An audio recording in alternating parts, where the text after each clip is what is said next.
this is going to be an all-Korean semi-final. Najin Black Sword taking on SK Telecom T1. Woo! 딱 같은 한국 사람이라 플레이 스타일이 서로 비슷한데 거의 예상은 할 수 있을 것 같다고 생각해요. Najin going big. They're going for all the kills. 저희가 꼭 우승컵을 따고 싶기 때문에 우승까지 하고 싶습니다. From downtown. 치열한 경기가 될 것 같아요. A clean ace for SKT. 이번에는 저희가 이길 것 같아요.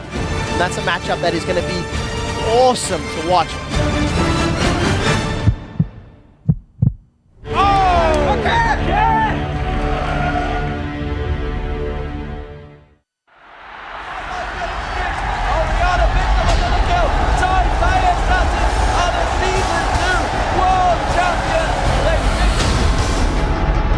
The road to the biggest event in esports begins right here.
And welcome to the semi-final round of the Season 3 World Championships.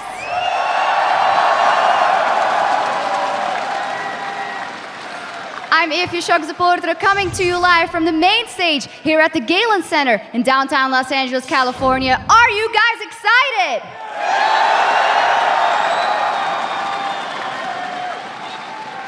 Today, of course, in our first semi-final, SK Telecom T1 takes on Najin Black Sword to see which Korean team we'll be seeing in the championship game and who will battle it out for a chance at the Season 3 title and the Summoners Cup. But for now, it's time to get acquainted with our starting lineup, starting with the lovely gentleman at the caster desk. Thanks a lot, Shocks. I'm Joe Miller, and calling tonight's best of 5 semi-final series here with me tonight is Trevor Quickshot Henry and the lovely Sam Kobe Hartman Kendall. Thank you, Joe. Well, before we get to our first game between Najin Black Sword and SKT, let's send it across to the massive arena to Riv and the guys over at the analyst desk. Thank you very much, Quickshot. I am Rivington Bislin III, and holding it down at the analyst desk with me is none other than David Freak Turley. Plus, joining us again for the semifinals, it's the Trinity Force of insightful analysis, OGN Caster Monte Cristo, the Evil Geniuses Crepo, and Counterlogic Gaming's Double Lift. But before we dive into tonight's semifinal series, let's take a look back at Tuesday's games, starting with the highlights from SK Telecom's dominating performance. Day 2 of the Season 3 World Championship quarterfinals kicked off with the red-hot SKT1 taking on the Gamma Bears from Taiwan. SKT1 jumped out to an early lead in Game 1 behind Bengi's pressure from the jungle. Stays caught between a rock and a hard place. He may be able to pick up first blood impact. Gets away, that's a flash. Flash for flash. Bengi lands the killing blow, securing it for SKT. Bengi continued to rack up the kills, but here he lets Faker get in on the action. Maple will not see this coming either. Well, we'll wait for the assault and battery. Is going to follow in. Here comes Faker. Maple tries to get away. He is going to get taken down. And that assault and battery just locking up Cassidy for too long. Not even he could escape it. SKT1 walked their way into Gamma Bear's base to secure the victory in Game 1. Wins is going to be the second kill of the fighters. Now they turn onto Sword Art. That's going to be a triple kill for Piglet. SK Telecom all of a sudden decide to win a team fight, decide to close the game out, and the Gamma Bears are going to drop 0-1 in this best-of-3 series. And the Bengi show continued in Game 2. Bengi is sticking to him. Sonic Wave, can it catch? That is the question. It does! He follows up. Sword Art's in trouble, 100 HP. The volatile Spiderling goes down. The Cocoon does not connect. This could be 3. Gets a safeguard shield. We do see the Sonic Wave gets dodged by the Repel, and that's a 3-for-0 in favor of SKT. The Gamma Bears tried to play catch-up, but you can't catch a flippin' ninja. He taunts out over the wall. Feint is up. He's got a couple hundred hit points, 380. Still taking everybody on a walk. Just a matter of time before they close him down as Maple is joining from the side. The thing is, how long do they stand? He's still alive! Sonic Wave comes in. Impact runs. Impact is not dead. SKT T1 would roll to a convincing series win to set up an all-Korean semifinals versus Najin Black Sword. Now Stake will be the next one to fall. Who gets the kill credit? It's Faker as Piglet picks up his second. Now Wins is getting dropped down as Sword Art in the background is crushed. A clean ace. SK Telecom T1 will advance to face Najin Black Sword in the semifinals. Incredibly well-played game by the Korean team, convincing 2-0 victory. The last match of the quarterfinals pitted two Chinese rivals against each other, as OMG battled Royal Club for the last remaining semifinals berth. And as expected, both teams came out swinging. Look how low Tabe's gone. Gets knocked up. Cool now, unstoppable as he finishes off that kill. Lovelin goes low. He manages to get back, but the flash in from Uzi will secure them one back. And it's now a 2-for-1 fight. There's Ace in the hole. Right back in. Going, dives to the back line, but he will fall. There's the charm onto Uzi. He's going to cleanse. San going for Uzi's two. still alive. Doesn't get any of them as the Zonya's used there by White. Crazy turnaround again. With OMG's Go-Going pushing their inhibitor, Royal made the decision to secure the Baron. Classic question here. Is a Baron worth an inhibitor? For Royal, it was worth. And they would go on to pick up the Game 1 win. There is a flash. Tibbers coming in, not really doing what they would have hoped from it. And Royal back away to the steps. There's the Stranglethorns going down as White gets into the base. There's the ace in the hole. Uzi gonna pick that one up. That's already one man down. Can they finish off the tower? Charm landing onto Godlike. He's at less than half. As Go-Going dives into the back. Lee Sin kicks the three of them in. Royal is still pushing in. They've got the Baron and they're making their play. This is gonna be game number 1. Going over to Royal Club. They were so excited they were falling out of their chairs by the end of that one. What an insane ending.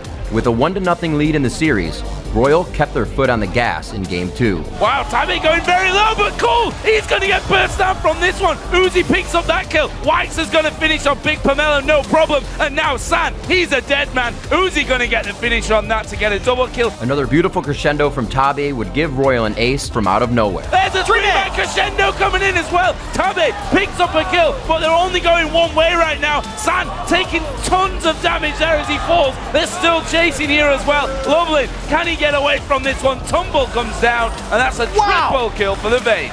Royal's Uzi lived up to all of the hype, and he carried his team past their rivals and into a semifinal showdown versus Fnatic. Uzi is coming in from the backside. Surprise! Here comes the Vayne. Kill for White. San's not going to escape this one. They focus down Uzi, but look at him. He's still alive. He's still surviving. He stays alive. Ace for Royal Club. What an amazing fight coming out of Uzi. God. This is going to be a win for Royal Club. They are going to take down their Chinese rivals, and you can see exactly what it means to Royal Club. They are longtime rivals from the Chinese LPL. They beat them 3 times in a row to gain that #1 seed, and then with that bye into the quarterfinals, they beat them twice more in a row to move on. Well deserved by Royal. And with all those matches keeping you on the edge of your seat, 41 group stage matches and 4 quarterfinal series, let's check out the Season 3 World Championship bracket as it stands now. We're down to the final 4 teams in the top semifinal showdown. It's tonight's matchup, Korea's SK Telecom T1 versus Najin Black Sword. While in the lower half of the bracket, it's Saturday's best-of-5 battle between China's Royal Club and Europe's Fnatic. All right, gentlemen, so coming into tonight, Najin Black Sword is actually the higher seed, as we've done our homework here. They got the most circuit points in Korea during their Season 3 and earned the bye into the quarterfinals. Now, the question is, even though they took the region's top spot, are they a team that is better than SKT? Freak, what are you thinking? It's a tough thing to call because SKT have done more in the recent past. They just won Champion Summer, so they're kind of the favorite coming in. But there's two topics I want to broach as far as this matchup is concerned. The first of all is individual skill differences, because Prey and Kane for Najin's Sword are really, really, really good. And they're going to be better than their opponents here. But on the other side, SKT's got Faker. And I think we've talked about him enough throughout the tournament. Faker, no one really stands a match for him in the 1v1. The other topic to talk about, though, is strategic differences, because we've seen SKT have a much cleaner mid game and do a better job of closing out games than Najin Sword. Yeah, that's right. And with Najin Sword, the way they've won their games has been they get a huge advantage in that early laning phase, but they don't look as solid in terms of their mid-game strategy. They don't look as solid in terms of their strategy and team composition. We've commented on it before. They seem a little weird, maybe lacking a little bit of synergy right there. But for me, I really want to see the top lane matchup here because Impact has come such a long way. Starting out as more of a tanky player, he used to be a support player, moved up to that top lane, and he's developed into a carry top laner a lot like Expression. So for me, we haven't seen these teams play since Champion Spring, so it's been months and months and months, and I want to see how that development really affects him. Yeah, to me, SKTT1's bot lane, obviously not as good as Prey and Kane as they've shown during this tournament, but Faker is going to crush Nagna in my opinion. And Impact and Bengi they've showed so much synergy, especially in the quarterfinals when they played Gamma Bears. You saw those sneaky ganks. Bengi and Impact just play so well together. I don't really see Watch and Expression have that kind of tag team just make those plays together.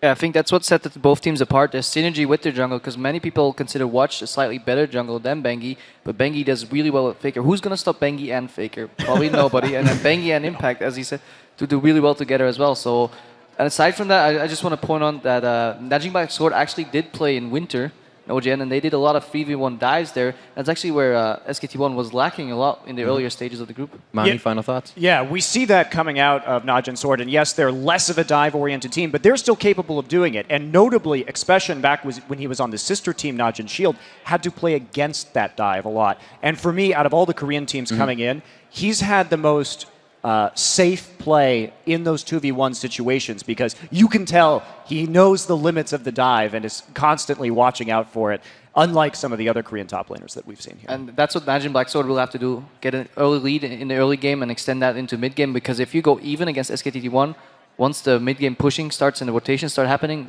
yeah, you find yourself losing the game really quick. All right, in double lift? And I just have to expect SKTT1 to 2v1, because if they're dual lane 2v2s against Prey and Kane, which are so aggressive, they're probably going to lose. I think SKTT1 is going to 2v1, and they just have to play the 2v1 game, even though apparently Sword has a better 2v1 game. All right, well, you gentlemen have weighed in with your thoughts. It's now time for that part of the show that Doublelift hates more than giving up his farm. It's time to choose the winners of tonight's matchup. Before we get to our picks, let's take a look at the standings where everybody is sitting right now. Mani is in first with an impressive mark of 37-11. With the casters, Crepo, and the viewers just 1 point behind. And finally, sitting at the end of the standings and the end of the desk is our Doublelift. I'm the best. Doublelift, so even though you're 3 games behind your coach right now, because of the 2 semifinals coming up here are going to be worth more, as long as you pick a different team than Monty, by the end of the night, you could be tied. So there's a little bit of logic. Or behind. Or behind. I'm going to win, dude. I'm going to win. All right, gentlemen, it's time to lock in your picks. SK Telecom T1 or Najin Black Sword. Which one of these 2 teams will be playing for the Summoners Cup next week? Freak? For me, it's SKT. I think they come through with a bit more experience. They've been doing sort of better overall. And I think as long as they can get by some early deficits, if that even happens, then they'll just close out the games. Okay. Yeah, I'm taking SK Telecom T1 as well. But it's worth remembering that in their last 3 best-of-5s, they have consistently dropped either the first or the first 2 games. And so I expect it to be a 3-1 with Najin Sword taking the first one. They're a team of adjustments. They can lose a game, they don't go on tilt, they come back, adjust their strategy, and then sweep their opponents. So they're a very strong team. We've all seen it, but I think Najin Sword probably has a few tricks tonight. It's funny. It's because it's almost the mentality that TPA had coming in last year. If we lose game 1, we'll definitely get the next ones knowing what they can bring out. Moving down the line, Doublelift? Yeah, and I agree with Monty. I think SKT is going to take this because they've ramped up this entire tournament. You saw them early in the group stage. They lost to OMG. They adapt immediately. The next time they play OMG, they take a 13-minute inhibitor. Then they play against Gamma Bears. The first game's kind of slow. The next game's a complete stomp. These guys know how to download their opponents and play accordingly. They have great coordination, great play calling. They're just a really strong team. Well, I agree with both these master level analysts. What about me? And Freak. And I think yeah, SKT has an edge over Sword, especially if you look at the early game. They've been improving their 3v1 dives. They've been improving their like early mistakes. And once mid game hits, if Uzi isn't too fed, or if their bot lane isn't Prey and Kane aren't too fed rather, then I definitely see SKT taking it. All right, with the analyst desk trending towards SKT, it's now your chance, the viewers, to turn and try and take back the top spot in the standings. Head over to lolesports.com and vote for the team you think will win this semifinal series. And once you're at lolesports.com, click on Schedule, hit the Semifinals tab, and vote away. And now with the picks in our pockets, here is the Twitter question of the day. We want to know, how has the World Championship influenced the way you play League of Legends? You can hit us up at LOL Esports and be sure to use the hashtag Worlds if you want Riv to read your answer on air. And now we're happy to announce that in celebration of the epic battles waged during Season 3, Championship Thresh arrives next Friday, October 4th. Yeah, equipped with ornate... I'm going to wait for you guys to cheer for that one. Equipped with ornate battle armor and emblazoned with the sigil of Season 3, get a Thresh start for the next season with this new championship skin. I'm starting early. Nice one. All right, Thanks. everybody, we have to take a quick break, but when we return, Faker and SK Telecom T1 battle Najin, Black Sword, and Prey for a spot in the Season 3 finals. But first, since winning Korea's champion Winter earlier this year, Najin Black Sword has gone through a lot of changes. And even though they lost their leader, they haven't lost focus on their ultimate goal, the Summoners Cup. 일단 저희 팀 탑 미드가 바뀌었는데요. 그 나그네 선수가 들어온 지 그렇게 오래되지가 않았는데 저희 한 달 정도 맞춰보니까 좀 많이 너무 손발이 잘 맞아서 그렇게 오랜 시간이 소요되지 않았고요. 일단 소드 형들이 그러니까 새로 들어온 멤버 치고는 너무 잘해주시고 그러니까 친근하게 다가와 주셔서 좀 적응하는 데는 거의 한 달도 걸리지 않았다고 봐요. 처음에는 저도 되게 나가고 싶어 했고 되게 자신도 있었는데 지금 흘러가는 추세를 좀 현실적으로 바라보면 좀 저보다는 나그네 선수가 지금 메타에 되게 맞는 선수고요. 나그네 선수 같은 경우에는 송 선수랑 이렇게 다루는 챔피언 폭이 거의 아예 정반대인데 반면에 요즘 좀 떠오르는 메타에 맞는 챔프들을 많이 잘해서 저희가 나그네 선수를 미드로 계속 쓰고 있고요. 네, 결과가 계속 좋게 나오고 있는 것 같아서 좋습니다. 막는 선수가 이제 팀을 나가게 된 후에 사실 연락은 많이 못했어요. 왜냐면 서로 다른 팀에 소속되어 있으면서 시즌 준비하느라 바쁘고 저희가 처음에는 엑스펜션 선수가 들어오고 그닥 좋은 성적은 아니었어요. 탑라인이 혼자서 자생한다 뭐 이런 식으로 몇 달간은 했는데 그게 솔직히 되게 힘든 일이잖아요. 정글 없이 한다는 게. 근데 그 상황에서 좀 맞춰졌다가 이건 도저히 아닌 것 같다고 다시 바꾸고 나서부터는 그렇게 적응 기간이 오래 걸리진 않았어요. 일단 탑과 정글이 호흡이 잘 맞아야 하기 때문에 처음에는 쭉 하훈이랑 해왔었으니까 하훈이의 장점은 일단 좀 더 공격적이고 상대 그 탑라인을 조금 정글러가 풀어주게 된다면 아예 그냥 찍어 누르는 그런 스타일이었다면 엑스페션 선수는 그와는 조금은 더 안정적인 선수거든요. 그래서 그런 스타일의 차이가 있었고 다른 라인들을 풀어주게끔 게임의 흐름을 잘 이을 줄 아는 탑라이너라서 저도 어떻게 보면 실드에서 원맨 팀으로 막 팀이 밀어주고 그랬는데 이제 소드로 오니까 그게 아니잖아요. 그러니까 그거에 대해서 배분을 하는 게 힘들었던 거지 적응하진 않은 건 아니었어요. 차츰 저희가 호흡을 맞춰가면서 완벽해지는 모습을 보고 저는 실력적으로는 좀 인정받고 있다는 생각으로 이렇게 부담감 처음엔 있었는데 그렇게 심하게는 많이 부딪히진 않은 것 같아요. 제 성적이 어떻게 나오냐에 따라 다르겠지만 그래도 좋은 선수인 건 맞아요. 그 막는 선수 같은 경우에는 저희가 뭐 같은 길을 못 걷게 됐지만 막는 선수가 타 프로그램에 나와서 저희 팀 많이 응원해준다고 또 하더라고요. 네, 그래서 정말 기분이 좋습니다.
I'm Zylex. I came from Humboldt State University, and I am pumped to be at Season 3 Worlds. My summoner name is Scarlett Lockhart. I'm from Pinion Hills, California, and I'm really excited to be here.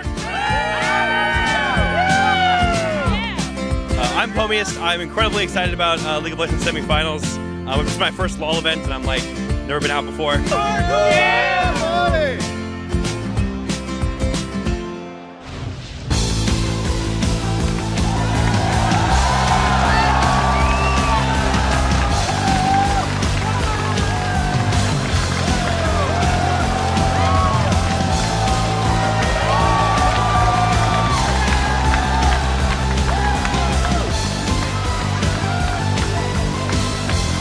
Welcome back to the Season 3 World Championship, coming to you live from the Galen Center. It's time for our first game in tonight's semi-final matchup, a best-of-5 series between the two Korean powerhouses, SK Telecom T1 and Najin Black Sword. Earlier this week, SKT won the coin flip between these two teams and chose to start on the blue side for the odd-numbered games. So let's kick off tonight's semi-final series and send it over to Shox on the main stage for the introduction of the starting lineups. Thank you very much. Ladies and gentlemen, it's time to meet the teams for tonight's best-of-5 semi-final series between SK Telecom T1 and Najin Black Sword. Starting on the blue side for Game 1, it's SK Telecom T1.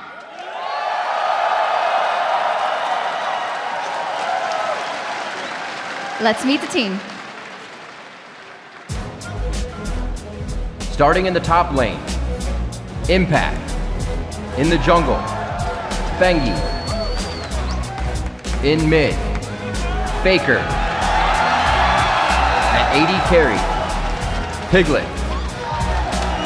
And at support, Pu Mandu. They are SK Telecom T1.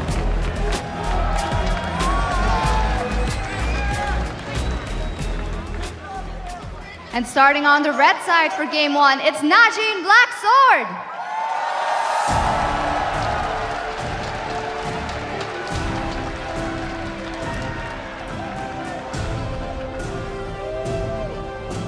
Starting in the top lane, Expression. In the jungle, Watch. In mid, Nagne. At AD carry, Prey. And at support, Kane. They are Najin Black Sword.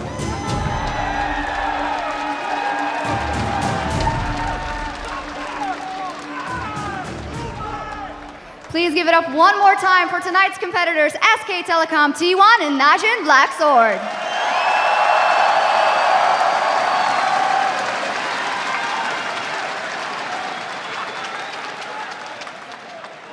Gentlemen, please take your positions. Good luck and have fun. And now let's send it back over to the guys at the caster desk for more on tonight's matchup. Thanks a lot, Shox. And listening to those lineups, you really get a sense of quite how loaded with talent those two teams are, Quickshot. Yeah, this match features one of the best AD carries in the world, Prey, and the best mid laner, if not the best player in the world, Faker. Now, this is only the third time these teams have played each other, and neither Faker or Prey put up exceptional numbers against each other. Najin and SKT met way back in Champion Spring, and they split the two matches 1 apiece. Yeah, they also took 2 of the 3 Korean OGN champion seasons. Najin Black Sword won all the way back in winter, while SKT won the most recent in summer.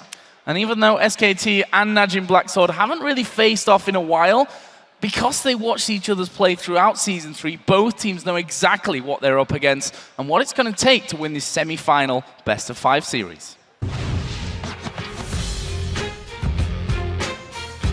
SK를 이기려면은 저희가 실수를 하는 부분이 하나도 없어야 된다 생각하고 그렇게 하면 이길 수 있다 생각해요. 팀이 전체적으로 전부 다 강한 거. 운영이 일단 좀 깔끔한 느낌 많이 들어요. 경기 한 게 최근에 한 게 없어가지고 너무 숨기는 게 많지 않을까 그것 때문에 걱정돼요. SKT T1이 사실 저희 이제 한국 서킷 포인트에서 저희를 롤드컵으로 이제 보내줬거든요. 이번에는 저희가 집에 보내드릴 차례라고 생각을 하고요. 저희는 이제 집으로, 그리운 집으로. Some big words coming out there from both teams. Really can't wait to get this one underway. But first, I'd like to welcome Curse's top laner Voyboy here to the caster desk. He's going to be helping us break down champion select throughout tonight's semi-final series. Welcome to the caster desk, Voyboy. First of all, let's get straight in there.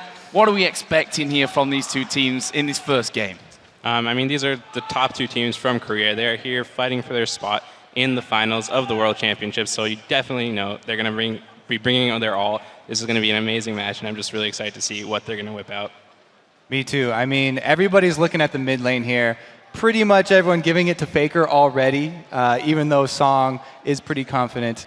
What are you feeling about that? The one thing I definitely want to keep my eyes on in this matchup is how Prey and Kane are going to affect it. Because we've seen how they dismantled Gambit. And, you know, games 2 and 3, it was completely about them in that bottom lane. And if they can do the same to Piglet and Pumandu, maybe they can get in there. I mean, all the analysts are saying that this is heavily in favor of Najin Sword, this bottom lane here. But remember, Piglet and Pumandu, they've been receiving a lot of praise from teams like Royal, who have Uzi in the bottom lane. If you get praise from Uzi as an AD carry, I think you guys might be able to hold your own, especially if SKT go after that Thresh for Kane. I think that was a huge part of Najin Sword's bottom lane there.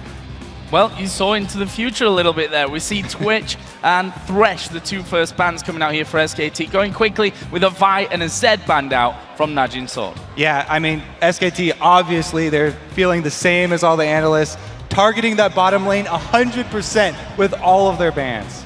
Yeah, I mean, Twitch, Thresh, Sonar, right out of the gate, it's gone. Thresh was picked every single game for Kane, so they just want to get rid of it.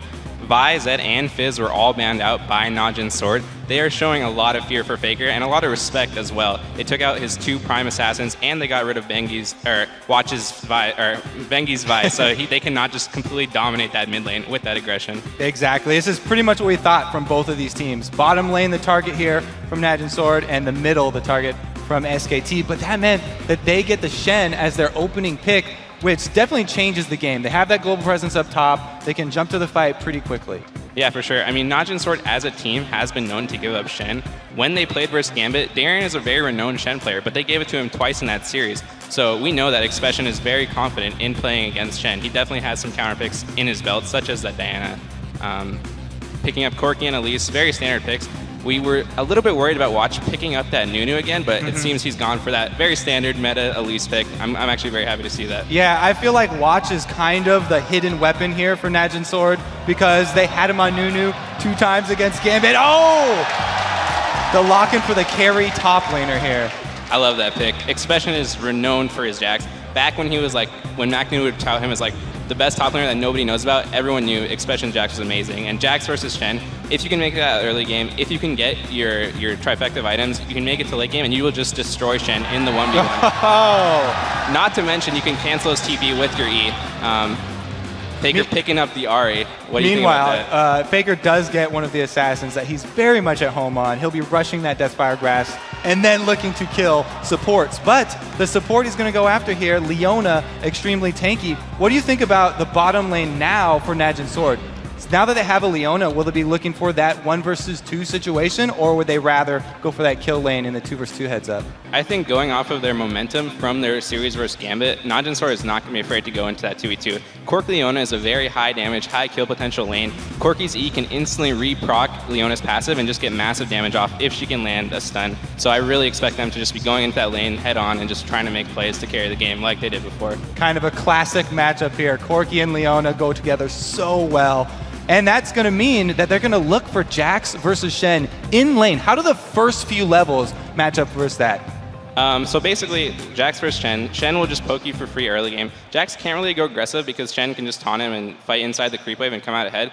All Jax really has to do is make it through the early game, get to level 6, and reach that sweet spot where he can just start bullying Shen up, and that's all he needs. And with both junglers on early game play-making junglers, I expect some good action up in that top lane. It's going to be a good one, guys. That's for sure. Okay, guys, while the team's loading to that first game of this best of 5, let's see who you guys at home were thinking are going to win this series. I can tell you now, according to lolesports.com, 72% of you think that SKT1 will be playing for the Summoners Cup next week at the Staples Center. Our analysts all said the same as well. Everybody's really believing in SKT after seeing how they performed in the group stages and in the quarterfinals. It's hard to fault them. Well, before we get into the game, I'd like to say thank you to Voyboy for joining us here. He'll be back a little bit later on between the games to break down all those picks again. So thank you very much, Voyboy. Voyboy, we'll see you a little bit later. But for us now, we're going to jump into the game. It is game number 1 here between SK Telecom T1 and Najin Black Sword. This is for a spot for the championship game. First semi-final, first game, a lot on the line here between these two teams. I can't look past the fact that Faker somehow managed to get Ari again, though, Kobe. I have to say, 4 wins out of 4 for him on that so far. He's been incredible. I think that means the early game for this duo, Corki and Leona, is going to be even more important. Because if Leona can actually get some HP and be tanky, that's one less target for Faker to try and pick out. Something else we definitely have to keep our eyes on is this dual lane of Prey and Kane. It's the Corki Leona that we actually seen Fnatic pull out during the group stages here at Worlds, and it worked very well for them. SKT, with a very deep invade, they're going to be doing that sort of traditional red buff warding exposition, I don't know, going on a whole hike, and it's working out for them. Sword, on the other hand, getting a very deep ward. They'll try to find those lane matchups, like Voyboy was talking about, potentially going for those 2v2s very early on. Yeah, right. We'll have to see. A little bit of a pause here at the start of things. Well, that should get sorted here in just a moment, and we can get back underway. It gives us a little bit more time to break down exactly what we're going to be seeing at this stage of the game. As you said, a lot of champions in there. I mean, SKT only lost 1 game so far, so it's easy to call out the one that is lost almost, which funnily enough was on a Gragas, which is seen on the other side. But in terms of the game as a whole, I mean, best of 5 series, we heard it and we've seen it already from over in Korea that SKT aren't the best team when it comes to best of 5s in the early games in those series. Right. Usually dropping, 1 or maybe 2 at the very beginning here. It'll be interesting if they actually do, because right now they have a team comp that they're fairly comfortable with. So if they do end up dropping it, it's going to be because Jax and Corki got really fed. Yeah, it's definitely something that Sword want to make happen for them. The one thing that really stood out for me during the picks and bans was that Ari was the second last pick for SKT. It seemed like every other pick was a higher priority in these teams' minds. Shen, Elise, Corki were all picked up before Ari, and that's a little bit against the grain of what we've seen elsewhere in the tournaments. Faker is such a versatile player. He literally has one of the biggest champion pools of any mid laners. Yeah, exactly. So leaving that mid lane pick till the end, I think, is a pretty solid strategy for SKT. Meanwhile, the mid lane for Najin Sword is going to be that Gragas that you mentioned. On the red side, Gragas has a very high potential for stealing away Barons. So even if Najin Sword do get behind in that mid game, and SKT go for a Baron, they've got that combo that they can actually steal it away with pretty easily. Okay, guys, while we get this a little bit sorted out here, we're going to send things over to the analyst desk to break things down just a little bit more whilst we get ready. All right, guys, thank you very much. And actually, what we wanted to talk about was Quickshot was just touching on there. Is the 8th pick, Ari, also coming out of the side of Najin, was mid-bans as well. Freak, I know you wanted to touch on this first, and then Monty, take it away. Yeah, so actually, in theory, I really like what Najin Sword did, because anytime you let a champion get this deep, but yet got to counterpick all the lanes, it means you came in with a plan. Right? They left Shen up for first pick. It's a pretty obvious first pick. They said, well, Expression plays Jackson. Voyboy talked about that matchup. Hit level 6, win the matchup, no big deal. And again, with the mid lane, they're like, we know you're going to go for Ari. We're saving our last pick, Gragas, there to make sure we get the counter pick. And down the line, I think Sword planned out those picks. You can argue if they were the right picks, but they came in with a plan. It's also striking because typically when we see SK Telecom play, they put a very high priority on first picking mids and junglers, typically. And so to have them as the last two picks here is really uncharacteristic of this team. And I think that shows that they really were waiting to see what was going to happen from Najin Sword, to see if there would be that last pick. Of course, the last pick mid, much more common in a region like EU. Yeah. At the same time, though, they might have actually caught Najin Black Sword off guard. Them predicting the first pick Ari, as Monty said, is the normal trend over there. First picking Shen with only one assassin left means it's really hard for an assassin lane to play mid against the Shen ulti coming in later. Basically nullifies Ari as a tool for them, which basically gives them a free Ari anyway. So I think the Shen pick was a really solid pick. And at the same time, yeah, they got counter lanes, but it's going to be really hard with playing full engage into a Shen.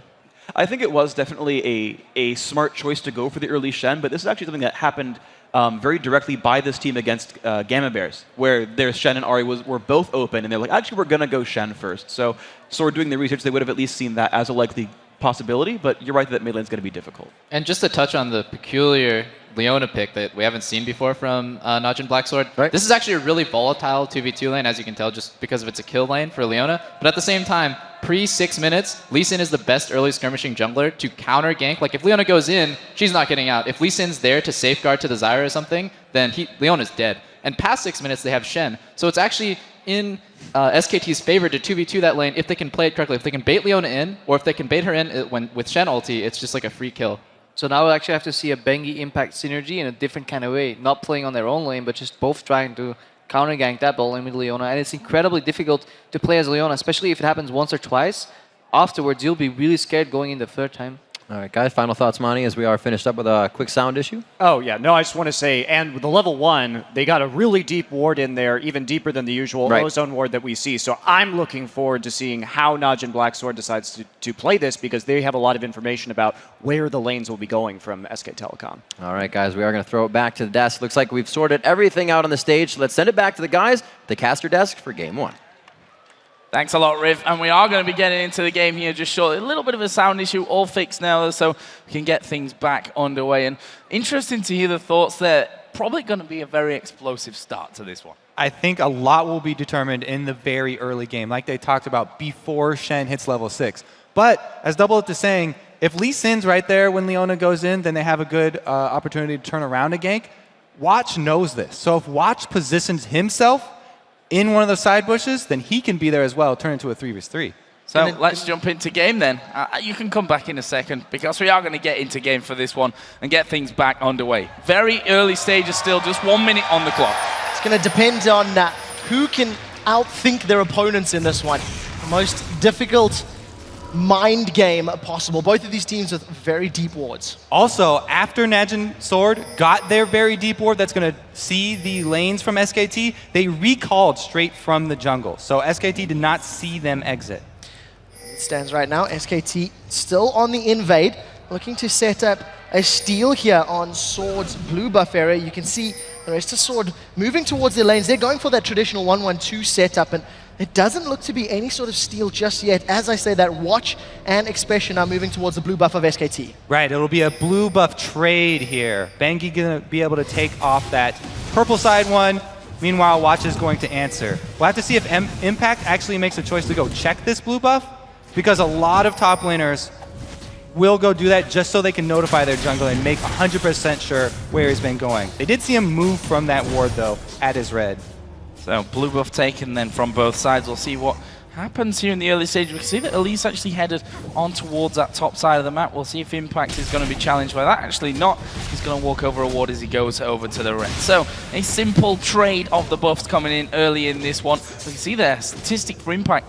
Not a single death in the quarterfinals. He'll be looking to replicate that here today for sure. Yeah, especially on a champion like Singed, who's so good at split pushing and making a difference in those team fights. As it stands right now, Expression has had a little bit more alone time in this lane and is out CSing Impact fairly well. I really like what Sword are doing right now. They come out with a very unified strategy. All 3 lanes are trying to shove their minion waves. So they're getting this quick level advantage in their lanes, and they're forcing the jungler on SKT, Bengi, to make a choice. Which one is he going to go to first here? Even mid lane, Nagne is making use of that barrel to put Faker towards his turret.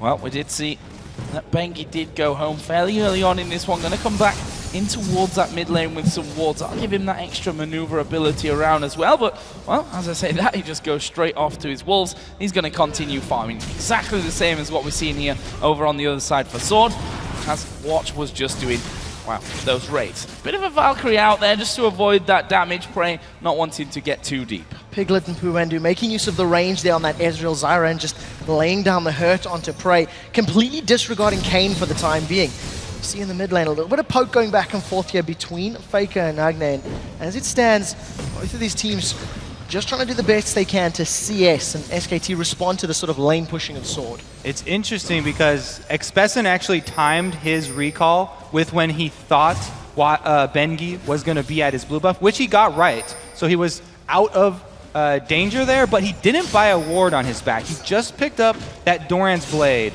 and the extra health potion. See how well it works for him at this point in time. Got that crystalline flask to chug through any harass that Impact may lay down.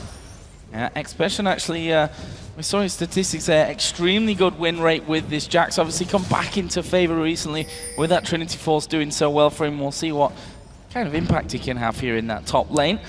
Watch is waiting around the mid, but honestly, we see that Faker's pretty much stuck on his own turret at this stage, so I'm not sure there's much of an opening there unless he can get around the back. Yeah, both of the junglers looking to make something happen. Watch was sticking that mid lane. Bengi actually moved himself into the bottom, bushes, but as you could see, the lane was pushed heavily against Sword. Now, all of a sudden, Watch is coming down into the river. He's going to walk straight over a ward and may be able to get it. No, their pink ward's timed out, and that ward is going to stay standing. That is a massive swing there. Unfortunate. Yeah, that's huge. They were able to scare him off just long enough to save that ward's life. But look at the top. We have no ward coverage for either team up in that top lane, and neither jungler making move towards him. Staying very far back from that one, especially in Impact. Just going at it at this point. 28 to 32 CS it is in that one. So here, Bengi continuing on his way. Watch will be doing the same on the other side as they almost mirror each other and take away those Wraith camps. We have seen the first back from the mid laners coming in as well. Double Doran's Ring coming out for Faker. The Chalice picked up for Nagne. Nagne a little bit behind on the CS at level 6. We see Kayn. He does manage to get the Zenith Blade. He's jumped in. Pumandu's in trouble. You see Prey hammering down on Piglet, but now they turn it around. That's an arcane shift forward, and the exhaust is down. Kayn has been rooted in place. Root going down, but Kayn still pretty healthy from this one. Half of his health still in there. Is he going to go back in? Zenith Blade actually missing from that one, but Prey taking a lot of damage. There was Watch as well, and he will get himself away from that mid lane. Bengi had already started to come around for cover. That was really some beautiful kiting there by the bottom lane here. Pumandu and Piglet showing that they are not to be pushed around. Kayn right now taking a little bit more auto attack damage there from Pumandu, using that very long range Zyra to the best of his abilities. No summer spells blind. They've managed to catch Piglet. Prey's getting in. Barrier has been popped. Now Kayn is in trouble. Piglet's out of mana though, and they trade back and forth. Barrier down for Prey. Piglet still both summoners up. He still has his flash, but that means Kayn is going to be all by himself at this turret. Very dangerous situation. They're making the call already for the roam from Pumandu up towards that river. Can they go for a 7-minute dragon here? With Lee Sin, they're going to try it. They're going to go for this one. They've got 3 men there. We saw Faker starting to come down. He will just do his best to keep Nagne away with that barrel and stop him from getting in there for a potential steal. But there's no one around here from Najin Sword. This is going to be the first dragon of the semifinals going over to SK Telecom T1. Very well played by SKT. They're trading the the dragon damage between the champions, and actually not even using the Zyra plants to tank it up. You notice that Faker is level 6. Spirit Rush is available if they needed to get any escape, and there's actually a fair amount of mobility on the side of SKT, which we haven't touched on. You really have to credit Faker there, though. With those wards that he bought from the mid lane, they did a good job clearing out the ward coverage, and because they had so many pinks around Dragon, they had the confidence to go for it. Watch had recalled up top lane, and SKT had no vision of him, so they just went for that move without even knowing where the enemy jungler was. So Prey back into lane, got the workings of that phage, of course working himself up to the Trinity Force. No real surprises on that front. On the other side though, Piglet already got that phage in there. Nice little start for him. Is slightly behind in CS there, but it's so very early. Both of them in the lane, that's going to stay even as we go forward. Well, Phage just completed the second you're talking about it. Joe Prey is going to come back to lane with very similar items. However, is that Sapphire Crystal down? So we're going to be seeing once again these two Trinity Force champions in the bottom lane. And I have to just mention that over the course of Worlds, Doublelift has been quite outspoken about Ezreal Triforce as opposed to Corki. He feels that Corki is a little bit stronger and has been mentioning it. We'll see how it works out for both of these AD carries. So we have hop back to mid lane. Faker does not have blue buff. Yeah, a lot of damage actually dropped down there from Faker on towards Nagne. He'll just back away from that. Got that Crystalline Flask. He's able to chug straight on through. This top lane, again, no real visits from the junglers, staying pretty quiet overall. Speaking of Trinity Forces, you know, Jax is going to be working towards his very quickly here, and he's past that level 6 mark that Boy was talking about. That also means, though, that Shen has his stand united, and if he's able to get the distance away from Expression to be able to use that, then he can turn something around in that bottom lane next time they go aggressive.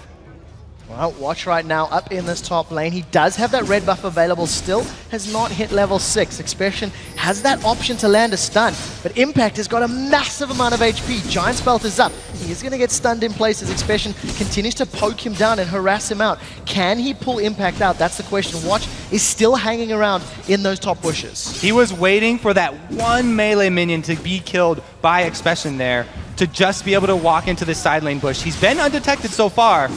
Oh, the cocoon does land. They've jumped on Impact. Yeah, Impact having to flash away, but they're going to go in for this one. Impact's going to go down. First blood goes over to Najin Sword and Expression. Meanwhile, bottom lane, Bengi's been setting up a good bush cake of his own. There's the ultimate coming down. Mandu bursts down to almost nothing, but Bengi right on top. There's a kickback. Prey dives, but he takes one with him. And he's done well to get out of that in the way that he has. It's not over. Kane might not have the same. He's going to fall. Bengi picks up another one.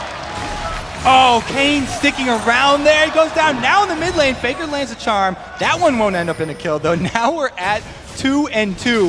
If it hadn't been for Kane sticking around and going down there as well, I would have called that one in Najin Sword's favor. But they were able to shove the top lane. SKT coming out ahead in the bottom. Both teams going to lose out on those minions. And the one thing you have to highlight from all 4 of those kills is that in Najin's Sword, it went to the AD carry and the top laner, whereas for SKT, it was the jungler and the support. So arguably, better gold to be in the hands of the Sword players. Now, in the past, when Bengi has been landing the last hits for these early kills, he goes straight into mobility boots and goes heavy vision. He spends a lot of his money on early oracles, early wards. He's doing pretty much the exact same thing here. He's already got those mobility boots, plus a sight stone and an extra vision. So, Expression here, we saw him there just jumping in on towards Impact. He's not going to be that scared of him anymore with that Phage, with that Vamp Scepter in there as well. And we can see that he's already hammering away. Counter-Strike going to go off. Impact having to shadow dash his way off, but look at Expression dive straight back on top of him. Impact finds himself all of a sudden with just a third of his health left. Faker right now coming up from the river. He has all of his summoners and his ultimate available. Expression's going to be in trouble as Faker has snuck up behind. There's no wards here for Expression, and just his spidey senses tingling, he's backed away just in time as Bengi's now trying to set something up in the bottom lane.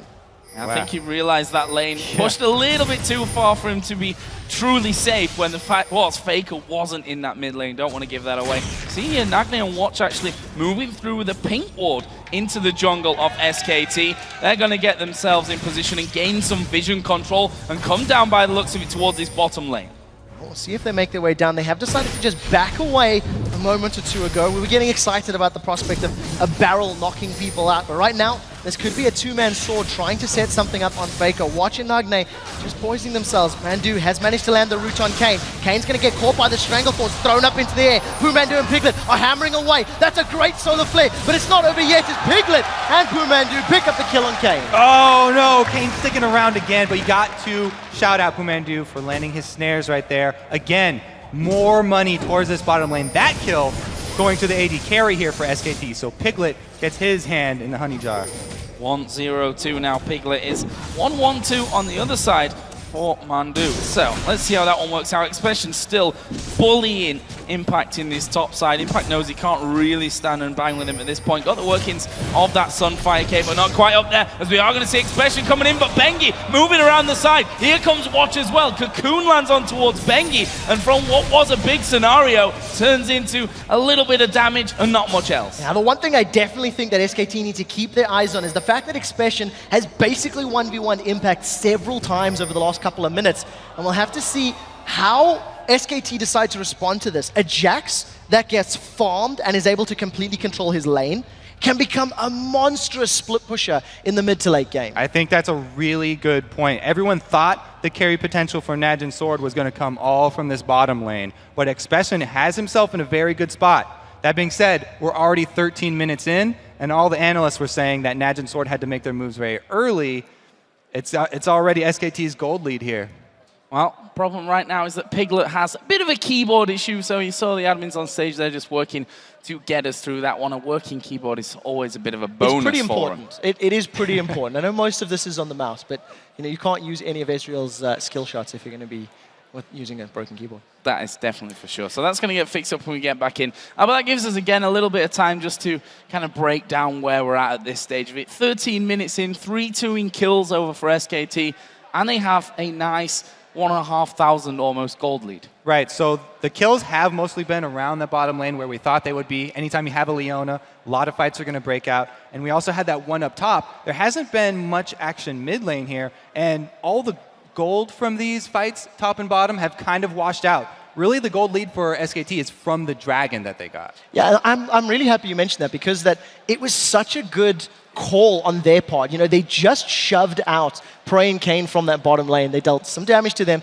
and as soon as they backed away, it was just SKT saying, we have an uncontested dragon. There's no ways that they can challenge for this one. 7 minutes on the clock. It's one of the earliest that we've seen this tournament, and it was completely safe. I mean, there was no fault in that, the thinking in that strategy. It was such a good job. They coordinated their aggression bottom lane. They were able to turn around a play that Kane went in on and get them super low. Meanwhile, Faker had just backed with those 2 vision wards, or the 1 vision ward and 1 sight ward that we talked about, which enabled them to get control of that very early dragon area. So what does Sword have to do here in this scenario? I mean, we know Leona's one of those champions that you have to go into, well, that's what Leona does, isn't it?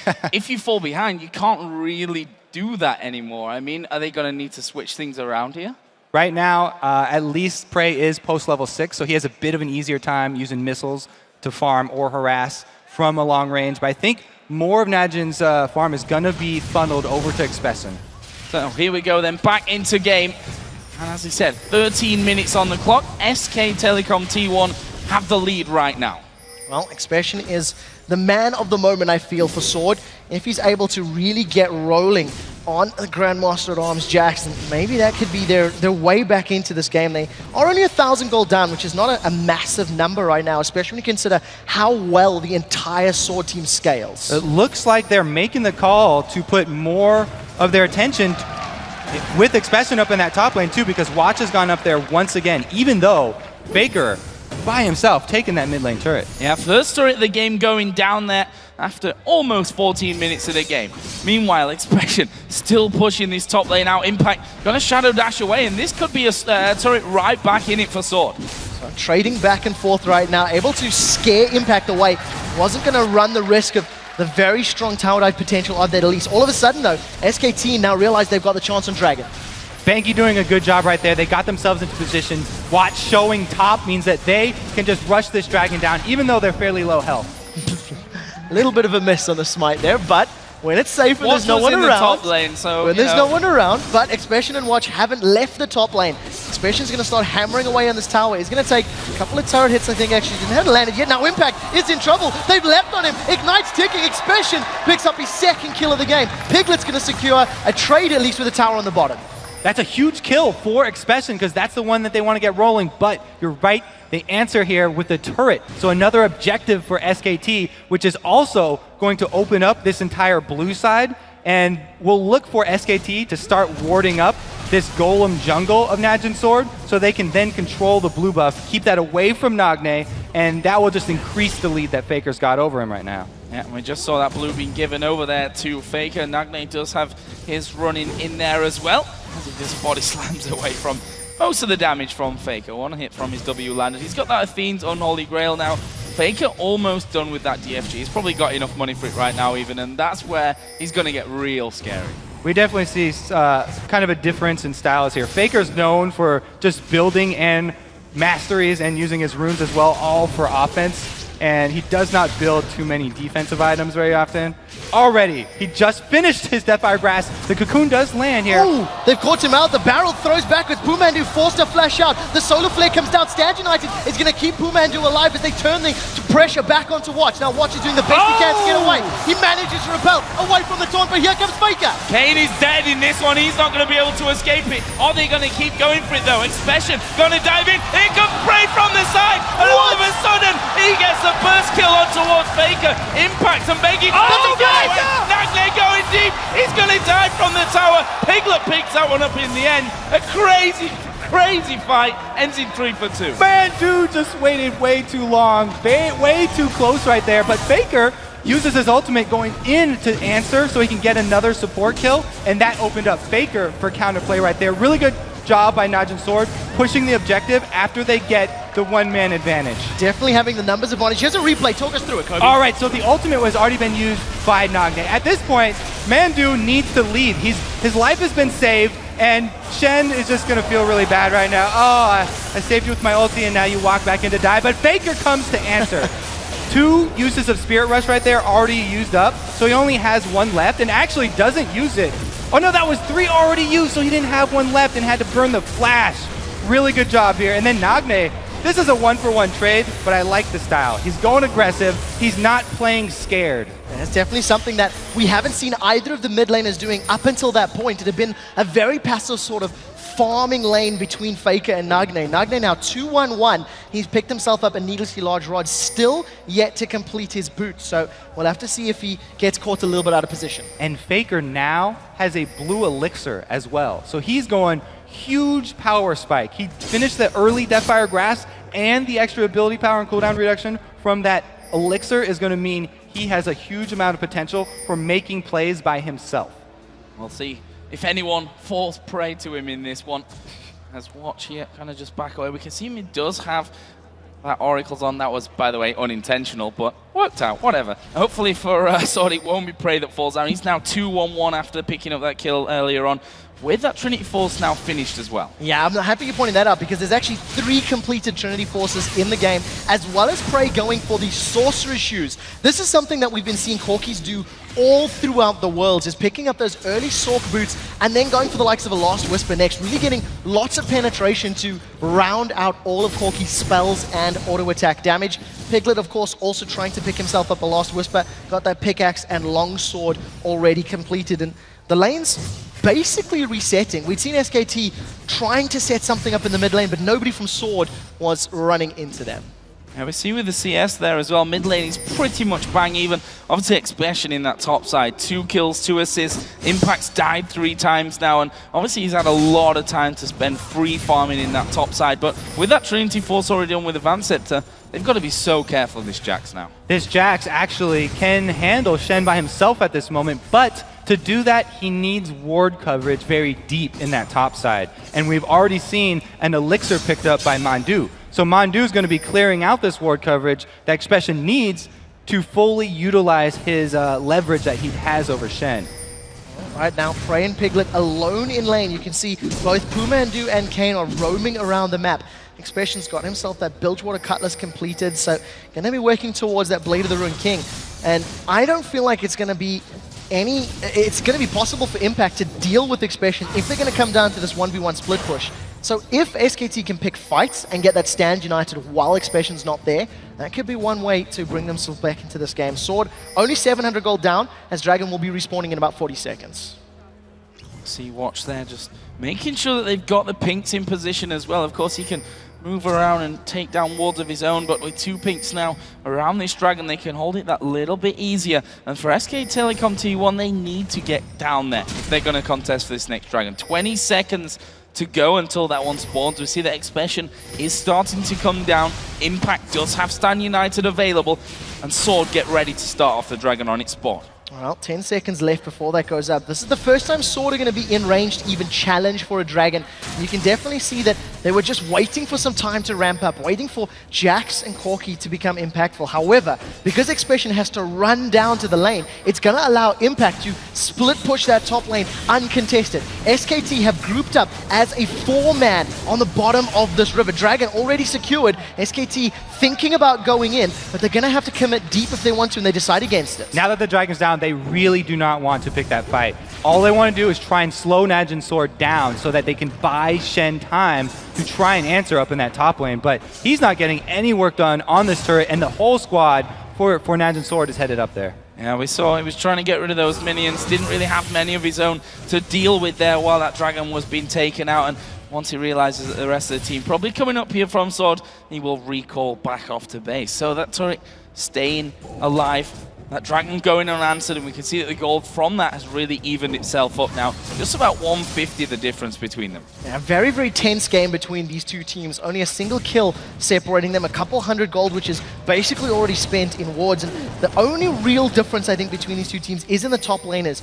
And that Expression is just further ahead of Impact right now and is going to have a much larger effect on these team fights as and when they break out, especially when you consider the damage threats from SKT. There's a lot of pressure on Faker and Piglet to win the team fights basically on their shoulders. Bengi can clean up, but Impact's a tank. If we even do get to team fights, because both of these teams have really high potential for picking people off in just small skirmishes. They've got Leona and Gragas over on Najin Sword side who can make plays from very long range. Meanwhile, SKT has Faker, so the ward coverage is going to do a huge part here, and whichever team can get that pick first is going to be the one dictating the next few minutes. We can see that the teams know that. Look how many wards are down there. SKT got a complete line on the edge of their jungle on that bottom side of the river. See Sword just setting things up there. Leona, Elise, Gragas. A 3-man team that you don't want to face check against. I also like how they've got Watch buying the Oracles here because Leona didn't do that great in lane. She needs her money. Oh, here comes Faker. Solar Flare lands down. Expression's going to stun him up. They've turned it around. Watch it survive. Now they turn on to Pumandu, but he flashes away from the cast.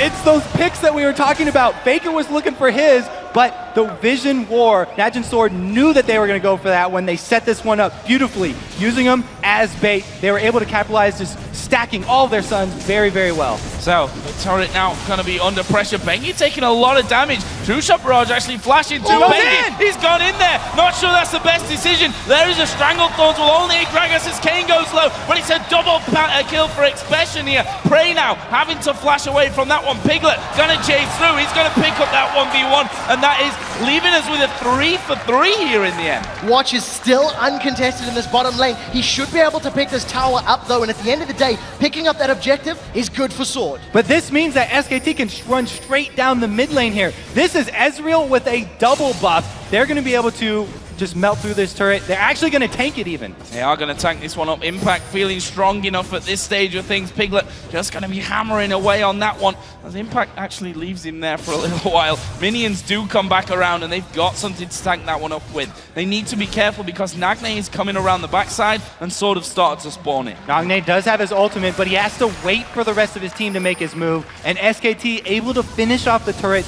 just before Najin Sword revive and get out to defend. So Faker and the rest of SKT able to secure the blue buff steal there from Sword. And what we've seen from the two big team fights is that the first one, and Sword had enough members reinitiating as the team fight wore on that allowed them to pick up the victory. And in this fight, it was the reverse. SKT had more numbers coming in from the back line, and that allowed them to pick up those extra kills and that extra tower at the end of it. That was some really decisive play from SKT after the fight, I have to say. Taking both of those objectives, just the difference of a matter of seconds would mean that Najin Sword could either defend the mid turret or the blue buff there, but SKT came out with both of those. So another 2 minutes for a dragon to be coming up. Last one went over towards Sword, and SKT didn't really say too much about that one. They were thinking about it, but didn't go in after it was already taken down. We'll see how that one is all going to face off. This time around, Bengi just doing the job of clearing out a couple of wards here around that mid lane. Now, the one thing that I think SKT are going to be more aware of is that bait that they played with Watch clearing out the wards and Faker diving in. He should be aware now that Sword are going to be willing to play that death push, and they may not be able to pull the same trick off twice in a row. And now the vision ward around Baron is starting off already. So both of these teams are going to have to use everything that they do have available to them, because we saw already how quickly you can even turn around a pick by either team. So Shen up in that top side. Stan United is now back. And Sword, although they took that last dragon, both teams having the timer on it. And they need to be careful that they don't show themselves here, Sword, down on that bottom side, because I'm not sure that SKT would have too many problems of just going straight in towards that Baron at this point.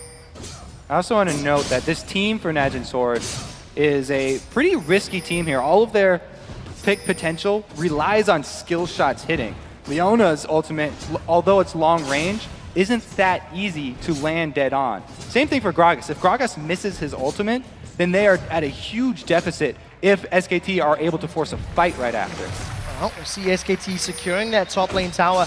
The Impact has taken himself a couple of minutes to actually get that one down. He does have that Sunfire Cape and the Spirit Visage completed, and we see that Prey is sort of mixing and matching his items there. He went for double long swords. He's actually sold one of his long swords, picked up a BF sword and that pickaxe there as well now. So, you know, double dipping a little bit on his items and hasn't worked his way towards anything solid. Piglet, on the other hand, getting very close to having that Bloodthirster completed with Dragon respawning.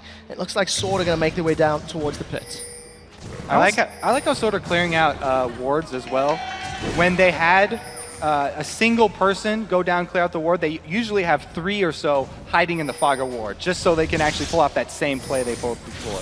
A lot of pink wards being used there in that mid bush just to make sure that they've got the vision of any more that go down. Dragon here is down to less than half HP. Is going to be taken away here. Can they get around and pick up kills? Shen, the one knocked back here by the barrel. The stun going to go down onto him. Impact's going to fall from this one. He's trying to get away, but he will be finished off in the end here by Expression. That's just a 1 for 0, but Dragon went to Sword.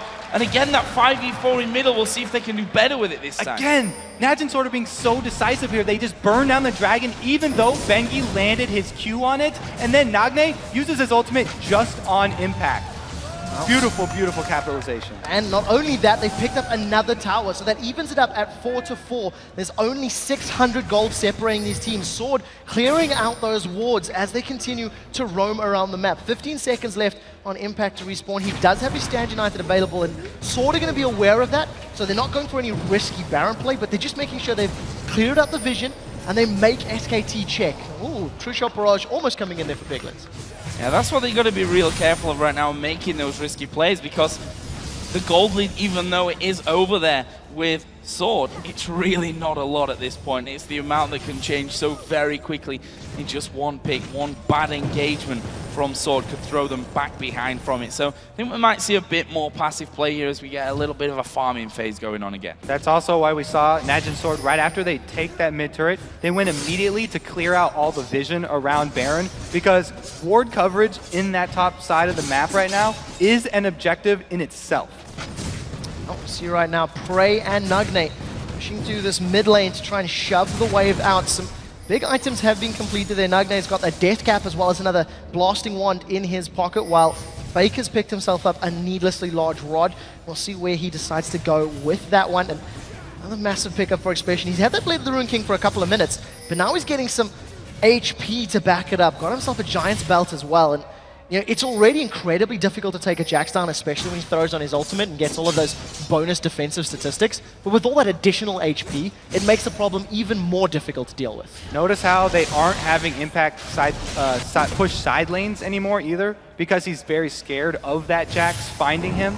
So now they sort of turn to the point where they want Impact with the rest of the group, and then someone who's extremely mobile like Faker to go do split pushing. And then if Faker does meet up someone else 1 versus 1, they can have Shen ult from the rest of the group over to Faker and turn that into a 2 versus 1. Yeah, I haven't really felt like Impact Stand Uniteds have been very meaningful this game thus far. We've seen 1 or 2 being used, but they haven't exactly completely turned the fight around. You know, in the mid lane earlier, Pumandu actually got saved by it, and they've stuck around a little bit longer to eat another barrel. And as it stands right now, Impact just doing the best he can to get even more tanky. Is defending fairly deep in his own territory in the bottom lane, but Expression has backed away and gone to mid. Got that line of wards in there for SKT as well. That's some nice juicy gold for Sword, should they head up on that side. See that SKT trying to hold their ground there. That Pinkwood going to reveal them. There's the all landing onto Kane. The Charm not quite got the range to do that one. And there is Sword moving in to clear out pretty much everything that SKT have been paying to put down. And in the last couple of minutes there, we see that Infinity Edges have been picked up by both Prey and Piglet. So they've got another big spike in damage. And Piglet really cleaned up after that last fight in the middle lane. And, you know, Sword are going to have to try and take him out. Bengi looking for something in this mid, has managed to catch out Kane. Cocoon lands, that's a flash over the wall for Watch. Now Kane has re-engaged. The Solar Flare locks down Faker, Stranglethorns, throws him up in the air. They've traded 1 for 1. 1 for 1, but Mandu surely will fall. Actually managing to walk away for now with Ignite ticking. There's a double, the barrel coming down. Now Expression going very low. Mandu will finish that one off with his passive. But there is another barrel coming in. Nagne picks up the triple. They're going to keep chasing here, but do they have the damage? Prey going over towards Bengi. Bengi will walk away for now. They chase down Impact off to the side. Nagne going to keep track of him here. Is he going to be able to hold it off? There's the belly slam and the barrel. Nagne cleaning up. And Nagne comes up huge for Najin Sword. Who would have thought he was the one going to pick up the rest of these kills? They also are able to get onto this inhibitor turret here. I'll take a look at this. They're bashing away. Nagne with that bonus AD from the Drunken Rangers. Surely going to be able to pick us up. Bengi wants to play with Prey. There's no mana here for him. The barrel's going to knock Bengi backwards. The tower still standing, and Bengi sneaks away. He saves the tower, even though it's on low HP. Some good pressure put down for him there to keep that one safe, but SKT are going to be losing their blue. Let's have a look at that fight again. All right, so right here, we're going to see Kane go right back in and engage. He lands the double stun onto Faker into the Nagne ultimate to just explode Faker. Pumandu, once again, he walks back into another barrel. This is just tough break for him. But again, the stun here comes out from Expression. They're able to get the tanks away from Piglet, and another barrel from Nagne. He is just on point that entire fight. He actually gets one more after that as well. So amazing here from Nagne. We heard in that video before the game, you know, a lot of changes being made here for Sword. Looking very, very good for them right now, though. Nagne currently sat at 6-1-3 on this Gragas. Yeah, you've seen Bengi there moving towards that Baron pit, dropping a whole bunch of pink wards as they move along. And look how many pink wards there are in the inventories of both of these teams. It's definitely something to keep notes of. 33 minutes on the clock, and with that mid-inhibitor turret sitting so incredibly low, Sword see a juicy target. Most of the ultimates are available. In fact, all of them are here for Sword, and they're looking to siege up this lane, especially with Prey having blue buff. That's going to be missiles for days. Also, a really interesting point about Corki nowadays is that cooldown reduction helps him out so much. His missile spam actually gets the attack animation of it. The spell animation is quicker, and the recharge is quicker when he has cooldown reduction. So not only the mana regen, but that CDR from blue buff really helps him out. We'll see if they can push through this line of defense that SKT are trying to set up from this one. And in the end, Sword start to back away. They've gone over towards Baron. Are they going to be able to lure SKT in? Yeah, and something you've got to remember about Baron is that with Jax on the side, if you've got 1 or 2 more people in there, it's very easy. We do see in the mid lane, they have caught up Bengi. The barrel throws him backwards, then jumped on. He flashes over the wall, Stand United on his back arm, but that is the ultimate down. Impact is not going to be able to impact the fight later without Stand United. Stand United is a much longer cooldown than the Gragas ultimate here from Nagne. So that's a great trade for them. They got a huge win right there, and they can continue to force SKT into a dangerous situation because Kane still has his spells all available. Oh, this is a dangerous time for SKT. Just one jump over the wall, which pretty much everyone can do on that team as well. That's the danger of that one. Prey just coming around the side as well. There are a few pink wards being put down now to clear out here for SKT. There's a Cocoon landing though. He will Shadow Dash away. Expression decides not to keep going. Oh, that was very, very scary. No other CC followed up from the Cocoon, and Impact manages to get away with his life. About a third of that Stand United has come available as the Dragon has respawned. Sword aren't necessarily in a position to try and force a fight around it, I think the focus on both of these teams is definitely on the northern part of the map around the Baron pit. It is very dangerous for either team to go for that Dragon. Neither one actually has vision right now though, so they could burn it down very quickly. Moved into more the Baron side of things in this point of the game, that's for sure. We can see once Bengi leaves there and his icon moves, exactly how many pink wards are down on that top side of the map. That's a lot of cash spent here for SKT to hold on to that vision of their own side of the map. So Sword are going to start off this Dragon, and one thing that we can highlight is how the CS numbers have stayed very, very even as we've hit this 35-minute mark. There is still that 35 deficit in the top lane, but it's been 35 for the majority of this matchup. Mid lane, 20 CS difference. AD carries Piglet is doing better on finding some of that CS. It's given him a 2,000 gold lead, and it's just getting him a little bit further ahead, but these two teams are still incredibly, incredibly close at the 36-minute mark. So, again, things slow down somewhat as both sides looking for a pick here towards that next objective. As finally, Sword come back in with a pink ward of their own and start to clear a little bit more out. They know that SKT have had that time here to get the wards down of their own, and they don't want that to last for too long. Kane running that Oracle will be moving around with the rest of his team to try and sweep those out and get some gold back. Randian's Omen now picked up in Expression's back pocket, so if he dives in there with that leap strike, he's got the ability to slow everybody else down and just lets the rest of Sword land all of their crucial abilities. Faker's sitting at about 2/3 HP, so he's got to be a little careful if a fight were to break out. Nagne waiting in the wings, see if they can pull a Faker and pull Faker in. Yeah, the vision ward right now is really key because Najin and Sword have shown that they will not hesitate to all in on whatever champion they catch. Even if they catch out Shen, all the members are ready right now to use all of their damage on that tank and burst him down immediately. So as long as they can get any member caught out away from the rest of SKT, they're going to go for it. Just using those plants there was Mandu to make sure that there was no one hiding inside of those bushes to start things off onto that blue buff. Here going to be pulled right around the corner so that Faker doesn't have that one stolen away. He will get himself a hold of that. And Expression now showing himself on this bottom side of the map. Going to continue split pushing, pick up some more CS and shove the wave back towards SKT's side. Now, SKT do have the positional advantage here for Baron. They're clearing out the wards though. They're using their numbers advantage to get in there, drop some pinks and get out. Yeah, they really don't want to start that Baron, even if they see Jax all the way bottom, because again, we talked about red side Gragas here for Najin Sword. They have a huge potential for not only stealing Baron, but also doing a ridiculous amount of area of effect damage while SKT are grouped up in that pit. It's so dangerous for SKT over there.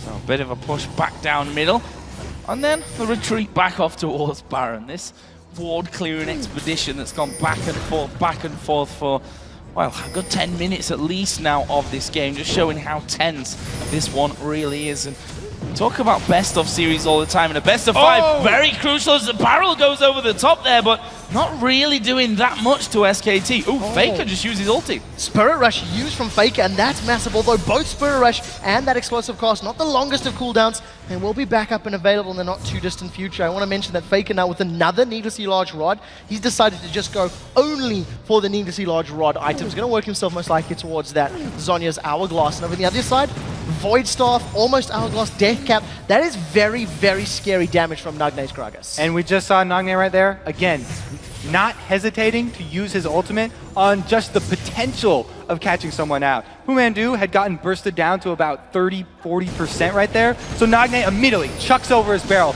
Look at this. Very sneaky Baron over the back. So sort of started this one out. We talked about it earlier that with that Jax on your team, you have such good potential at taking it down. Oh, they're going to get it. It's coming in. They've secured it. They're rooted in place, but Sword with the Baron buff, completely sneaking it from SKT. The long vision battles lulled SKT to sleep right there. And the small amount of time that they lapse, and Najin Sword just jump on it. Really good job getting over the back of that wall, using Jax's ability as well as Corki's to hop it. Timing that one to perfection. It's increased their gold lead now to 3,000, which is definitely still not a lot between these two teams. Could still change very, very quickly. And unless I'm mistaken, that's the largest gold lead we've seen for either team during the course of this 40 minutes. That's without the added statistics that that Baron buff is going to give you. The question is, what do Sword want to do? This is a very cheeky move, as every single member of SKT that can hop has hopped into the tri-bush. They're waiting to see which member of Sword is going to come down and deal with this wave. They're playing this very, very patiently. Piglet and Pumandu still hanging around on the river, and it does look like they want to jump onto Expression. Here comes Piglet. Shen standing behind it is available too. Expression's going to be jumped on here. He's throwing down Grandmaster's Might. He's in trouble. There is the counter-strike. Will he be able to get away? No, brilliant top from Impact. Kane comes along. He's going to be the sacrificial lamb. Impact will pick that one up, but that's now a 5v4. Despite the Baron, SKT are pushing. Now we'll see how they can do with this numbers advantage. And even though Sword do have that Baron, they don't have the CC of Leona, which is so crucial to their comp. They're deciding to not defend this bottom lane inner turret. It gets dropped, and SKT back away. Great death push. SKT, they counter the wall jumping of Najin Sword with some wall jumping of their own, and they pick off not only taking down one of the Baron buffs, but they also were able to get the turret after that, grabbing the objective, and then walking right down into blue buff. A huge win for SKT while Najin are wearing Baron. Such a close game from this one. Dragon is coming up here in about 15 seconds time as well. SKT don't have a time on it, but they've got wards down there, so that's an option for them to come even further back into this one to really start to level things up again. All right, we'll see how it works out for them. Neither of these teams have really got much further than those inner turrets. We've seen a little bit of time where Prey and Expression, I believe it was, were able to get some damage on that mid inhibitor turret of SKT, but other than that, it's been all about this vision. It's just been both of these teams trying to see more than their opponents. At this point, Najin really want to use that Baron buff to their advantage too, because they have champions that benefit from both the attack damage and the ability power. Corki and Jax get even more out of Baron buff than most other champions do because they can use that hybrid damage. Well, Sword right now have stacked up. The Cocoon did not connect with the champion. The tower gets dropped with one single auto attack from Prey. So now they've got an open, exposed inhibitor. Let's see if Leona can land some CC, because that's where Sword will want to create an initiation. True Shot Barrage flies across and not a lot of damage lands. Now, Bengi, does he want to kick Prey in? Not this time. Sonic Wave has timed out. The rest of Sword just continue to focus on this inhibitor. The initiation is all skill shot based here. There it goes! Mandu getting caught out from this one. It's going to flash, but it won't matter. Expression picks that one up, and that will open up the inhib. Sword take it and back away.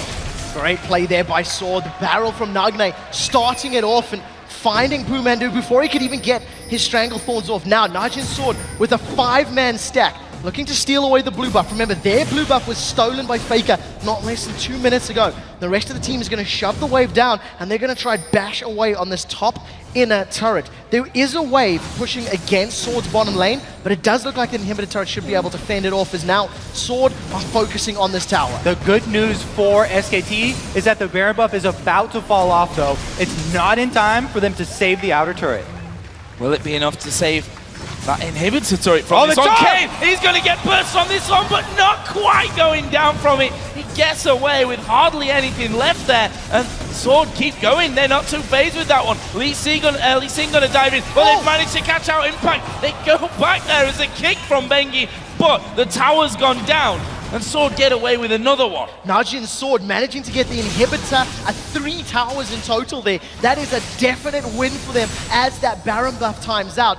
And SK2, they did the best they could to hold on, but just Pumandu, he's been caught out so many times in all of these team fights. His Stranglethorns has not had that disengaged potential that SK2 were hoping for.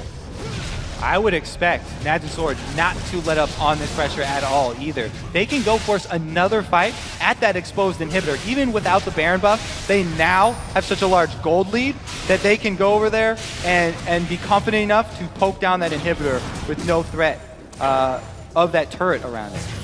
So Dragon being picked up there for SKT. Will bring that gold back. They've done so well to close that gap earlier on.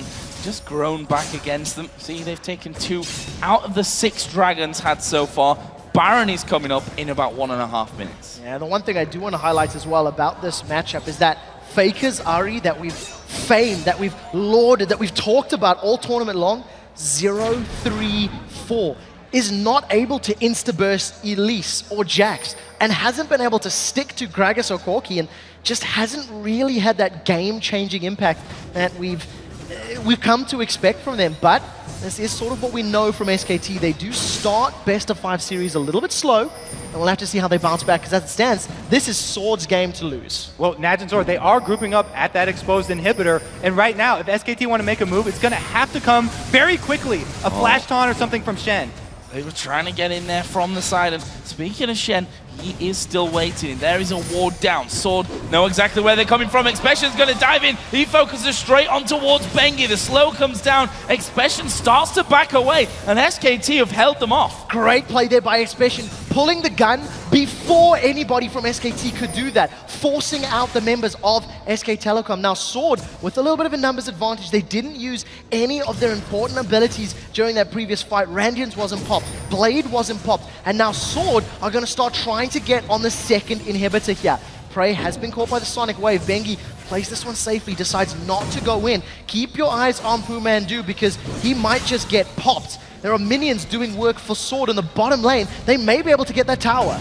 They can play it very carefully right now, as long as they just wait around, get one Trinity Force proc attack from Korkioff onto that inhibitor every few seconds, then they can slowly whittle it down. But now with Baron coming up, they can actually run this down very fast, because that Jax with the Trinity Force plus Blade of the Ruin King, so much extra damage coming in. Tower's gone. Baron started here for Sword, and SKT, sadly enough for them, they're nowhere near this one. This is going to be the second Baron of the game going over to Sword. Nothing that SKT can do about it, and it just gets harder here once again. Prey is going to delay that push a little bit because he wants the red buff, but they're going to go straight back to the exposed inhibitor. And they extend that gold lead even further and get that regenerative stats and all of the bonus attack damage and ability power that we've been talking about. Watch on Elise right now, 008, has yet to die, has been involved in 50% of his team's kills. Now the team and the rest of Sword have stacked up in this exposed inhibitor like we were talking about. They're going to have a full-on 5v5 Expression hanging out right in front of Impact and just taunting him, just daring him to pick a fight. You can see Prey does have flash available. The taunt comes out, he sidesteps it, in goes Faker. Nagne does manage to get off that Zhonya's Hourglass. He's alive before he gets kicked back into the fight. That is a massive toss! It knocks everyone from SKT aside, and the rest of Sword are on the inhibitor. Piglet here, getting caught up, they're going to lock him down. Flash comes in from him. Piglet, Mandu, and Impact, the last 3 men alive here. Sword managed to take down the inhib. They may try and close out this first game right here. SKT were the ones that finally were able to initiate there, but Nagne with the Zhonya is able to stay alive and get his ulti off. A massive ultimate that was knocking everyone from SKT aside. Sword have a 5 versus 3 here for another 40 seconds. Cleanse comes out there from Prey using their Quicksilver Sash. They're trying to focus down Impact. Tower has fallen. There's only one tower standing on before the Nexus here for SK Telecom. Sword are going to pick up game 1 in the series. Great win from them. They force it through there in the end. And we said it before, SKT not the best starters generally in these best of 5 situations. Sword take that early blow. They've got to win 2 more here though to get themselves through to that championship match. And I attribute so much of Sword's success there to their just lack of hesitation. They were so decisive. Even though sometimes Nagne would throw out his ult and not get the target that he wanted, so they'd have to wait the cooldown, they still, the times that it mattered, they were able to burst down their target. They continually got the picks. And the one thing I also want to highlight on top of that, not only did they instantly pull that trigger, they played so patiently outside of that. They waited for the moments. They hid in the bushes. They set up the ring of vision. And only once an opportunity presented itself, they didn't force bad opportunities is what I really want to highlight from that. And the interesting thing as well, Freak said before the game that SKT are going to have better strategic playmaking opportunities from this one. But if we think back to that one scenario where Faker thought he'd managed to catch Watch, thought he'd outsmarted him, didn't quite work out that way. There were 3 men waiting for him in the brush, and that was just real perfect execution from Sword. It was a really good job using the knowledge that Faker's going to want to pick off whoever's clearing out that ward, so they group up in the fog of war right behind him. Just very well played by Sword. And the question is now, how does SKT bounce back? Because Faker had very little impact in that matchup. He wasn't able to burst people. There was a super tanky support from Sword, so he couldn't eat the support, which is what we've come to know and love from Faker. And he's going to have to find a way to kill people in this next game because he simply didn't do it. And as one of your primary damage dealers, he needed to. Well, best of 5, game 1 taken here by Sword. We're going to send it over to Riv and the gang for a breakdown of that fantastic Game 1 win. Thank you very much, Joe. And I know Freak absolutely enjoyed that game because 3 Triforces were built and used effectively. Also, right out of picks and bans, we kind of talked about it a little bit before, as we went into the pause, that the Shen was huge and the Ahri was open. Mani, I know you want to get in on this. I'm actually really excited about the picks and bans here because I think this was a really good coup by Sword, and we can see how it played out as well. Basically, Sword had the superior 5v5 as well as the superior split push. You got to say they baited that Shen right now because even if Shen and Jax had gone even in that lane, Jax would have come in. Now, what this did was it made SK Telecom's composition very one-dimensional. They needed picks. And we saw Faker getting the early home guard much earlier than he normally buys it on Ahri because he had to be there to make the picks. And then we saw that trap get laid for him, and that put him even further behind because he had to spend the money on home guard. And they really just read SK Telecom beautifully here, and a great comp coming out of Sword. Before we jump into those fights, I definitely want to get the early game. Crepo, lead us through what happened in that early portion of the game. Yeah, what actually really impressed me is how SKT1 controls the pace. Basically, Leona and Corky got to bot lane first, so they should have a huge advantage. That's actually, I wasn't as impressed by Kane's Leona in the small skirmishes. He played his teamfights really well, but their lane handling wasn't the best. That allowed SKT1 to get back into bot lane. They later transitioned that into a little advantage, allowed Bengi to get a Drake off that. Bengi got stronger, counter-gang bot lane again. So this is this is the flow and the pace of the game that SKT controls so well, up until a point that we'll cover later, where actually Sword comes back in a really good team fight. So their fights were better, but individual small skirmishes, especially bot lane, it seemed that Piglet was doing a really good job of getting back into the game. Yeah, and people would probably wonder, like, why did SKT get all those dragons? The first 2, actually. And big reason for that is that Watch camped top lane and killed Impact and actually took Impact's tower. But on the flip side, you see Bengi camping bottom lane, killing Leona over and over again, and that's why, because the jungler for SKT is on the bottom side of the map, they're easily able to capitalize on that with the dragon. And what may have been missed as well, too, is that Faker was doing an excellent job of shoving mid, and he got some really good tower chip in, and that allowed both the mid and bottom turrets, because of what happened in the bottom lane, to go down in favor of SK Telecom. Now, probably a better game plan for them here would to do some deep wards, gain vision control over the bottom side of Najin Sword's jungle, and try and set up those picks. Absolutely. Instead, they engaged in that fight in mid lane, where Mandu got a little bit caught out. And what that caused to happen was their own mid turret to get destroyed, and then with that went the possibility. So if they hadn't gotten caught out a little bit in mid, they would have been able to aggressively ward and pick better in the mid game. And a lot of this game actually felt a little bit like deja vu for SKT in their first couple of semifinal games against Ozone back in Champions Summer, because the actual same ward bait was used in game 1 there, where Dandy sets up a pink ward and says, Faker, you're going to kill this ward, with Elise, mind you, and kills him there. And the exact same ward happens here, which at the very least tells me that Sword's smart, but also that they probably watched that series like, well, they took 2 games. We could do the same thing. Faker likes to kill wards and makes the same trap. And then also sort of, we didn't get to talk about this during the pregame very much, but SKT doesn't come back very well in games. And what they've tried to do in those sort of, when they try to make comebacks, is try to force 5v4s. And they've got Shen, they've got Stand United. They're going to try to jump into fights with a numbers advantage, even with a gold deficit. And we've actually still never seen those fights work for them. Yeah, and Faker was never able to actually get back in the game because there's nobody on Sword to pick. There's Elise and Jax who have ways to like make themselves invulnerable. Gragas and Corky are extremely safe, and normally he feeds off supports. There's a Leona on the enemy team. She's so dangerous, and she's actually so hard to kill that Faker, after he made a misstep twice, overextending and dying in teamfights, he was never able to get back into the game. And actually, let's pull that replay up on your screen right now. We'll kind of see where Najin Sword took these advantages, how they kept themselves up top, and really just got the best of SKT in each one of these fights. As we pull this up on your screen, Crepo, take it away. Yeah, this basically what happens is Mandu will get caught here, which actually is a recurring phenomenon during the game. So that's where Sword does a good job. Then SKT tries to counter, gets really aggressive. We can roll the clip already and see what happens. So Mandu gets caught, gets Stand United, makes it out alive.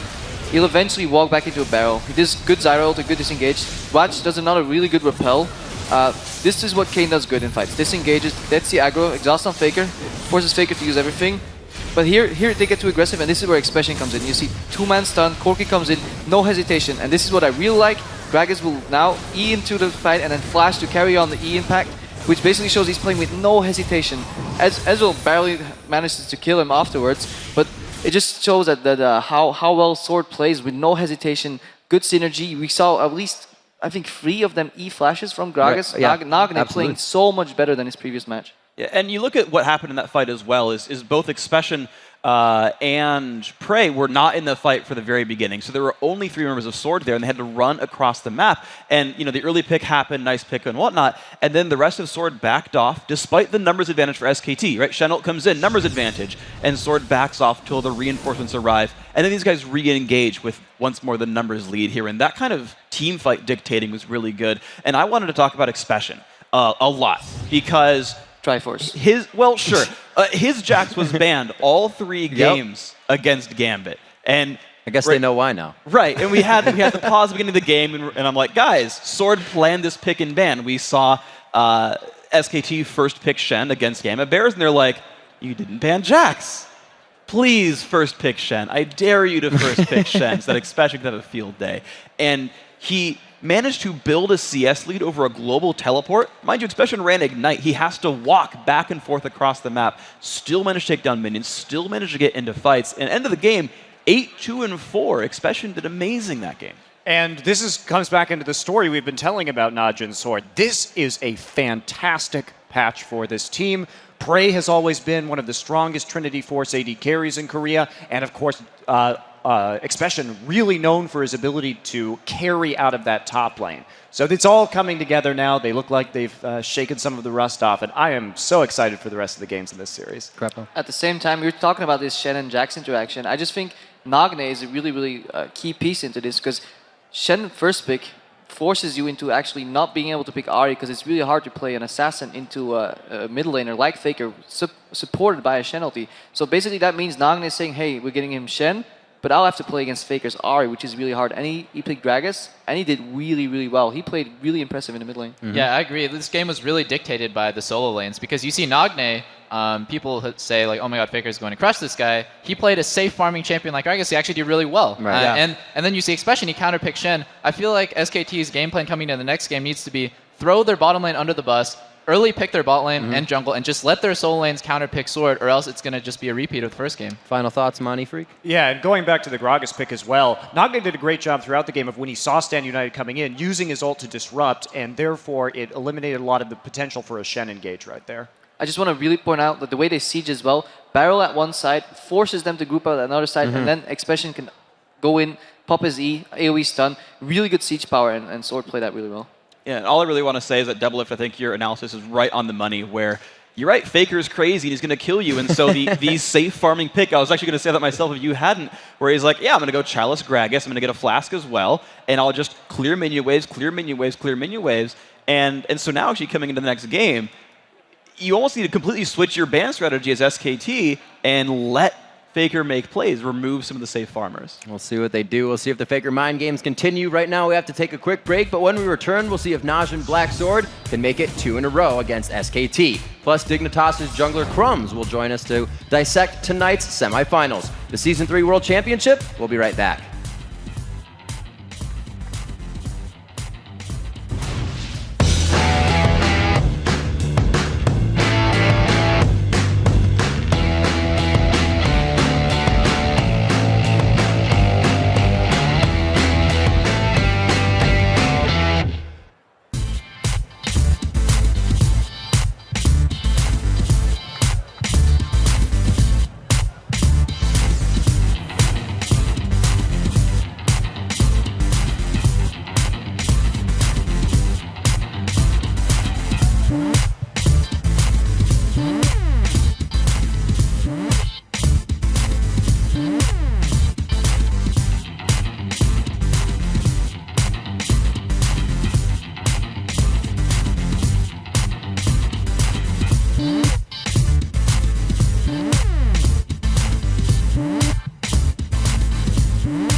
Welcome back to the Season 3 World Championship. The next match is coming up fairly soon, but first I am joined by Alberto Rengifo, or Dignitas' jungler Crumbs, and I want to ask your expert opinion on this match. SKT1 heavy favorites, yet they dropped the first game. Thank you, F. the Portere. Now, going into this match, I feel like many people predicted SKT to perhaps even 3-0 sweep Najin Black Sword, and I really like seeing how Najin pulled out their strategies. They're really comfortable with the top lane Jax, and they completely steamrolled with it. They played their strategy, played their game, and SKT didn't seem to have an answer to it. They got shut down in the Shen lane, and Faker didn't make any plays that he's sort of expected to, and they won the game off that, and I'm really looking forward to the next games now. You can't count out SKT, though. They've done it in the past. They've lost first game. They've even lost the second game on the best of 5 and won 3 games in a row. So this game is still anybody's game. Absolutely. Now we've seen Bengi and Watch in action. Is there anything in the tournament that you've picked up as a jungler or that has really impressed you? I think what's impressed me the most in this tournament is how selfless some of these junglers are. You'd see they make these plays and item choices that are completely for the team. They don't think about themselves at all. They'll buy first item sight stones. They'll buy oracles very early on. So they're really just looking forward to increase their pressure and their overall what the goal as a team they have, not in increasing their own personal strength. So for instance, in North America, you'd see many junglers, their first item buy would be Doran's Blade, just because they want to be themselves stronger. But these styles are so different, and I really like seeing how they play against each other, especially in matches against junglers that are selfless. As a jungler myself, that's something I really enjoy watching. Maybe going on that, learning a lot from this tournament, maybe, because what has the off-season been like for you guys?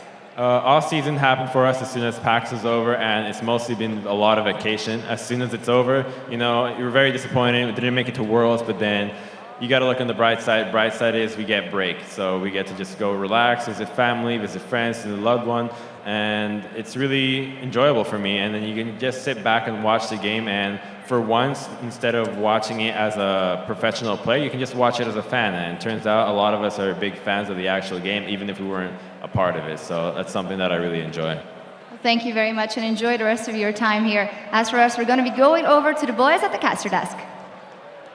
Thanks a lot, Shocks, and it is time for Game 2 in this best-of-5 semi-final series between Najin Black Sword and SK Telecom T1. And like Monty and the analysts predicted, Game 1 went over to Najin Black Sword. Yeah, the one thing I really want to highlight about that game was the Nagne versus Faker matchup. Round 1 went heavily in favor of Nagne. His Gragas, 6-1-4, and he was in complete and utter control of that matchup. I was particularly impressed by his explosive casks. We'll see if he can pick as a winner in the next one. Oh, wow. The other solo laner, I want to give credit to Expression. He got his favorite champ, the signature Jax there, and he was able to make it effective in the late game. He didn't have any problems early against that Shen. Really, really nicely played.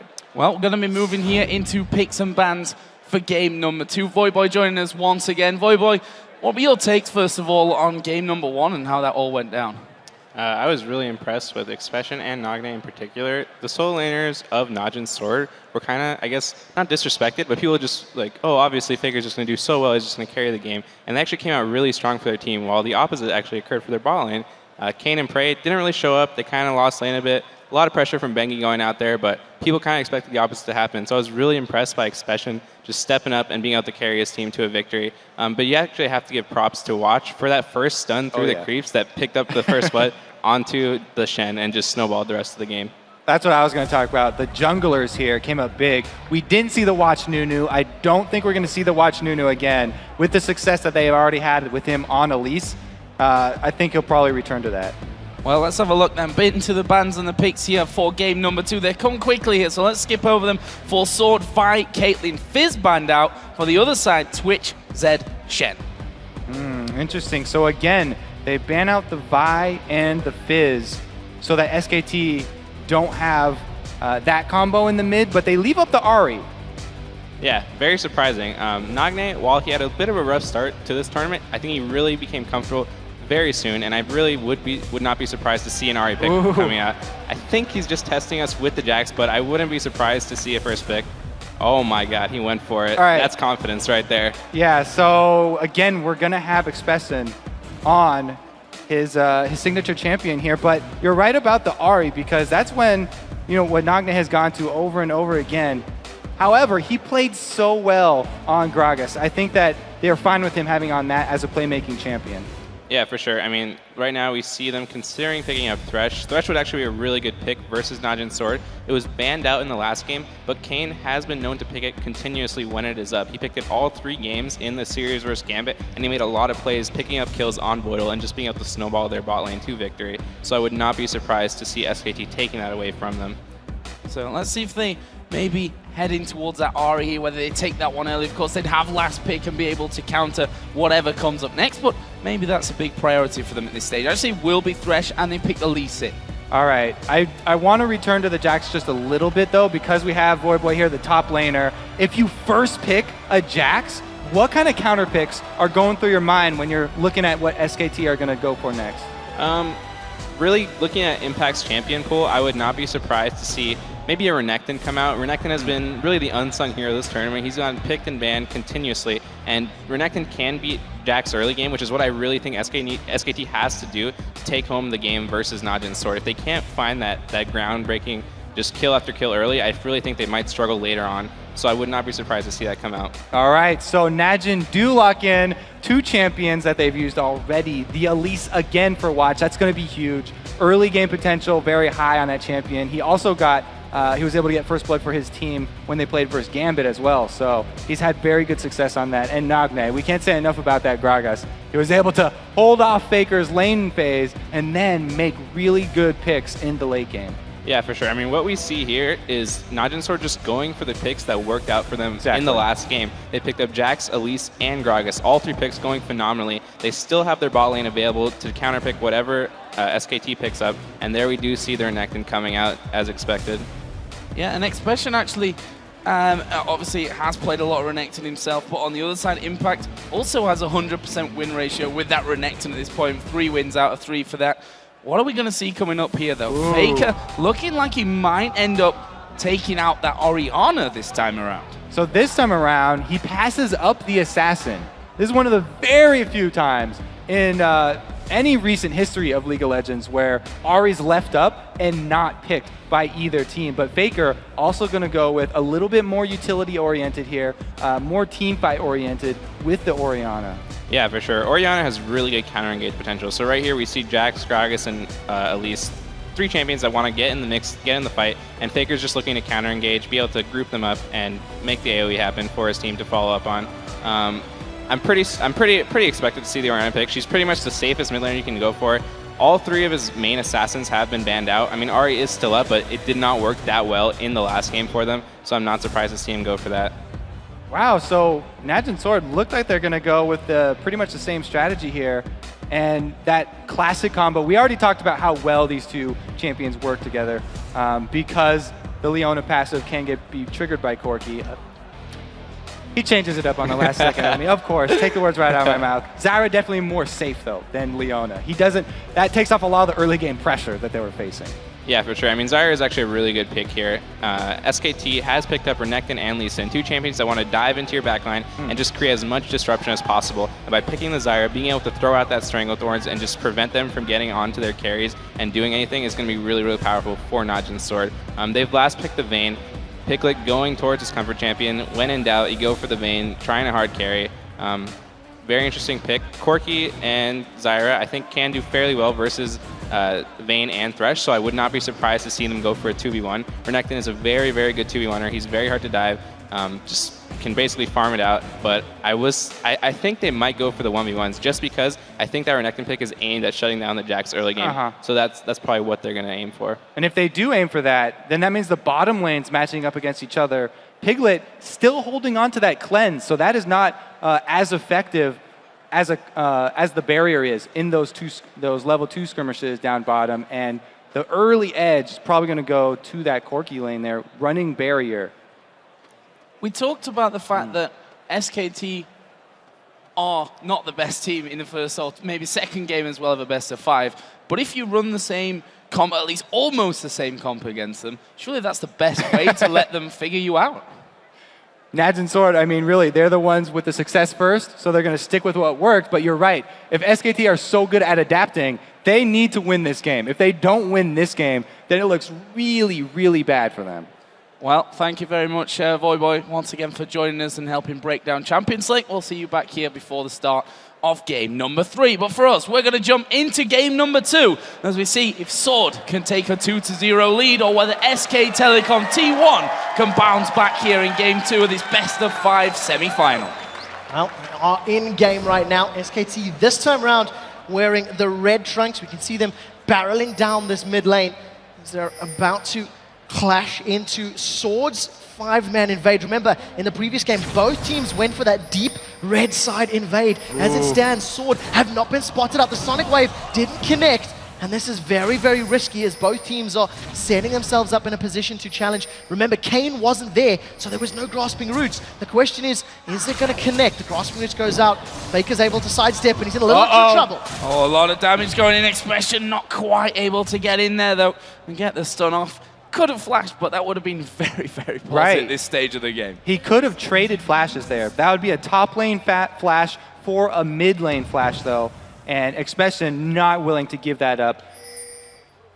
Well, that definitely could have been different if Kane had been in a position to land that route as SKT were moving in. Instead, he was setting up some wards down on the bottom half of his jungle. You can see some fairly deep wards now from the side of Sword. Once again, outranging SKT's wards. Sword are going to be well aware of where those solo and duo lanes are going to go. We'll see if Piglet can avoid stepping into that vision. We've seen these Korean teams sort of skirting the walls to try and dodge as many wards as possible.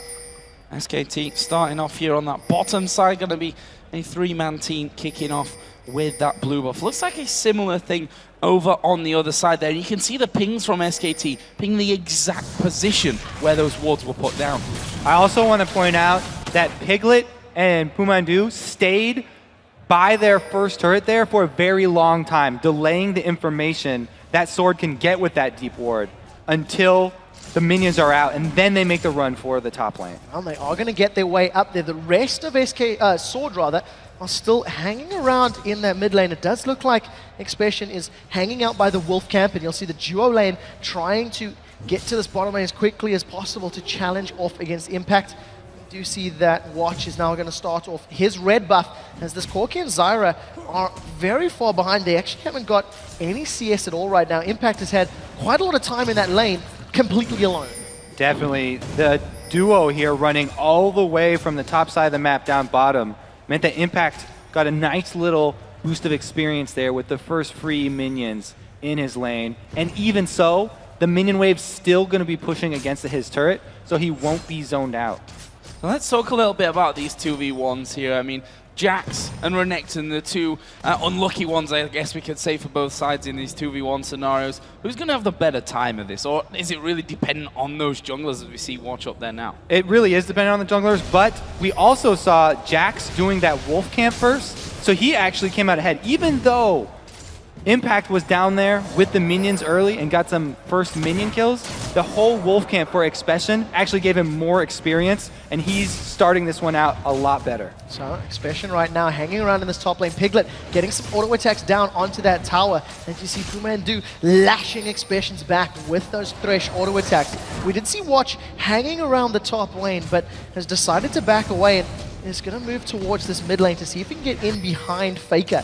Does look like that ward is just timed up, but Faker would have seen Watch entering, so he's going to realize that he's been spotted, and the gank's not going to work this time. Yeah, just before it timed out there, actually came in on that one. Is Bengi going to go aggressive here on towards Prey? Just heads straight back off in towards Impact, and doesn't really lose any health from that one, but good damage put down. He's going to stick around with this one. This is something we see from these sort of early ganking junglers with Elise and Lee Sin. They have the kill potential. He's sticking around here. If he can land that Sonic Wave onto Prey, may work out, but does get spotted by that little seedling of Zyra, and you see Bengi getting out cleanly.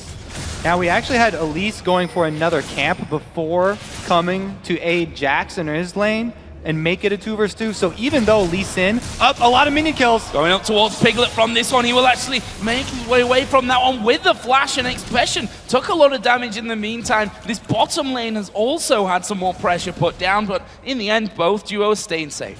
No flash though, nor an exhaust for that Piglet. And the top lane right now, Brain Kane have been jumped on. Oh! Impact's gone in, Ignite's sticking, first blood's been secured. Now Impact's been hit by the tower shot. True damage lands. That's a flash from Prey. Impact gets out. That's a second kill for SKT. Bengi and Impact over the move. And the bottom lane gets destroyed here for Najin Sword. Oh, now Faker's under attack in mid as well. He's managed to dodge that cocoon though, just sidestepping that one cleverly, and that went disastrously wrong. Prey thought he had the damage there to finish off Impact, and well, you sometimes think you have it, but you don't in the end, and that's the real Expression down gets of them. hooked. Expression is going to get hooked and flung back there a little. There's a knockback from Piglet, but Expression's safe there. Fantastic counter-strike, locking up Pumandu under the turret. He's going to get out. Now remember, Pumandu does not have his exhaust available, so if Watch is able to get in there, and Expression and him can get onto a target, it could work out. Faker now, landing those auto attacks onto Nagne, having a better work of it right now. They trade Ignite for Ignite. Nagne's down to 100 HP, he flashes. Faker takes a tower hit, does get out, and both mid laners stay alive. Ooh, Nagne there. Very, very confident. He goes back in on Faker, able to leave with trading summoners. So actually came out pretty well with that. Crazy, crazy stuff there in that mid lane, but look at this. Bengi's on the Lee Sin. hunt. He's blind, but he can sniff blood here as he lands it on towards Nagne. He was stood stationary there around the corner, and Bengi landing everything that he needed to, and they've got time here for some tower damage as well. Oh, we do see right now, Faker's decided to back away, gonna allow the minions to die to that tower. And this is an early 3-0 lead here for SKT. 2-0-1 on that Bengi Lee Sin. He's already got a double Doran's Blade start, so it's a slightly different item build than we've seen from the previous game. He is going to make his way down to this bottom lane, has his Dragon Range available. Impact does get rooted up. Bengi is looking for Prey. Can he catch him? Does land the Sonic Wave. Prey at half HP. There's Impact slicing him once again. The stun not quite holding him up for it long enough. That's a great grasping route. SKT not able to follow through. I'm very curious why Bengi's deviating from his normal build here, where he rushes those Moby boots and puts so much emphasis into that vision. You're right about that double Doran's Blade start. He's really going to have to make an impact in these early fights. Well, it does seem like his roaming has been working out right now. Almost able to secure the 4th kill there for SKT. Prey was forced to use that Valkyrie over the wall. Did manage to get out with the aid of Kane's roots. Now, after a little bit of passiveness in this game, we do see that there's a CS advantage in the mid lane. 20 CS for Faker over Nagne. In the bottom lane, as far as the AD carries are concerned, I mean, Piglet is ahead of Prey as well. Prey finally returning to lane. So all things looking very good for SKT, a 2,000 gold lead. Very rosy indeed. That 2,000 gold, definitely different to what we saw in that last game, isn't it? It took us a while to see first turrets, first blood coming in there, and certainly a long time until one team really started to pull ahead. Here is a blue buff pass over on towards Nagne, who took his eye off the ball a little bit earlier on, was taken down by Bengi. Can't afford to let that one happen here again. Looks like this time around, Najin are going to put a lot of their emphasis again onto Expression. But because they were 2 versus 1 lanes, both of the solo laners very low farm. It's going to take Jax a long time to get to the point where he can carry the team. Well, we do see that Watch is moving up to this top lane, trying to set something up on Pumandu and Piglet. In the end, it doesn't work out, and I think we see another difference in itemization here. If I recall correctly in the previous game, Nagne rushed that Chalice of Harmony early on, as opposed to going for those double Dorans, and this time around, feeling he can risk it against Faker. Now we see the Shockwave catches Expression, but Watch was able to repel away from it. Expression's in trouble. He's going to leap over to Watch. That was a flash hook. Comes down from Pumandu. They picked up a kill onto Watch, and they turn their attention to Expression. They're not done here. They're going to keep chasing the Jax. Here comes Vayne. Not quite able to knock him there against the wall. The barrel's coming in. Piglet going a little deep there. The command protect, making sure that that tower not able to do too much. But this is going to open up the outer mid turret. They're going to dash away on this one. They've got a numbers advantage. Expression just out of sight there from SKT. This will be the first tower of the game, as SKT sets up a great roam. There's some pretty good damage there from Nagne, but it's not going to be enough to save this tower. In fact, it is, as he cleared the minion wave. Now let's look back. That was all set up by this very deep ward up top, this pink ward from SKT, which saw the invade from Watch and Expression. And the lanes did exactly what you need to do when you get that amount of intel, and without Najin Swords knowing that they did a great job collapsing, able to come out with the kill and the extra pressure on the mid turret. Look down that scoreboard right now, and specifically at the creep score. 46-27 in the top lane. Similar coming out of the jungle. Similar lead there in that mid lane. The bottom as well. Piglet has that lead over Prey. It's going extremely well on pretty much every single front here for SKT1. They're approaching that 3,000 gold lead 10 minutes only into this game. Yeah, Piglet already got that Bilgewater Cutlass completed. He's returned himself to lane. There's so many more wards in SKT's inventory right now than there is in the side of Sword.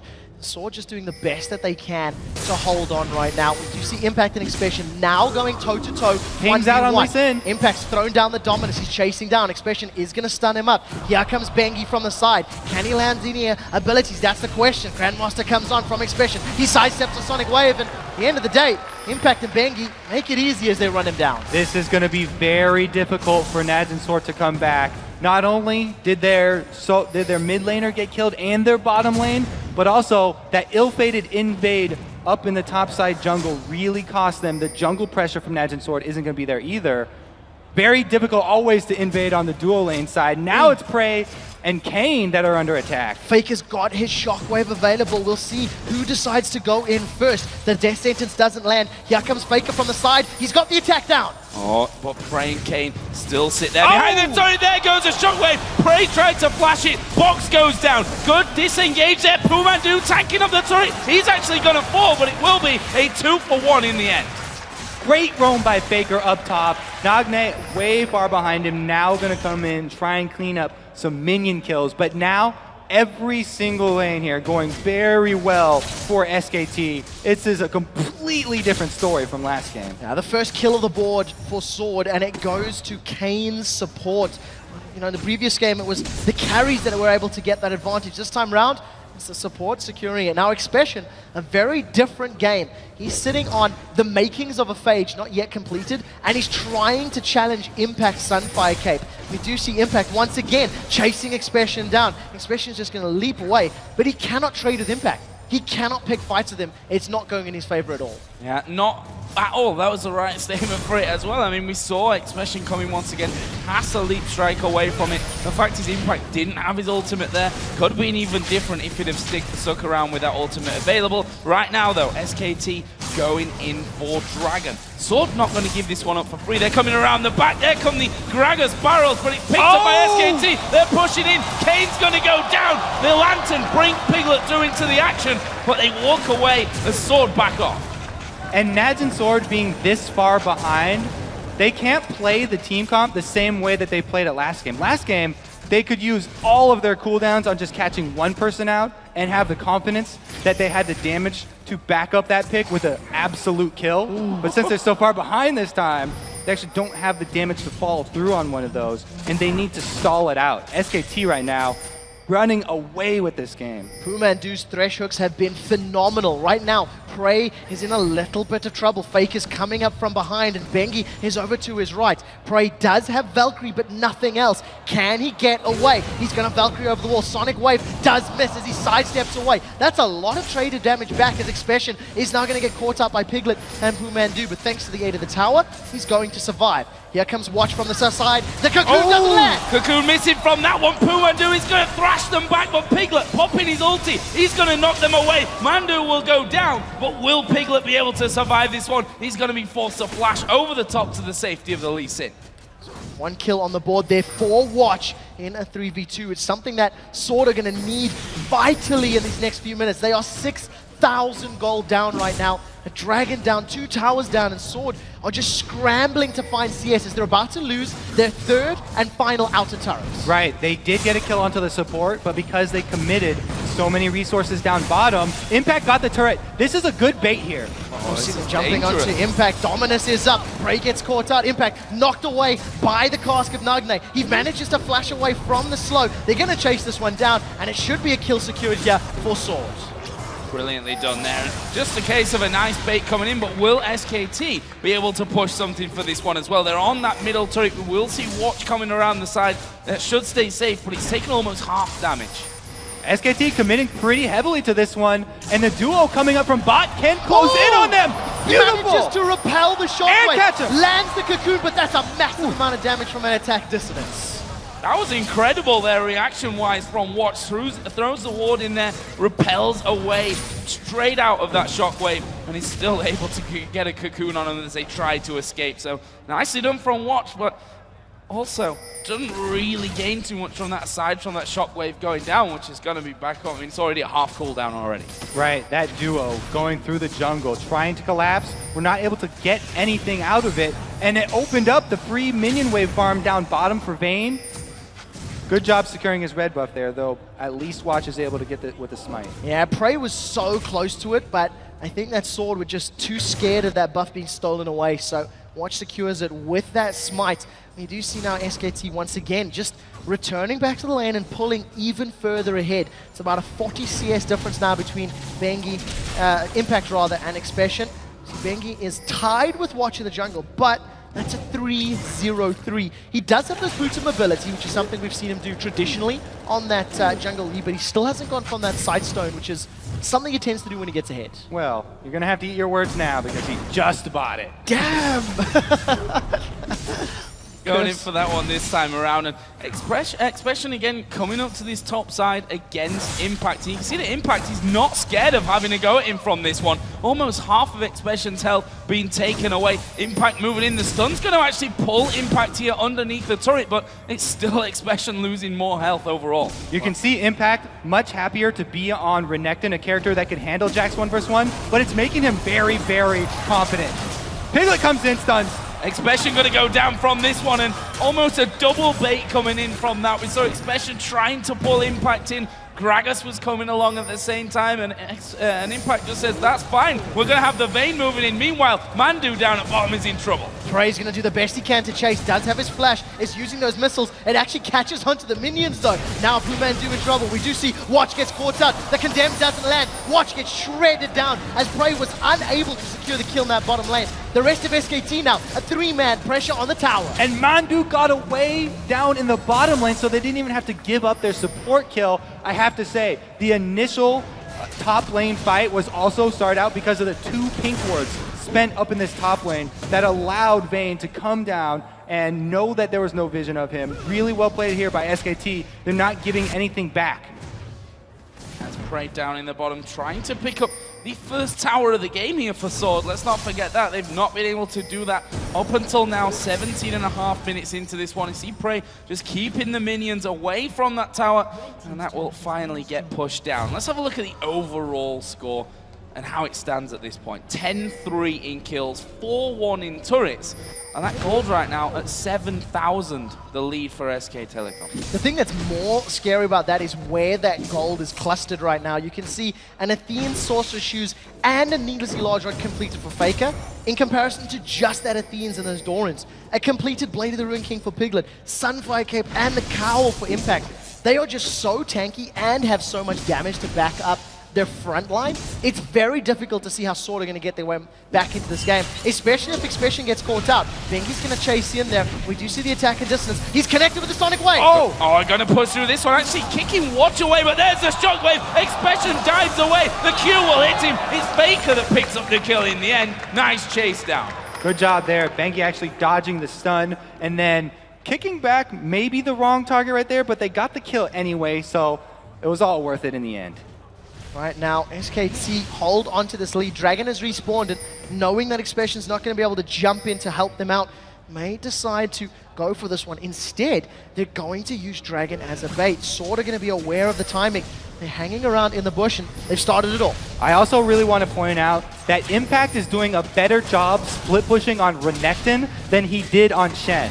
Even without the global ultimate, the possibility to join his team, he has the confidence in this Renekton to 1v1 people, and he has the ward coverage to back this up. team there just stood. Not anymore, Pretty much watching Sword go in, come back out. Okay, no problem. We know you're there. I am not scared of you at this point. Meanwhile, Faker and Mandu here coming around the side. Sword, see that as the hook comes in, and there is a steal. Faker says thank you very much and walks away with the blue. Mandu and his death sentences not only securing kills, but making sure the buffs are secured for SKT. They're completely controlling this game here, and Sword is scrambling to find their way back into this game. They've got Impact split pushing the top lane. They've got Piglet split pushing the bottom lane, and it's a very difficult situation to be in. Faker now, with everything available to him, is staring down the barrel of Nagne's Gragas. As it stands, neither of them have gone toe-to-toe. It's once again, it's been a farm fest for our mid laners, and it's really been about the jungler helping out the other lanes to get this early stage of the game going. So a bit more farm back here on that bottom side for Prey. Trinity Force Sorcerer Shoes is what he is working with right now. Other side, we can see that Seal now added into the Blade of the Ruined King for Piglet's Fane. And look at this, the start on the Baron. There is a reward there, so I think that they've seen this happening. And Sword are actually closing in now. So here comes Sword from the side. They're aware of this. The death sentence goes out. It doesn't manage to connect though, and Sword are a little bit split up. Faker using the movement speed from distance. Bengi wants to catch somebody. Can he get the kick? The Sonic Wave doesn't manage to connect with anybody though. He's going to back away, and SKT lose a bit of HP to Baron, but no fight comes to that one. Expression alone in the top lane. They have to be very careful here about the steal that's possible from Najin Sword. So SKT have to be very careful clearing out all the vision. Right now, they're just trying to bait someone close enough from Najin Sword that they can grab a pick. What the bait on the hook. Kane, don't take it. Will they bite here? Kane moving forward step by step. Nagne here around They the got side. Watch. There's the barrel coming in. Watch is going to be taking a lot of damage there. Repels away. There's a barrel over the side. This is good damage from them. Mandu going very low. Bengi is low. Impact comes over from the side to shield some of that one. And there is a Valkyrie off from Prey. That overall wasn't that bad from SKT. Yeah, the area of effect magic damage in the back line just destroying SKT, taking their health so low that they could not commit. Right now, Sword realizing they've got some HP advantage, have stuck around in this mid lane. We're definitely toying with the idea of shoving this tower down. However, the wave clear from Faker is so good that the minions were just melted before they got anywhere near it. And SKT hold on to that 9,000 gold lead. However, at 22 minutes, it is a little less impactful than it was at 15 minutes. And while it's still massive, Sword have to keep hoping for those defensive starts. They have caught Faker out. There's a shockwave though, he lands it onto two of them, and look how low both Prey and Expression got. Here comes Bengi. Are they going to fight? Oh, he wants it! Going to get locked up. He does go in there, but he's going to pay the price. The shutdown coming in for Nagne. His Dragon Rage was still on cooldown. Just another second there. Bengi flashed in and could not finish off Prey. Well, right now we do see Bengi with his life down. He's going to be unable to help out. He has a replay of that fight. All right, so this is where they catch out Faker, but the beautiful shockwave right there isn't able to get Prey and Expression low enough. You can tell Bengi's going around the side to try and land that Sonic Wave, and even though he gets Expression, he flashes over to try and finish Prey, but he just pulls out a kick instead of the actual Dragon ultimate right there. Not right available, and he can't finish him off. Little bit unfortunate for them there on that one. So let's take stock again. 23 minutes we are into this game. That 9,000 gold lead still standing. 4-1 in turrets for SKT. It's not looking good for Sword. We talked about the fact that SKT are an incredible team at adapting. And so far they seem to have done that after Sword picked a very similar lineup in game one. Yeah, right now Sword just doing the best they can to hold on to this matchup, and they had a very advantageous fight that allowed them to not only prevent the Baron from going down, but actually almost get some kills. And we'll see if they can find that situation again. I feel like SKT may not group up quite as tightly to run the risk of being caught by Nagne's ultimate.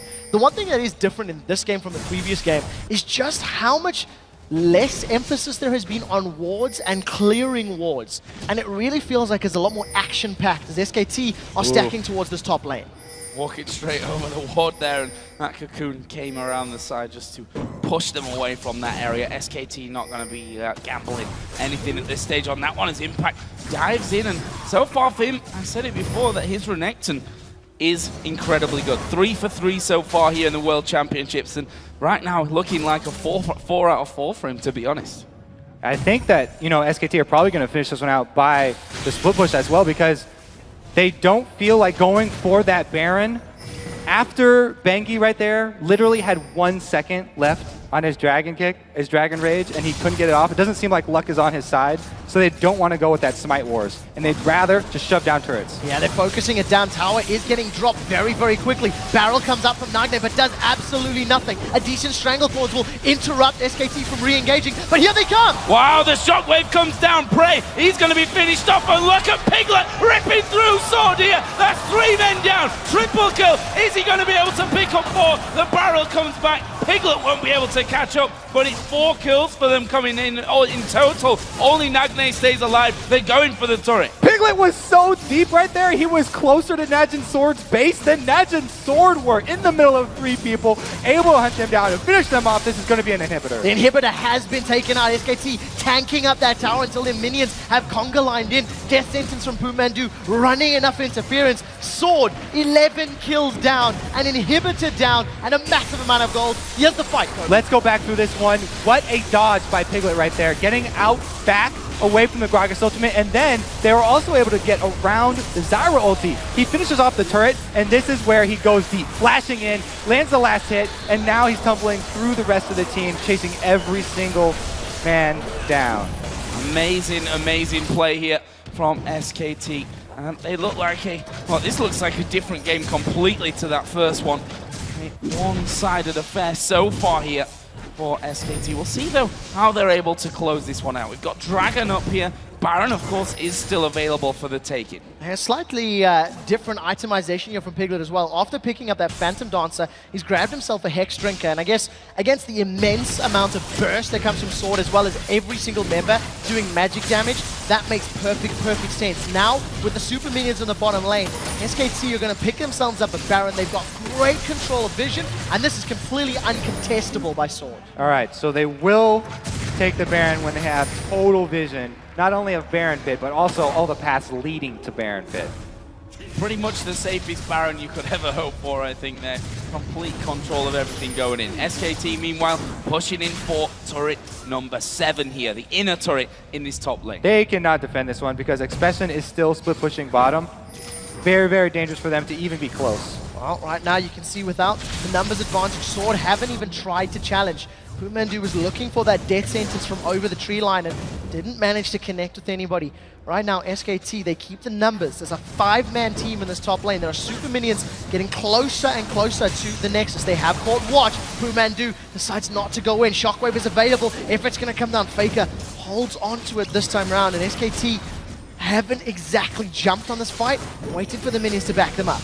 No need to take a risk here for SKT. They're going to be regenerating all that poke that comes out from Sword slowly but surely, and probably going to put down a lot of damage on their own as things go through. Just waiting for that next wave of minions to come down the turret. There it is. Actually, we saw the flashes going in from that one. Impact having to get himself back away, not quite going to plan.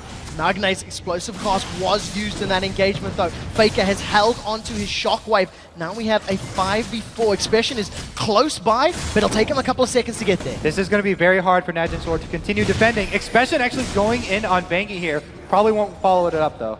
Pumandu almost connecting with that death sentence. Not managing to grab a target just yet. Expression and Watch toying with Impact, but that's definitely not something that'll work in their favor. Piglet once again landing a couple auto attacks onto the tower. Sonic Wave connects, but no follow-up. Watch once again repels the Shockwave. He comes back down, almost gets caught by the death sentence.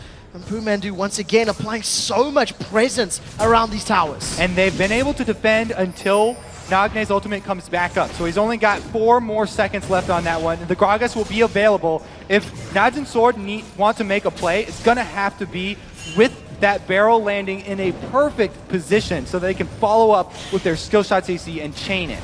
Look at this here from SKT.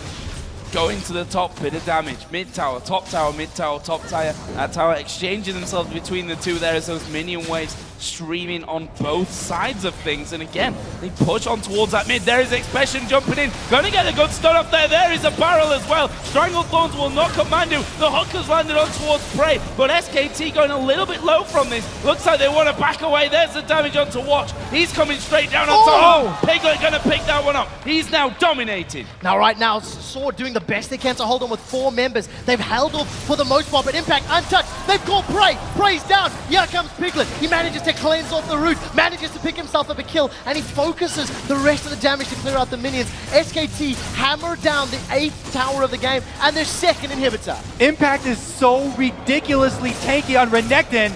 Don't think Imagine Sword can ever take him down. Now they're going on Nexus turrets. Now look at the shield there onto Piglet coming out from Faker. They are going to take down that first Nexus turret. Nagne on the top side here with Gragas is going to get jumped on. Expression comes out. There's a barrel flinging him off towards a fountain, which won't make that much difference. Nagne moves off to the top side. Second Nexus turret goes down. Nagne does pick up the kill on Bengi, but they're pushing in for the finish here. They're trying to take down the Nexus, and they will take down the Nexus.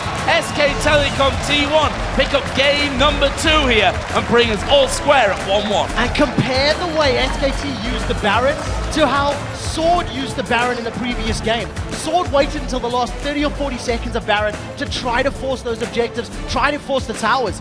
SKT planted themselves as a team in front of those top and mid lane inhibitors and refused to be budged. They just kept waiting for minions, get some auto attacks down, rotate, auto attacks, rotate, over and over until they found the opening they wanted. SKT looked like they were not going to wait for anything all game long. They kept on taking objective after objective.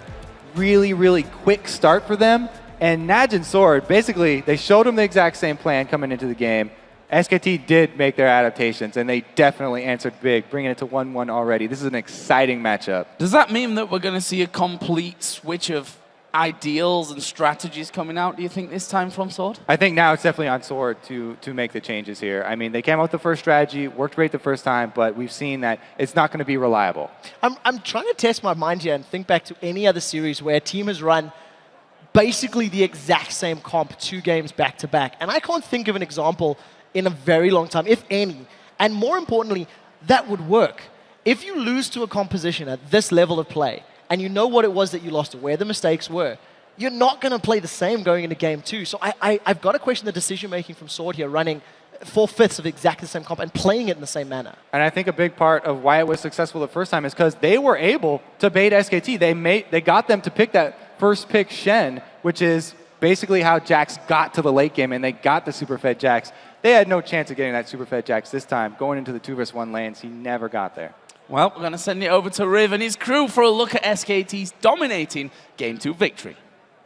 Thank you very much, Joe. And indeed, that game showing us that SKT can look at the same composition almost without Leona there on Najin's side and pretty much make it seemingly not work at all. Right out of picks and bans, Monty. How are you feeling about that game? Well, I think this really shows the strength of SK Telecom to rebound and make those adjustments. We talk about how they typically lose the first 1 or 2 games of a best of 5, right. But the problem is once they get rolling, once they win 1 game, they usually win 3 in a row. So to come back for Naj and Sword is a tall order. And what the adjustment that they made here that was very important is, I've talked about this before, but there aren't that many teams in the world that are comfortable with a solo Vayne split push. Right. And that is exactly what Piglet does. It's also what Mr. Doublelift likes to do, and it's a strategy that we have on CLG. If you can rely on your player to make plays, and Piglet also doing the heavy roam there, repeatedly shutting down Expression, this is just one of the characteristics of SK Telecom's playstyle. And I think you do have to question the delayed lane swap. Sword intentionally switched into those lanes, got behind early, and I know some of the fellow analysts here have some pretty strong feelings about that. Yeah, one of the reasons that Sword couldn't react to the lane swap properly is because their duo lane was losing. They actually died in the 2v2. Both of them, both Prey and Kayn died to Lee Sin, Renekton, which is a really devastating 2v2 jungle top lane combo. And it's no coincidence also that Sword has lost every game that they've gotten 2v1. In the Gambit series, the Gambit 2v1 them in the first game, they came back every time Sword 2v2s the enemy duo lane, they win. And that's because Prey is such a big part of Sword's play style. He needs to get fed, he needs to get ahead, and he can't really get ahead if he's 2v1ing. That means he's splitting even with the enemy AD. Yeah, and actually one thing that played out there as well was you talked about Prey, but also Expression here, who's stuck in a 1v2 and had a really, really rough time of it. Didn't get much jungle support. And the one thing that stood out to me was that SKT, I mean, granted Lee Sin, actually, yeah, in either case, they sent the Lee Sin to go gank for the Renekton, to have a 2 versus 2 matchup there. Instead of 3v1 diving and killing the turret off and breaking the lanes apart, they extended the laning phase. He supported his dying turret, got a kill, kept the lanes in a 1v2, and Expression got farther and farther and farther behind Impact. See, I think this game came down to play and not to compositions, because I think both teams had the means to deal with each other, depending if they just played it right. We could see when SKT struggled a tiny bit getting that Nashor once they actually dropped the split pushing, and you could see that Sword's comp was actually pretty decent at dealing with them. I just think they completely got outplayed, and I really want to give props to Bengi here, because the way he plays his Lee Sin, gets an early lead, transition that in mobility boots, goes around the map, keeps ganking. There's a lot of vision control coming out from the entire SKT1 team. Basically, that's what SKT1 does. You give them a lead and they will strangle you to death with perfect vision control, really heavy roaming by the jungler, just snowballing in the lanes one by one, and then just, yeah, good mechanics to top it off. Bengi has been playing so well. He's part of SKT's first 5 kills. And even though he did that derp where he flashed into the enemy team and died because he thought he had a kick up, I mean, he's just been playing so well. He's been setting up these amazing like insect plays where he kicks the enemy carry back in. I mean, you got to hand it to this guy. He makes SKT snowball the other game, gets every dragon. And I actually want to give some credit to Najin Sword, because I know at the beginning of the series we talked about how the mid-game decision-making was going to be so much better for SKT, but we saw a mid-game victory in Game 1, and here I actually wanted to commend how Sword played the Baron dance at around 20 minutes or so, because fully blacked out vision, no one face-checked a Thresh Hook, and Sword actually chunked SKT off the Baron. A really good Gragas ultimate into Prey on the side, landing a bunch of poke damage as well, and took over map control on a unwarded Baron attempt, and it's like, wow, that's really, really good mid-game play, good play calling. This is something where Zyra actually excels at. The range she has on her seedlings makes it really easy for her to get mini wards into brushes she otherwise couldn't get into. The same way she can hide behind the plants, she will pop out of those seeds to dodge possible fresh hooks. So the Zyra really helps, especially with Gragas as well, being the long range disengage in case somebody does get caught, like Watch, who then has a repel. So Baron Dance definitely wasn't the answer for SKT1. The split push, as Mondi pointed out, with Renekton being in a lead and Vayne being able to individually split push as well, probably was the way to get a chokehold onto Sword. And with a little bit longer to go over this, I definitely want to touch on a point, Crepo, that you brought up during the quarterfinals and within that game, and it's behavior in the lane, playing with or without your jungler there and kind of faking out the other team. How were they, putting that forward within their lanes? So when I was watching Prey and Kane 2v2 against Renekton and Lee Sin, they're both level 2. Okay, this Lee Sin is level 4 with double buffs, and he walks in and they play like he's not there, or sorry, they play like they don't care if he goes on them. And to me, I'm like, they're playing as if Elise is there, and I don't really have the replay to pull up, but they played so disrespectful of him that he actually didn't go in on the Zyra. He's like, oh my god, Elise is here, they're trying to bait me. And it's like this next level mind game that they played. In the end, I was like, actually, they're actually playing kind of dumb, and they both died because they played so far up. But yeah, there's a lot of like lane behavior things that trigger like, oh, the jungler is here, they're playing aggressively, I shouldn't do this. All right, well, we'll see if the mind games continue as well with the baits and everything else that goes along with it. Right now, while the teams take a breather before Game 3, it's the perfect time to check out the best responses to tonight's Twitter question. Earlier, we asked you, all of you, how has the World Championship influenced the way you play League of Legends and why? And here's what you guys had to say.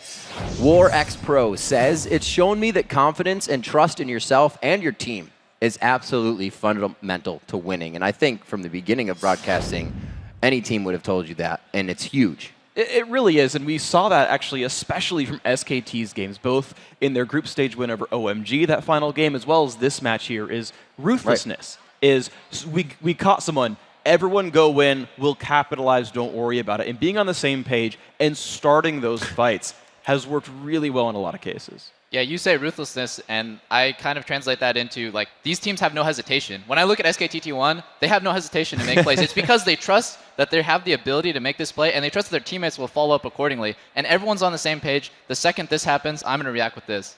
All right, Koshi93 says, all these great dives have made me a more gutsy player. As Doublelift was just saying, I used to be way too cautious. It's really paying off for me. And that's kind of a double-sided coin there, but Crepo? To be fair, to learn diving, you have to fail at it many, many times. So this is true. I do hope for that player that he watches it a lot before he tries it, because Knowing from experience, you will have some mishaps come happening. All right. Instalock Ari says, since watching Worlds, I've used vision wards much more. Keeping the enemy blind means opportunities for me and my team. And you really see that with a player like Faker, who on his first back, you know, in the first game we saw Manari pick up both a pink and a green ward coming back into lane, because it gets you just so much more control. You can play more aggressively if you know the jungler isn't there. If you can deny a ward as well, it makes the other mid laner play really scared because they don't know if your jungler's. So, all about wards, right, Double Lift? I hate wards. Surprised we didn't see any Trinity Force Kog'Maws in there. Just not impressionable enough. Guys, those are some great tweets. The rest of you, keep those answers coming our way. We're at LOL Esports, and be sure to use the hashtag Worlds. Then head over to bit.ly/worldssemis and give us some feedback on everything related to our coverage of the World Championship. This week, we want to know your thoughts on the Off the Rift segments and find out what types of other shorts you'd like to see in the future. All right, we've got to take a quick break, but when we return, SKT and Najin Blacksword head back to the Rift for Game 3, tied at 1 win apiece. But up first, we take a look at tomorrow's semifinal showdown. Expect and Fnatic teleport onto the stage to battle Royal Club and Uzi in front of a Galen Center full of fans.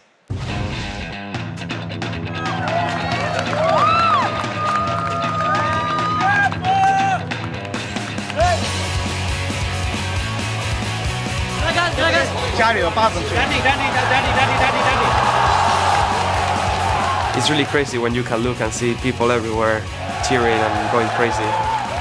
当赢的时候，台下的观众一起欢呼你，或者是欢呼一个团队的时候，那种感觉是最好的。 I think it can work more to our advantage than theirs because we are really used to playing in big stages and having a lot of pressure. And yeah, I don't know if they're all really used to it.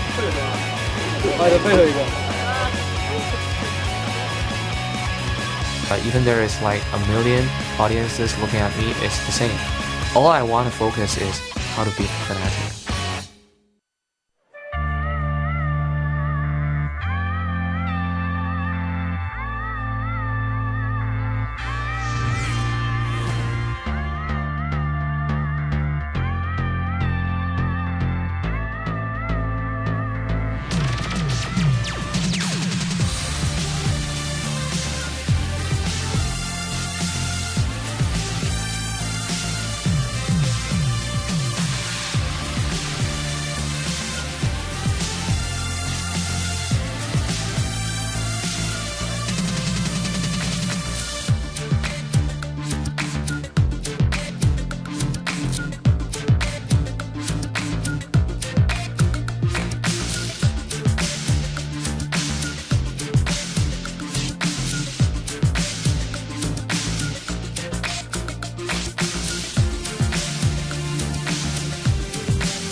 아직 이렇게 잡거나 실제로 본 적은 없겠지만 그 가져가면은 엄청 이렇게 자부심을 엄청 느낄 것 같아요. 그래서 꼭 너무너무 우승을 하고 싶어요. 오, 보고 싶다. 이거 뭘로 만든 거예요? 저 깨끗해요? 깨끗하면 콜라 넣고 먹고 싶은데. 아, 제가 반대할 거예요. 왜냐면 그 콜라를 따기에 좀 너무 아깝지 않아요? 그 소환사 컵이.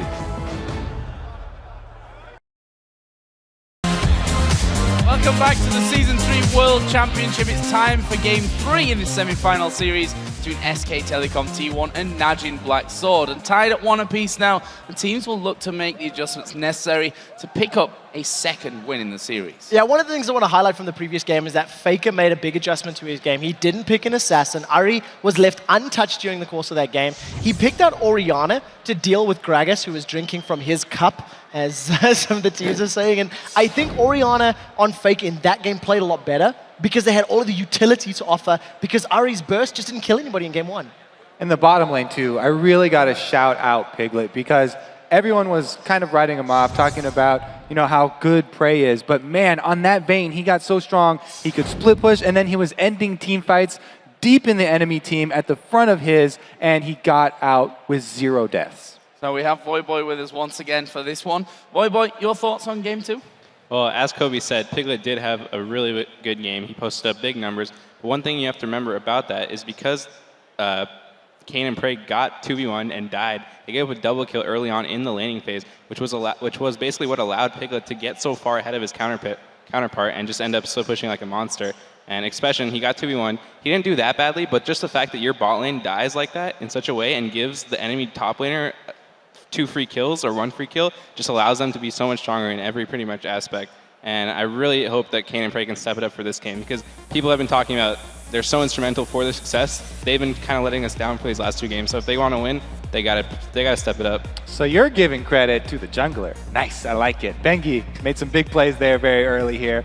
We'll have to see if he does go with that Lee Sin again. I'm pretty sure whatever it is, though, it will be one of the early junglers, either that or the Jarvan, maybe even the Elise. Bans coming out so quick here, though. Yeah, Twitch, Thresh, Jax all banned out here, not wanting Expression together. Jax again on the other side, not that much of a change really. Zed, Vi, and the final one was, of course, Fizz. So immediately we see Shen picked up right away. They did ban out the Jax, so that counter pick that Najin Sword was looking for in their first game that was so instrumental in their success is not available. So we're going to have to see what Expression chooses to go for to counter pick that Jax. We know in their game versus Gambit, he did go for that Diana. Singe is still on the table. There's a lot of options available. We just got to see what he's going to go for.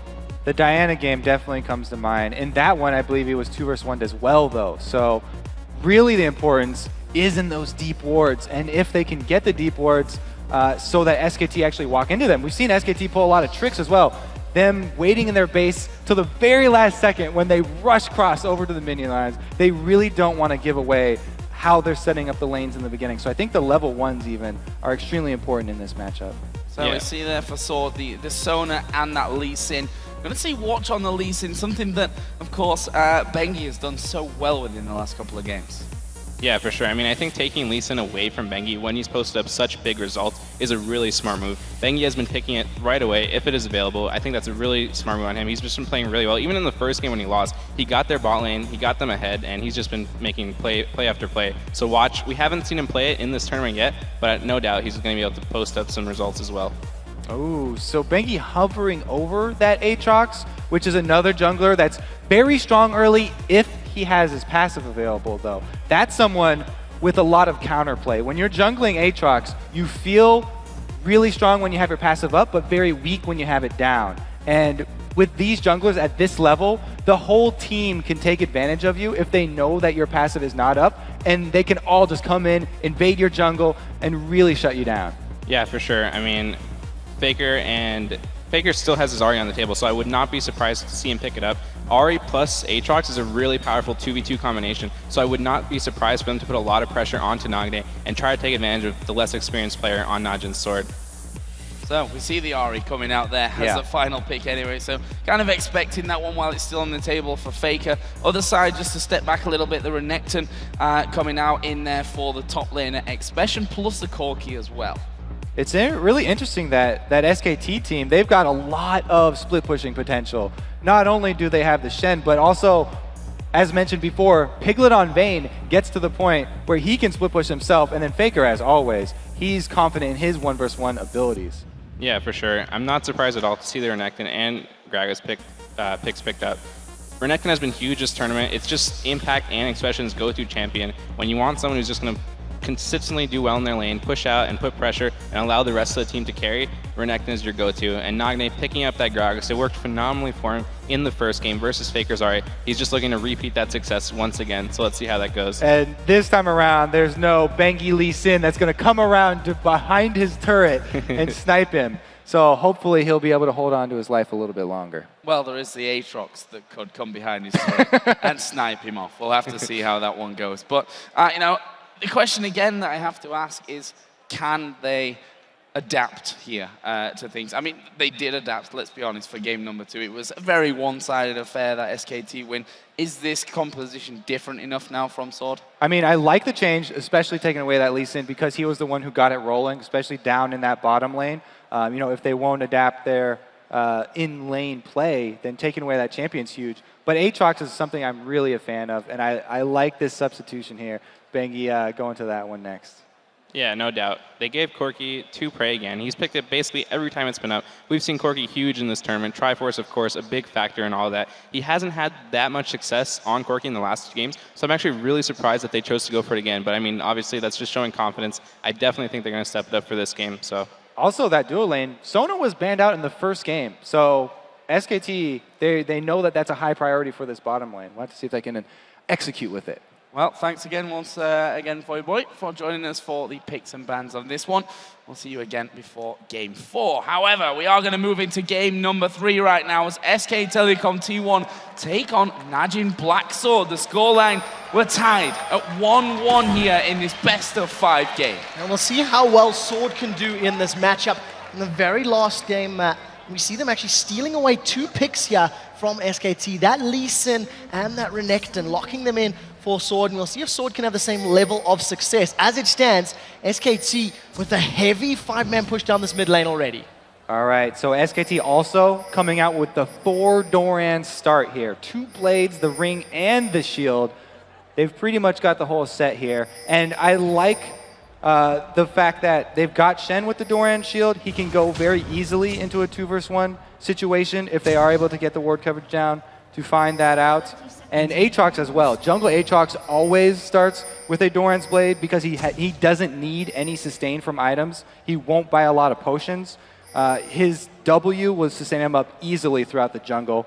Whenever he gets below 50% HP, it triples the heal. So look at this here. Sword did exactly pretty much the same as we saw from them at level 1 in game 1, where they headed down towards that bottom side by the red buff.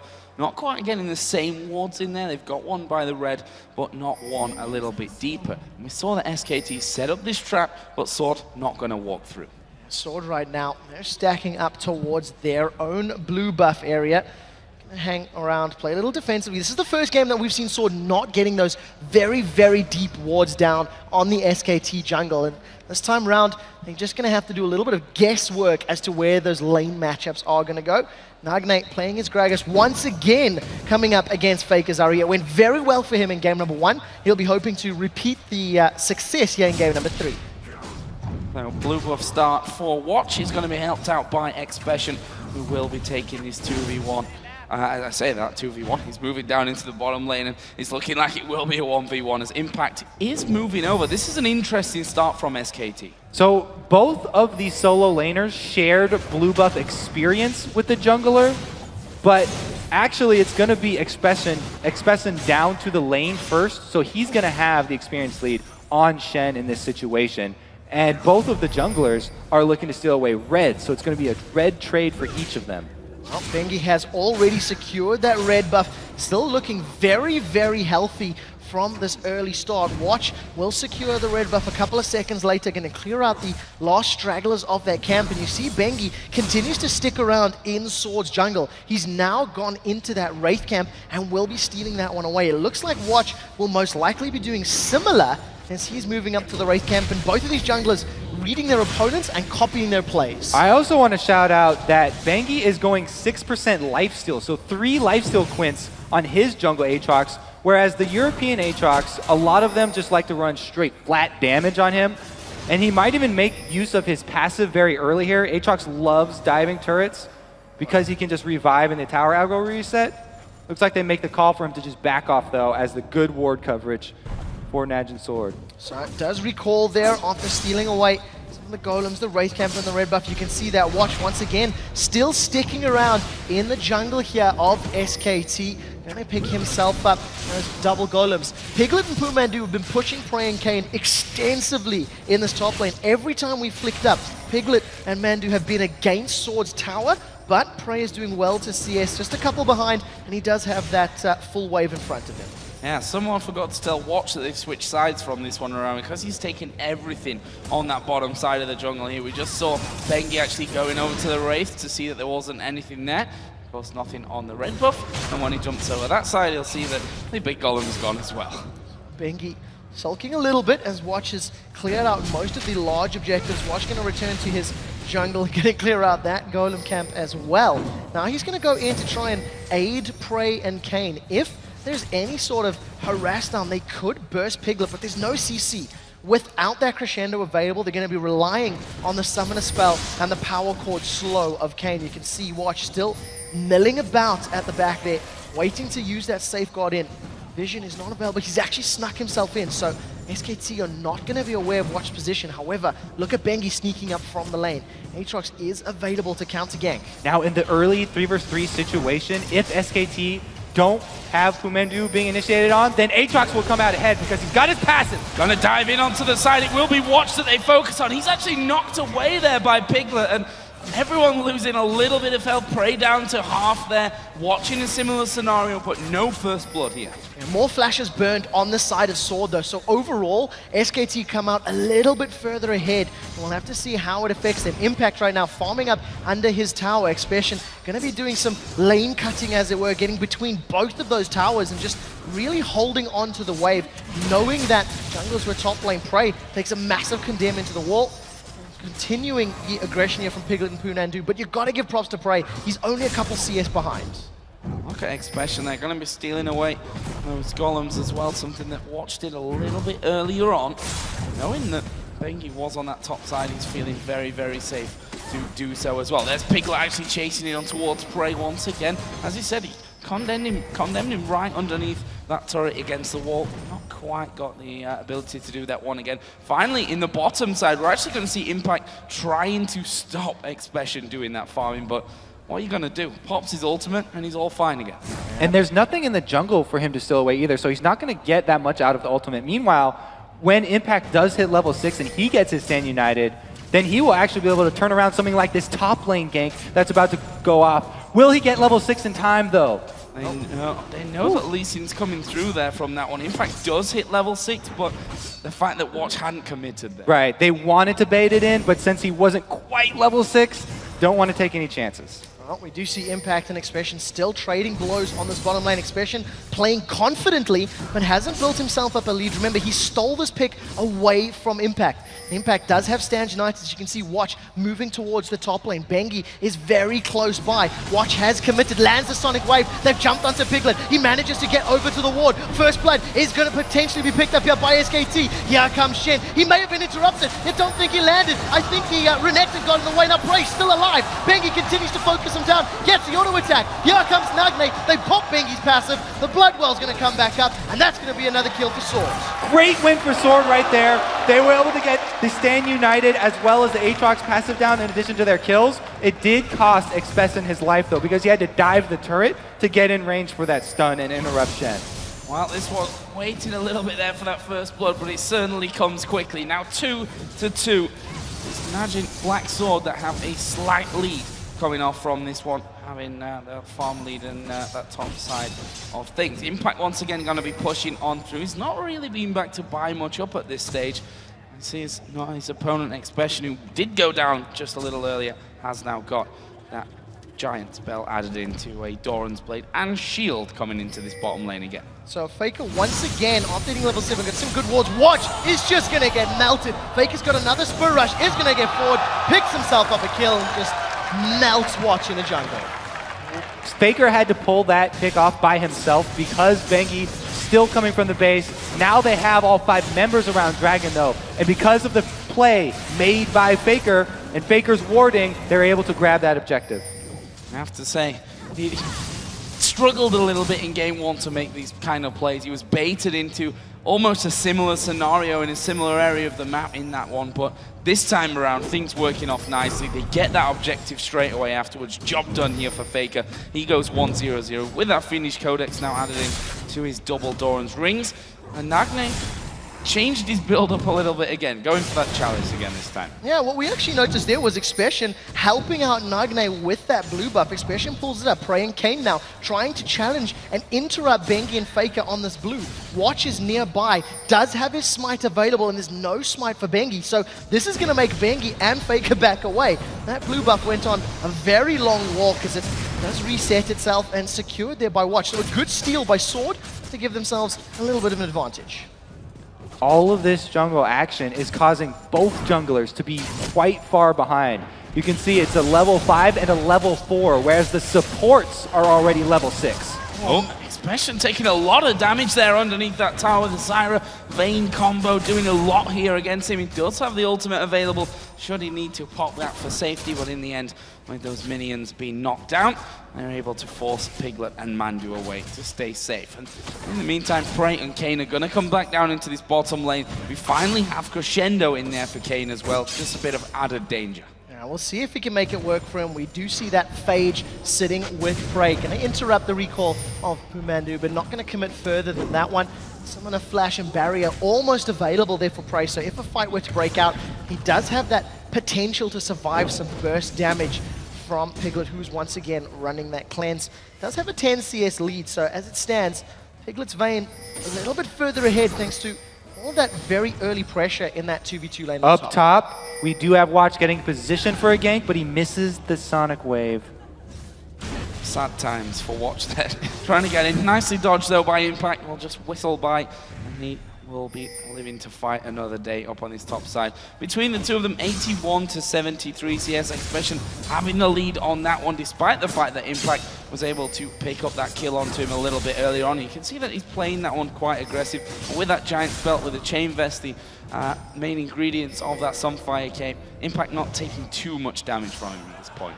This would be the first match, I think, of the 3 that we've seen so far, where Impact and Expression have basically been even during the course of the game. In Game 1, Expression got very far ahead of Impact Shen. Game 2, they went in 2v1 lanes, and, Impact got very far ahead. And right now, they're sitting basically even. 5 CS difference, and you see all 3 Dorans with Expression right now. Pumandu and Piglet trading back and forth. There's a Crescendo! Crescendo coming in. As he's Watch, there is the stun united. Is it going to be enough for Mandu? No, it's not. They managed to lock up Watch though, and they'll be able to bring it back. Mandu stealing that one. Probably could have left that one off for Piglet, but they will trade. It's the jungler for the support. He definitely should have left that for Piglet, because that was double buffs. Bengi here once more.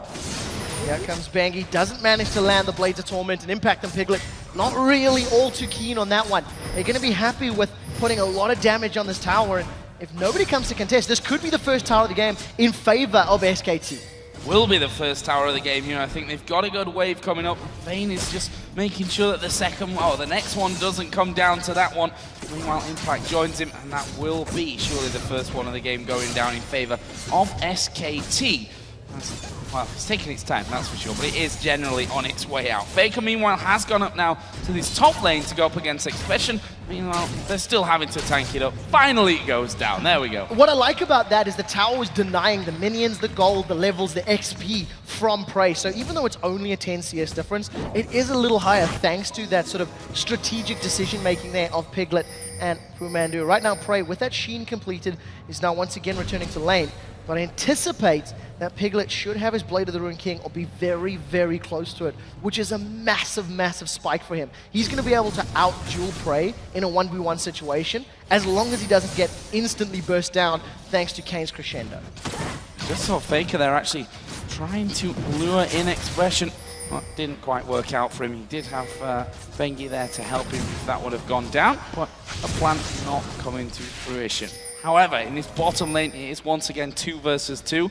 Those grasping roots, as we've seen before, have been a real game changer. Currently, Kane doesn't have Crescendo up and available. Expression going to come in there. Charm actually did land onto him, but Expression had already got himself out to safety. But is it really safety? No. Bengi's coming around the side. There is the knockup. Ulti popped here by Aatrox. Bengi actually going to have his passive pop from this one, but Expression won't escape with his life.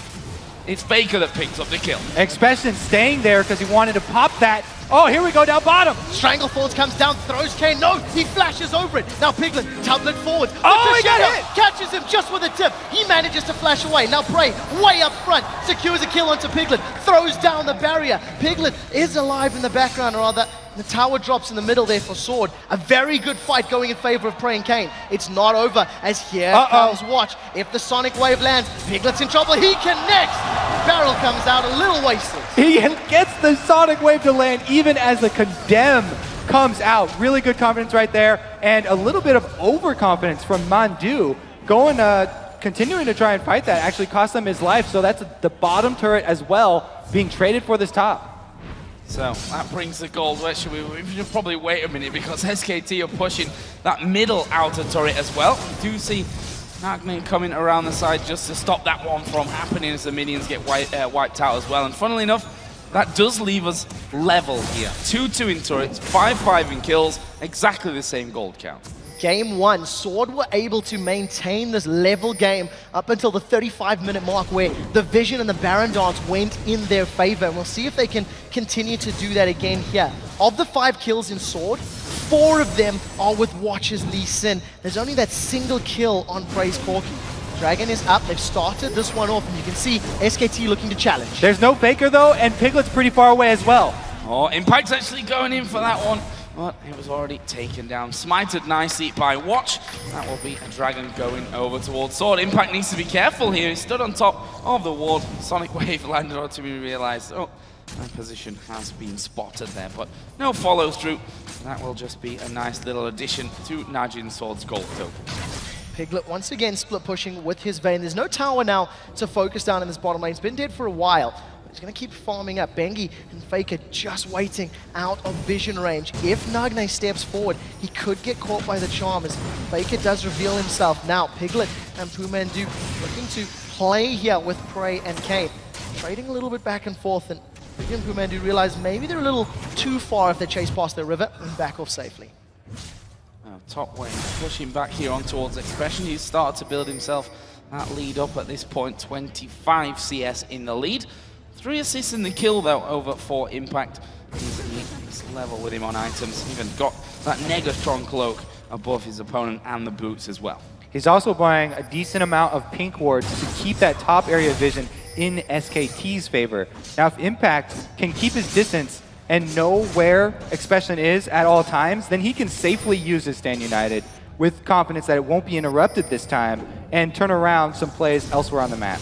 Well, we do see Nagne being collapsed on here by 3 members of SKT. Bengi has got himself a Vampiric Scepter to go with all that additional lifesteal. He's going to knock Bengi backwards, doesn't connect with the slow, but Watch kicks him backwards. A great dark flight over the wall is going to allow Bengi to get out cleanly, but it's not going to be enough to get past the Excite. Now Expression is jumping onto Impact. Impact here down to half, but Expression not got the damage to finish things off, and Impact able to stay alive there in that top side of things. Bengi a little bit unlucky, managed to jump away before taking, that deathly damage, but the Ignite was still running on him as he went over the top of the wall. Nagne picked up that one. Yeah, Impact was caught up in the fight that he was having with Renekton. Even if he had gotten off the shield from Stand United, would have saved Bengi's life. Well, the rest of Sword now stacking up towards this top lane. Impact is alone. If the rest of Sword were to collapse, that would be a 4v1. I think Impact is aware of the potential. He's backed off way down the lane. Sword secure the 3rd tower of the game and extend their gold lead to 2,500, maintaining control of the game ever so slightly. Yeah, going to plan for them at this point. You have to say that. See that Mandu now has almost leveled up with Watch and picked up that Oracle's Elixir as well. So we'll be seeing a bit more ward clearing coming in. Bengi putting down pressure on that mid turret. He does have his Bloodwell back up and available for him now, but they do take down the turret, and that leaves us at 3-3 in towers. All outer turrets down on the entire map. Question is now, where do Sword go from here? We've seen this sort of back and forth play from both of these teams, securing objectives when their opponents were not there to defend them. We haven't seen sieges or picks leading to these things, so we'll have to see how both of these teams play this one. Vision is the step that happened in game 1, and you can see a multitude of wards across all of these players. Nagne now looking to play with Pumandu. He flashes over the wall. Pumandu's seen this movie before, and it didn't end well for him. He knows that Sword will not hesitate to follow up when they do get the pick on him. So blowing that flash right there, very, very well done. But it cost him a flash for just a ward kill. So it was just making the best of a bad situation here.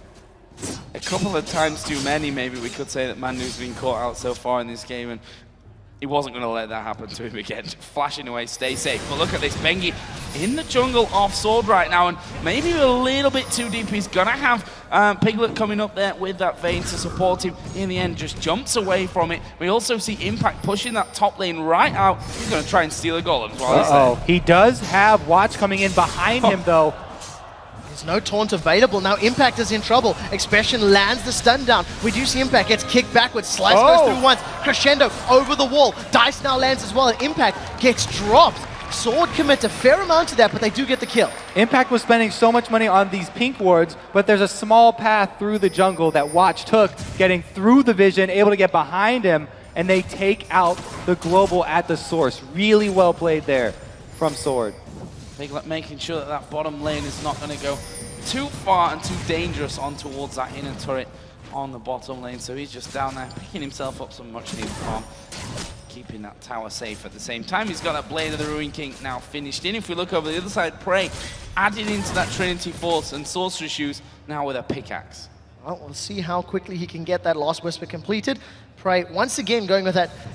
I'm going to start calling a traditional Corki build right now, because we're seeing Sorcerer Shoes as almost the standard boots on this patch version of Corki with a Trinity Force, and a lot of people, not deviating from it. Right now, Faker's going to secure that blue buff for himself, and if we go all the way back to just before Impact died, when Bengi and Watch were battling in the jungle, I felt that Watch came out way ahead as far as damage was concerned, and he's built more tanky. I mean, Bengi has gone glass cannon basically. Yeah, he's got a single ruby crystal as his tank item to back up his lifesteal Quince and his Bilgewater Cutlass. Yeah, going for the Bilgewater Cutlass, he's looking to be able to pick people off there and have another slow in his kit, but it did cost him in those jungle trades. Lee Sin has a very strong kit.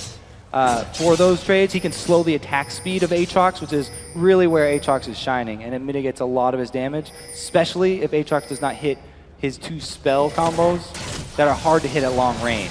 Just over 10 seconds for Dragon to come up there, as we saw Sword move down to that Dragon Pit. In the end, it was SKT who started to push up through that mid lane, and he forced Sword to back away from the Dragon takedown. And now they're headed up top with Shen pushing that one through. SKT might be able to pick that one up or even make a play on mid. Look how clever they are right now. Yeah, great play by SKT, playing the map perfectly. They've got a stack in the mid lane, they've got the split pusher up top, and we always talk about when you've got that global, the best way to do it is shut down the source of the global, then go for the rest of the team. And as it stands, Sword, they saw a big juicy dragon and almost got pulled into it. Now, Stand United is available, and you can see Expression going to challenge Impact, but if a fight breaks out, it's going to be SKT with the advantage that they can pull him down there. Expression has to keep vision of Impact this time. That's why you can see him chasing Shen to the ends of the earth right now. The rest of his team cannot engage unless he has vision on Shen, or else it's going to be a 5 versus 4. Oh, risky play here coming in, the barrel He lost thrown down. vision. They've done a lot of damage in there. It's Stan United coming in, the flash over from Bengi. They're going to get involved in this one. Where is the taunt from Impact? Everyone There backs it is. off. They flashed it away. They have pulled away. Dragon picked up here by SKT. Are they just going to back away through that bottom side? Yes, it looks like it. The charm did land there onto Lee Sin. They followed through Impact.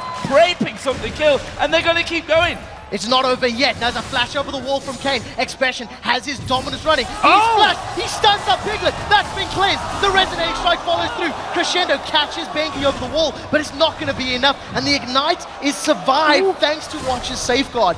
Dragon was secured by SKT, but they lost a single kill, and now they're red buff. Those cleanses from Piglet so far have been clutch. It is a pretty good trade doing Dragon for just 1 kill, but they also lost mid-power. Oh, Faker's in trouble there. That was a flash body slam Oh, he from got Nagne. He gets him with the ultimate. Now Bengi's caught out. He manages to get popped. The Bloodwell's been activated. Nagne's going to throw down a barrel. That explodes. That's 2 kills now for Sword. If they want the tower, they can get it. Instead, they're going to back away. Nagne creating plays once again on Faker. What a beautiful job right there. And they also bait in. Yes, the body slam into flash once again so that there's nothing Faker can do to dodge it. And then he ends it with his ulti. Baiting Bengi in is just icing on top of the cake because not only do they get another kill, but they also take out his passive for another 3 minutes and 45 seconds of Aatrox's downtime. Yeah, Faker's flash out there. He actually flashed at the exact same time there and didn't quite get away from it. Not the ideal play coming out, but it's another kill over towards Sword. That's why people do the taunt into flash or the body slam into flash, because it's so hard to dodge that, whereas if you flash and then throw your spell, they can dodge the animation of your spell with a flash of their own. Well, right now, that is great Gragas play from Nagne. 2-0-3. He hasn't necessarily shut down Faker like he did in game 1. It definitely feels like those barrels are having an impact in this matchup. He's played Gragas in all 3 games. If Sword pick up a win here, you have to imagine SKT may consider banning that champion in the next one. We do see now that Prey as well as Nagne hanging out in the mid lane. They managed to root up Nagne. You can see the rest of Sword grouped up towards that blue buff and top lane area. They want to now stop playing the map. They're playing the same game SKT were a moment ago. Especially up at this top side. Impact, the only man currently to defend that tower as Sword moved 3 or 4 men over to defend it. SKT having to do the same there with Piglet and Bengi coming around, but that Corki taking chunks out of everyone. So the siege from Najin Sword works like Gragas clearing waves with his normal barrels and then saving the ultimate. When he knocks people away, it allows Corki to get Trinity Force procced auto attacks onto the turret.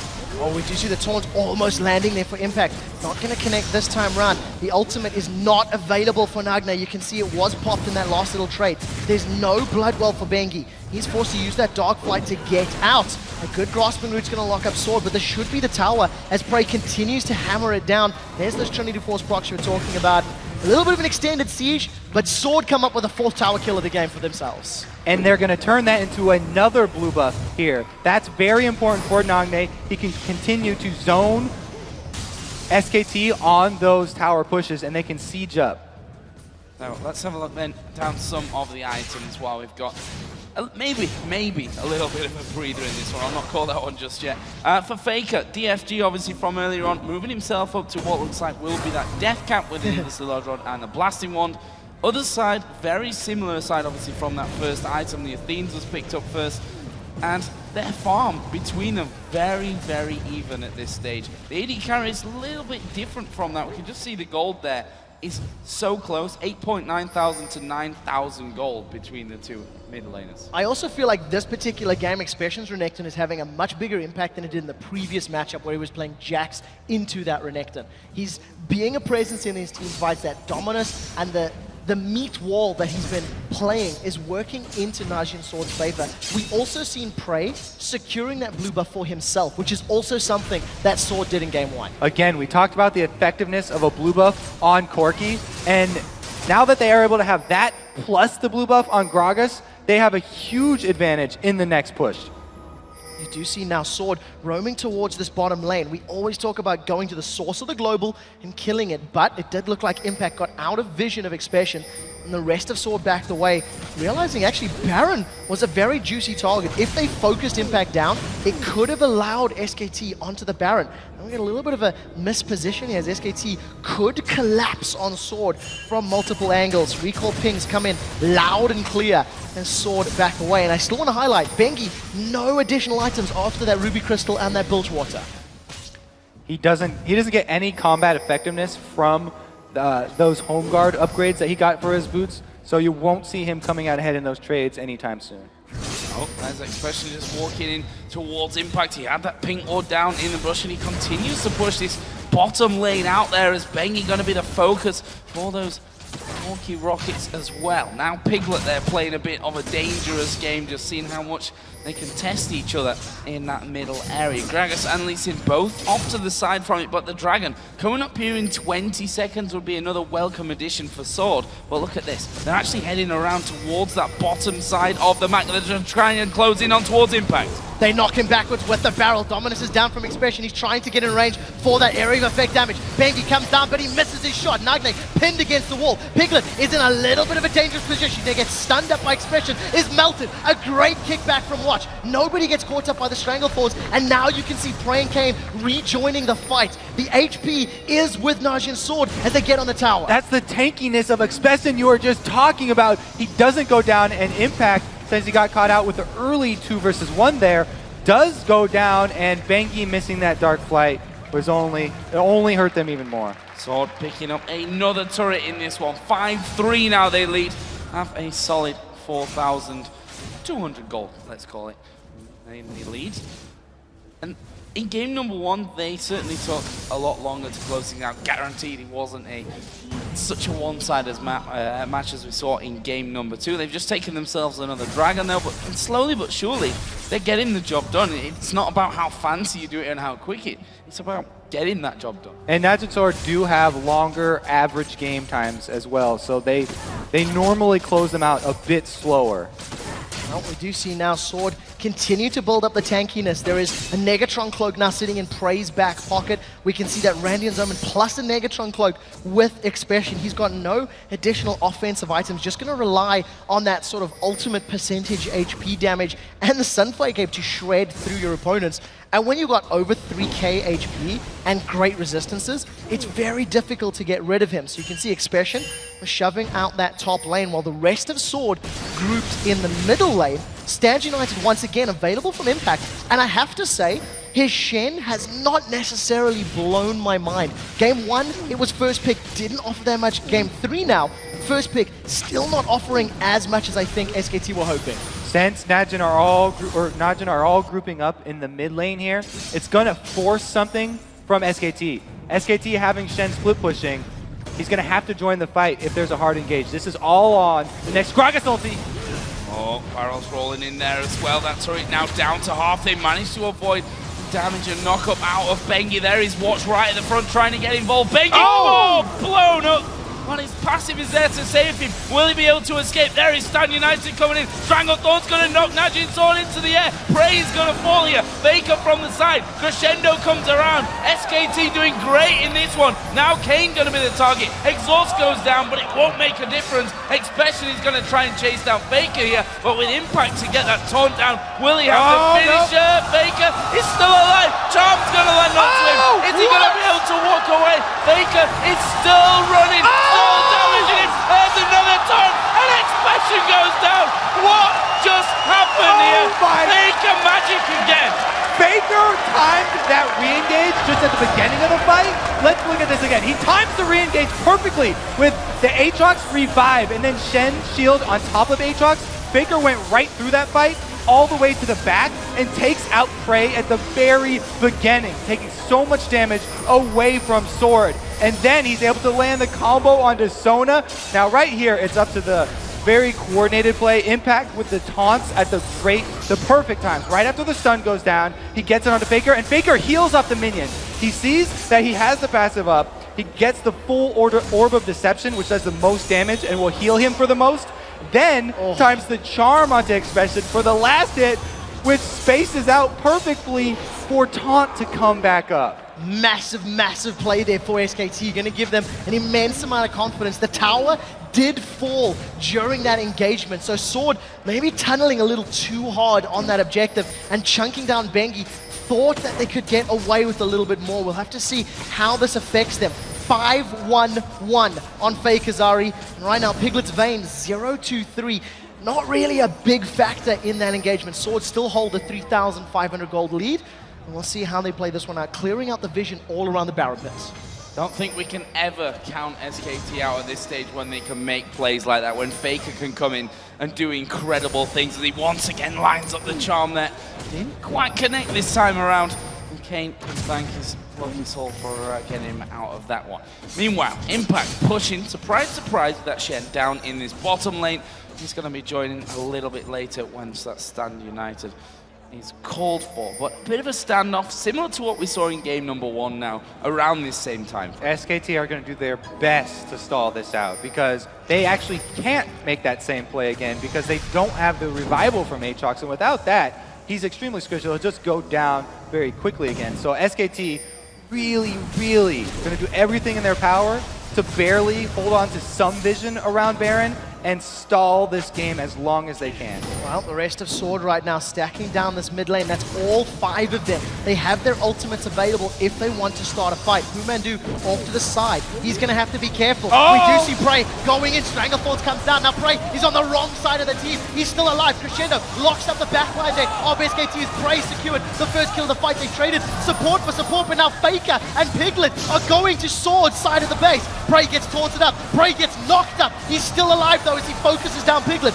This is a fight going in Sword's favor. Impact still alive. Fails his dash to the wall. Flashes away. He's gonna get shut down by Sword. Faker died there at the end as well, and honestly, they can leave Impact alive. He's going to have to recall here. Meanwhile, Sword going to push through. Oh, he's going to call out. Prey going to chase this one down, and he will be another kill. That's right. He's still alive. Surely can't escape this one. I'll happily eat my words, though, if he does. He's headed off in towards the base right now. Meanwhile, they're still pushing off. Here is Impact. What's he going to do? Oh! Close. Flashy finish right there. Taunts his face right into the wall, and Prey's able to finish him off. But that was he'll delay long enough that the ace didn't come through. Now they have control over Baron, and they're turning on it very quickly.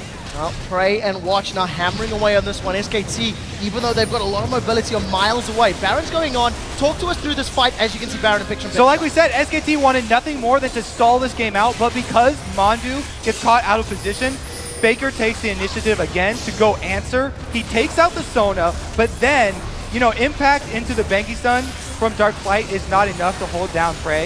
And Bengi, without that passive we talked about, after he goes down, not coming back up, Expression this time able to chase down that Ahri and finish off Faker. Revenge to be had there, I think, from Expression after that previous encounter in mid. The Baron was taken while we were watching that replay there by Najin Black Sword. That gives them just an incredible advantage now moving forward with that inhibitor down in the middle lane, with the top lane and the bottom lane only having the inhibitor turrets left remaining.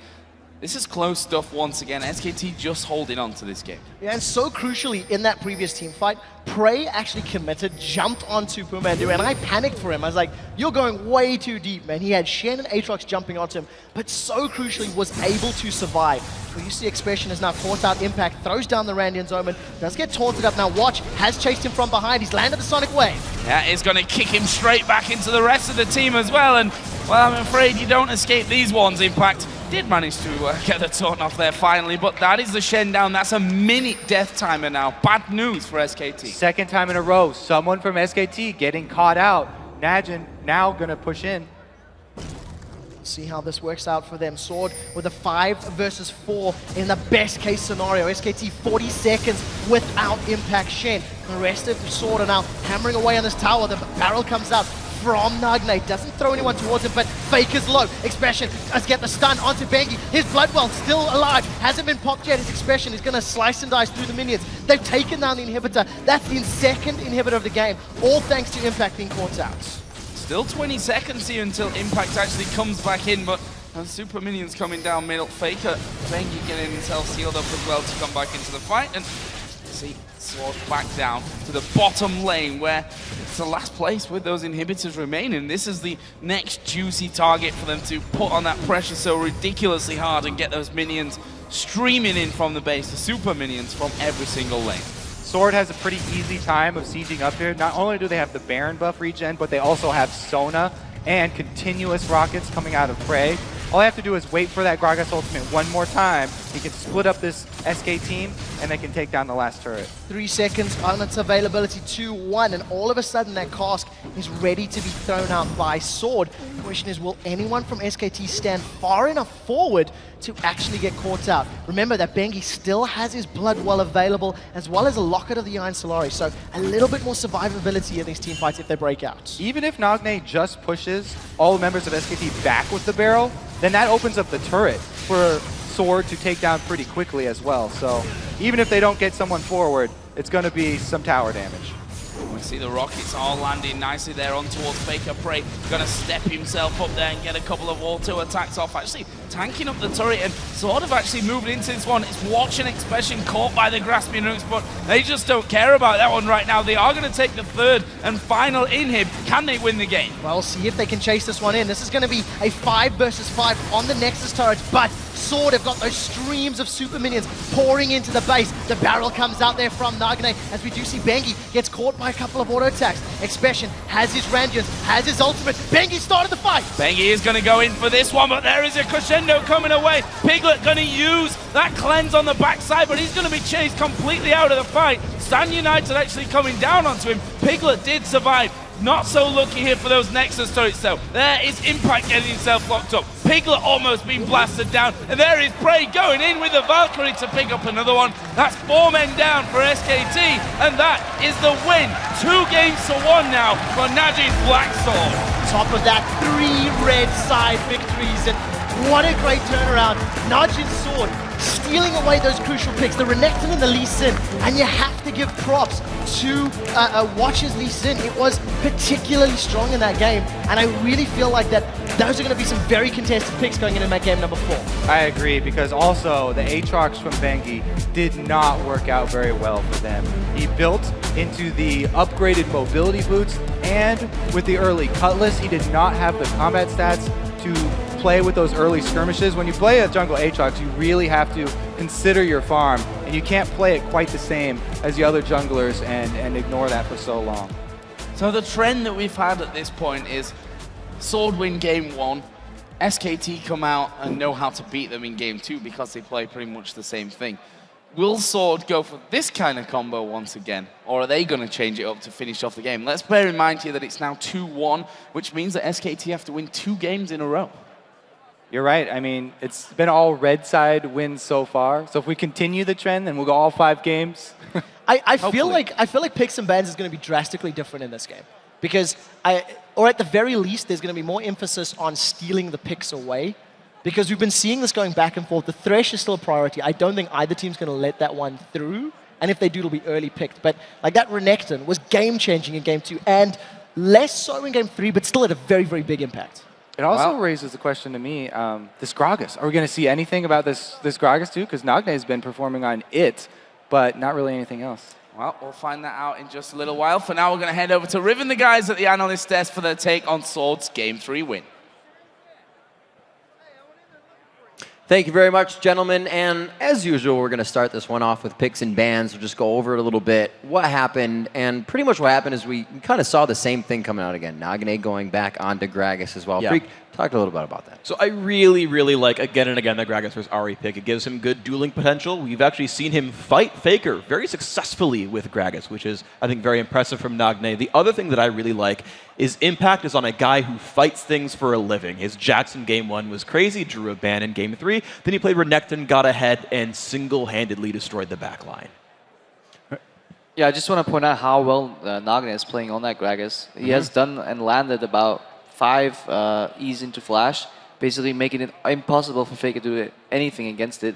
And yeah, they're playing so solid, and I just really hope they take out Nagne's Gragas to throw him off, get him out of his comfort zone. That's what you need to do. Like when you're in an extended series, don't let people play the same comfort picks over and over, because even if it's not the ideal matchup, you might actually just win it because you're so used to playing it.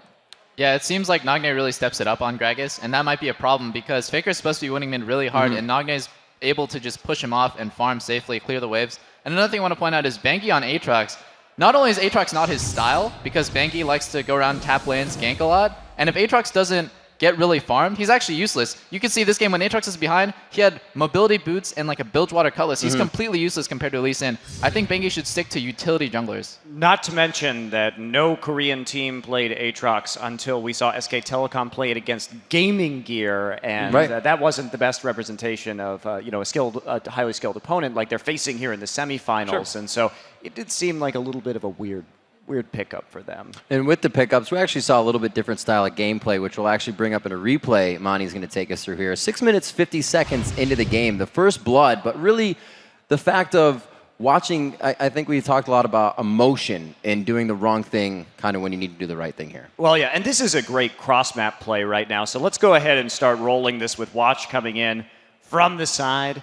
And yeah, he gets the hit onto Piglet right there. W's to the ward, gets condemned backwards, but Mondu here trying to deal some damage to Prey. Nice exhaust, and here's the Shen ult. It gets canceled by Renekton in the bottom lane. Now Prey's going to have a great dodge here on the slow as well as the Zyra ultimate, or passive rather, and that baits Bengi in there. So even that little juke bought them a lot of time. Now what happened in this bottom lane actually was Renekton dove underneath the turret in order to stop that ult. So it was pretty good positioning by Impact, and he took a bunch of tower shots. He ate a taunt under the turret as well, and that really, that's why that kill was able to happen right there. So a little bit of variance across the map. Nice trade, but I praise little juke there on the Aatrox slow and the Zyra passive was pretty nice and made sure they got that kill. Faker was based, so it allowed Nagne to roam up into that top lane also. Speaking of Zyra, speaking of Pumandu this game, Crepo, we just saw kind of a lackluster performance, to say the least. Yeah, that passive missed, and then in the bot lane, his passive took a kill that otherwise would have granted double buffs to Piglet.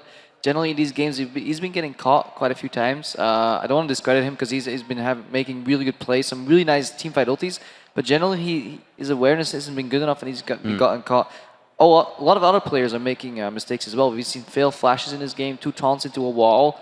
It's really important to see how these teams, how their mental agility hangs in there, because in extended series, the players with the best mind, not necessarily mechanical skills, but just how the mental agility fares up one team to the other. Interesting. Yeah, and while Faker had a really good game, I think SKT's bot lane this game had a lot of trouble. They were really lackluster. I mean, they turned it on at certain points, like Mondu had great ultis, but the entire game, I was looking at Piglet, I was like, this guy's playing Vayne, he should be split pushing with Shen ulti, because if somebody goes to 1v1 the Vayne, she's going to win. And if somebody 2v1s the Vayne, she's still going to win because she has Shen ulti. So like, she should have been splitting pretty much the entire game. And all I saw was group, try to team fight, lose the team fight, group, try to team fight, lose the team fight. And another thing that really confused me was the fact that she built Negatron and Hex Drinker when she's up against this super tank Renekton who has an Omen. She should really have what's it called, a Last Whisper, and just try to dodge the Gragas damage. I think she was really just too defensive with her build, and she was never able to kill the Renekton. He was an unstoppable like beast. And I actually want to talk about the Renekton a little bit because I talked about, just for a bit, about Expression playing sort of a more carry-oriented top laner, playing the Renekton, getting into the back line. And one thing that I actually liked a lot from the Sword lineup is they created a lot of plays, and they specifically created a lot of them against the Shen. That these guys ran around picking up kills and making a lot of plays. And one thing I wanted to point out actually in the mid-game, Faker at one point was 5-1. Or at the exact same time, Nagne was like 4-1-5. He had made almost twice as many kills for his team in the mid-game, and Impact kept getting focused. And we talk about when you want to gank a lane, you actually gank the global because you can't help him. He's the guy who's supposed to leave the lane, help someone else out. They repeatedly went after Impact, repeatedly kicked him down a notch, which meant that he could never 1v1 Expression, and he had such little impact in late-game teamfights. There was one of the battles where Expression basically 1v2s Vayne and Ahri, whereas Shen's in there trying to deal some damage and doesn't do very much, doesn't stop Prey. And I think those were they had really just different impact in teamfights. And I think that Sword has Shen on just downloaded. You know, I don't think Impact needs to play Shen anymore because it seems like Expression not only has a counter, but they're willing to just camp the crap out of Shen the whole game. And not only are they willing to just camp him, but the way they play against Shen too with their aggressive style, if you can get that Gragas burst down, you can force the Shen ult to be used more defensively, and he will not be in typically a good position for taunts after that. So if you play aggressively against Shen and you prevent that Shen ult from being used aggressively in turn, you force that defensive ult, then you really have an advantage against the Shen teams a lot of the time. All right, well, we get a chance to see what these teams have for each other. We got to take a quick break right now, but when we return, it is Game 4 between SKT and Najin Black Sword. With one more win, Prey and Sword will lock down a spot in next week's finals and get a shot at the Summoners Cup. Plus, coming up, Team Coast's top laner, Zion Spartan, will join us to break down the fight in the top lane. But first, We look in on Najin Black Sword as they celebrate their Game 3 win. Okay. Nice, nice.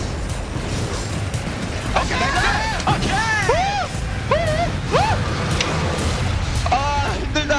한판 남았다. 한판 남았어.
Welcome back to the Season 3 World Championship. We'll be seeing the next game of this epic best-of-5 soon, but first, I am joined by Costa top laner Zion Spartan. Welcome, and I'd like to start by asking your opinion on this series, and especially the matchup between Expression and Impact. It's been a really interesting match so far. I'm actually really excited to be here. First time I've been at the Galen Center, and the atmosphere is just impressive. All the fans here getting really loud, the music, the lights, it's just so impressive, and I'm really glad I could be a part of this. And the top lane matchup, Expression versus Impact, it seems like the junglers have been deciding a lot. Bengi from SKT hasn't been there a lot of the times when Watch is there, and Watch and Expression just keep diving Impact over and over again and just keep snowballing leads off that. And it's really impressive, the champion picks. I'm kind of the top laner that likes to get in there and play champions that do a lot of damage, but it seems that the most effective way to play is just doing a lot of playing tanks like Renekton and Shen and not actually playing the champions that do a lot of damage, because that's not as effective. And have the mid laner be the person like Faker, like the Gragas, Nagne on that Gragas, just having impressive casts throughout the whole series. I'd like to pick your brain a little more. You say you like to play champions that do a lot of damage. How do you feel about the current changes of Triforce? Is that something you applaud, or?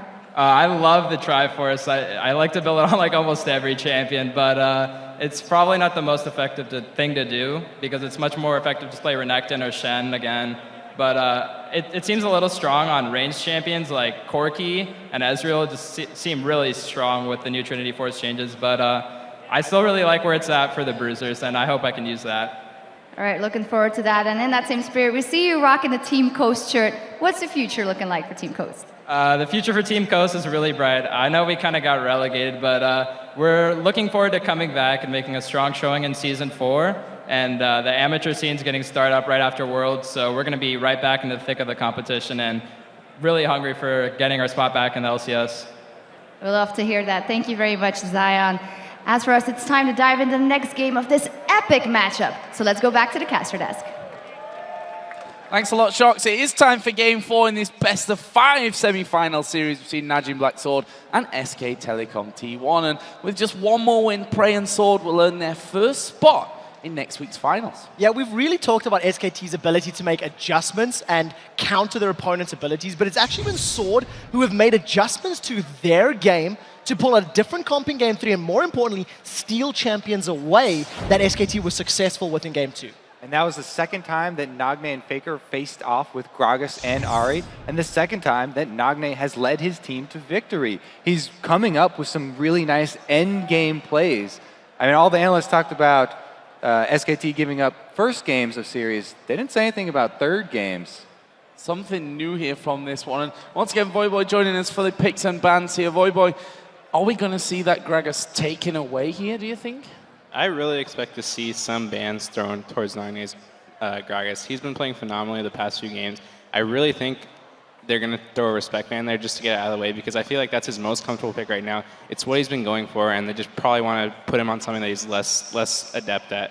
I really actually think that SKT is going to have might run into some prizes. I feel like Najin Sword has been playing the same champions over and over in this series to draw some bans and potentially free up some of their more comfortable picks. Maybe they have some strats in their back pocket for the deeper games of the series. For example, the Jax has already been banned out. SKT has been getting rid of that every game. We may see a Gragas banned out here, and that's going to actually allow Najin Sword to go for some of those comfort picks that have been taken away from them in the past few games. Just before we get into picks and bans, I want to highlight that SKT have been focusing their bans on the duo lane. Twitch and Thresh in Game 1, Twitch and Shen, that was towards the top lane. Game 3, Twitch and Thresh again. Yeah. They've banned Zed once. Other than that, it's been top lane and bottom lane that SKT have been banning out.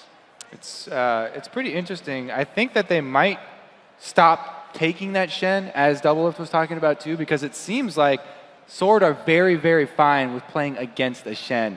They also talked about camping that top lane over and over. The jungler top laner synergy seems to be working for them really well. Well, here we go then into game number 4. Into bans and picks. We'll see if anything changes here. Vi, Fizz, Vayne taken away here from Sword. And there is the Gragas ban along with Twitch and Zed. So Ahri is still up. So this is the third game in a row, fourth game in a row. We're going to leave up Ahri here. And actually it's up for either team to take.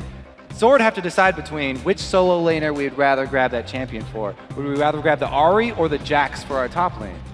Yeah, for sure. I mean, I saw when they first picked Jax in the second game, it didn't really go so well for them. They kind of got counterpicked by the Renekton. I actually would expect to see a very early Renekton pick here. They're hovering over the Thresh, but Renekton has been absolutely like a monster in both the games that he was played, and I definitely would like to see some priority placed on him.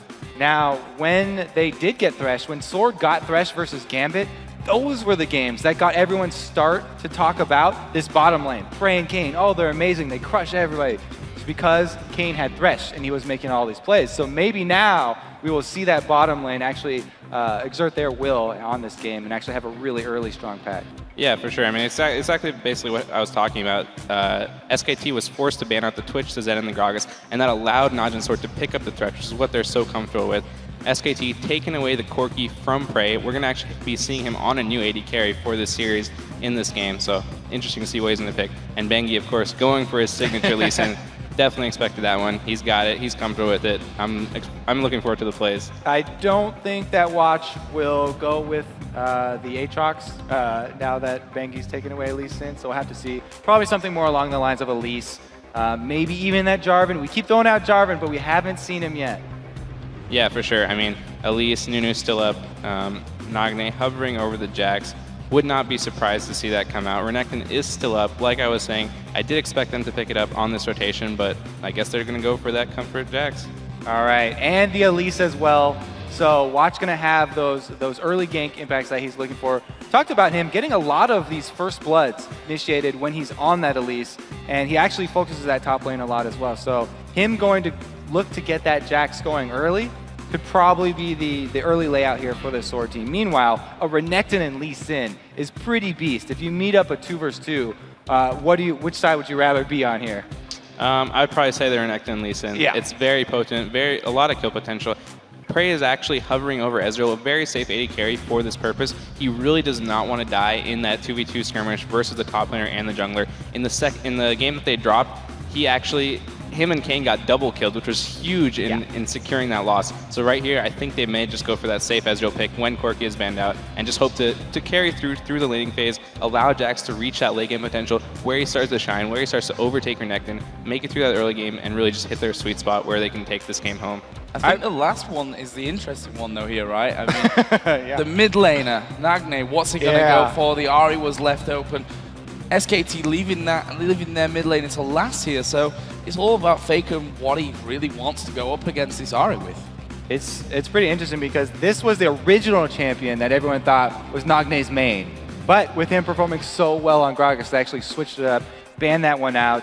And I have to say again about that Ezreal that you were talking about, I really like him for the late game too because we've seen how beefy Renektons have been getting, and he can kite back pretty easily with Renekton. As well, he can skirt around the outside of Zyra's Stranglethorn, so it's always nice to have a very, very mobile AD carry. And pairing that with a mobile mid laner, I think there's a lot of versatility in this Sword lineup. Yeah, for sure. It's going to be very hard for SKT to reach that Ezreal. He's going to just be able to E back, flash back consistently. Orianna's not going to be able to get a good ultimate off and just secure kills on him. I'm really excited to see Nagne on his Ahri. He's been playing really well in the Gragas, and like I was saying, they drew out those bans. They may have gone in the comp they were looking for after all in the first place, so this may be the strategy they had in their back pocket.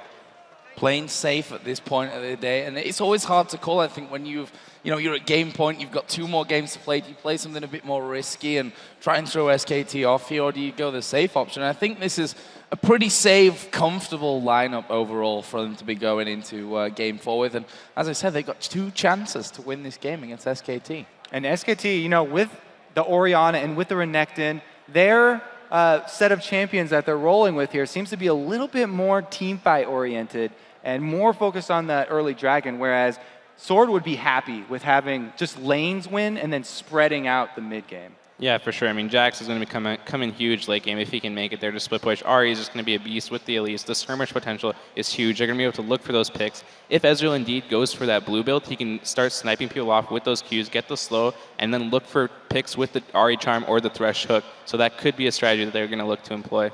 Well, thanks a lot, Voyboy, for joining us again. We may see you between the next game if Sword, of course, drop this game and SKT bring us back to a game 5. But we're going to be jumping into game. It's game number 4. Najin Black Sword leading this best-of-5 series at 2-1. That's game point. A win here will put them through to play the winner of Fnatic and Royal Club in the championship match. And while it's very early on to remind viewers, remember when Watch was playing Elise and Faker was playing Orianna a couple games back, I believe Watch dodged 4 out of 4 of Faker's shockwaves, if my counting was correct. So we'll see if Watch's reflexes has degraded over the course of the series, and if he can continue to avoid that immense damage on Faker. Right now, Sword are grouping up as a 5-man, going for this very deep invade. They didn't do it in game 3. It's the only game they haven't gone for those super deep wards, and they're doing it again now in the 4th game. So Sword started this level 1 off by waiting by the mid lane there, hoping someone would come into a bad situation and check it. But since nobody did, they actually end up going for the very deep ward so they can call the lanes once again.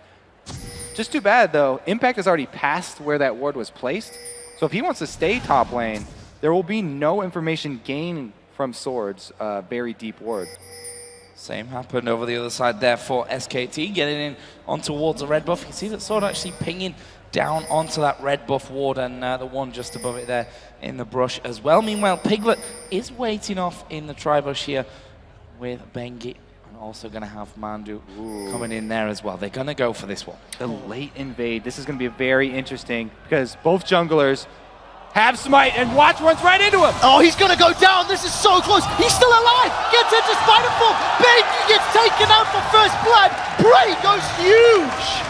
Cade with that hook at the last second, and then the reflexes from all members of Sword. Expression also using his flash, ignite, and stun instantly to chain it and grab them that first blood.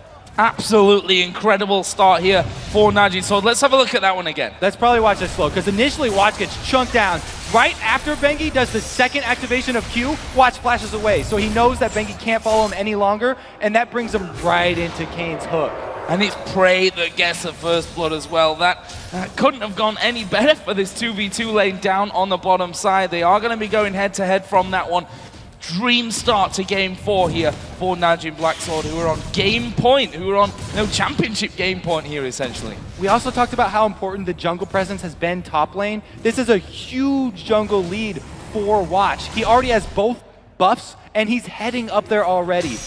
The small thing that's good for SKT here is that there's no flash on Jax. Oh, we'll see if this works out for them. Watch, level 3 with the buffs. Does get the poison done. Does not actually even throw out that cocoon. His impact was quick enough to get away with that slice and dice. And Prey and Kane now returning to lane. They haven't spent that first blood gold. So even though Prey secured it, he hasn't shown it or gotten itemization advantage at this stage. And something about that gang top. Never mind, there's a hook. What a hook as well. Piglet here having to Valkyrie away already. Mandu is going to stick around. There's a barrier used by Prey. He's going to go in. Piglet will use the barrier. Mandu now chasing down Prey. Trying to get the finisher. He's still alive. Prey, don't come back in. The plant was waiting for him. And in the end, Prey walking off to the side. Kane survives. And SKT coming out with a motel. Here comes the Lee Sin. Flash over. He's missed the Q. And Prey will walk away from it. Incredible stuff. What a dodge right there. Wow, the Lee Sin blasting his flash off as well. At least they are able to run them off the turret, so it's going to be turret damage. But Watch, since they see Lee Sin bottom, he's going to answer. Yeah, but look at the CS now. Their Piglet's built up 24-10. Even with that first blood, the Prey is losing out on so much XP and so many last hits. We do see in the top lane, Watch is now coming in behind Impact. This time, he needs to get better positioning, because last time there was no ward and he came through the bush. Oh, Cocoon goes through, but the slice will bring him to safety. Is Watch going to keep going? He's at least going to put down some damage onto him. Can't quite That's a bluff. That's a bluff. So what I was going to say about the positioning, though, when he knows that there's no ward from Impact up top, he doesn't have to walk through that small bush that's not all the way behind him. He can come straight through the river, knowing that there's no ward, and get a really nice positioning all the way behind Impact and cut off his exit. So Faker here in this mid lane putting down some good pressure on towards Nagne. It's pretty much out of mana right now. Sorry, not quite taking the beating I think that Faker would have hoped for, but he'll be happy if he can bully Nagne away from some CS right now. Already built himself up somewhat of a lead, but look at this. The Spider coming to middle again. Well, see if we can get the cocoon down. Faker flashes. I think the cocoon missed anyway. Yeah. So flash blown, Watch will be happy with that one. And that's right before Nagne is going to hit level 6. So once Aura has 6, Faker's going to have to play pretty defensively here. And we can see that Nagne's actually gone home from this as well, picking himself up 2 Doran's rings, going to give him more, and he comes back into this lane. Might be a good time for Faker to get back as the hook going to land onto Mandu here, down in that bottom lane, but Piglet going to dive in there. Kane, Julie going to fall from this one. Piglet picks up that kill. Prey tries to get the kill. He's not got him though. Prey going super low, and he will fall. Piglet picks up the double. I know our analyst desk is going to have something to say about that bottom lane mechanics because Prey missed a couple shots there and then didn't even finish off the support trade. I also think he stopped to auto-attack a minion during the course of that. Might have been an attack move posture from him. We'll have to see what the analyst desk says about that one.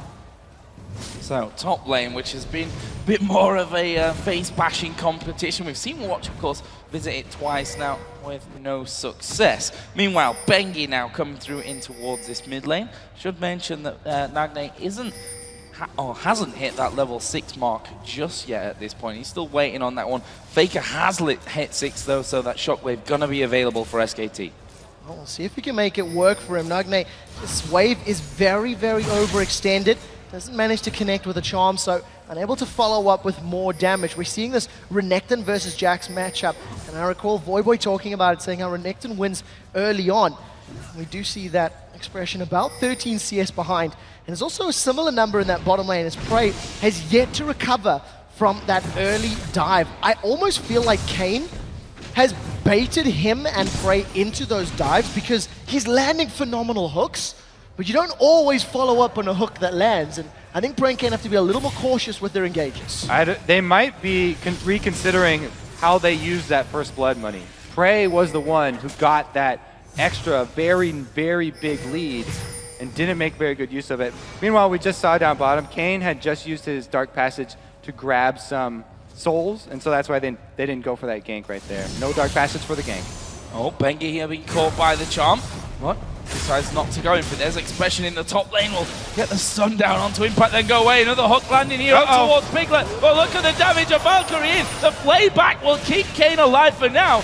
But Prey that's actually playing offensive on this one, trying to keep them from pushing around. But again, the hook landing, but not really helping Sword. Yeah, good call by Kane to not dive in for that one. Manages to keep himself alive. You can see that expression has been pushed off the tower by Impact in the top lane. And Impact coming to help out Bengi and Faker on this blue buff steal. They secure that one uncontested. And Najin's Sword falling further behind. 1,300 gold at the 8-minute mark. That's why Renekton's such a big pick between these two.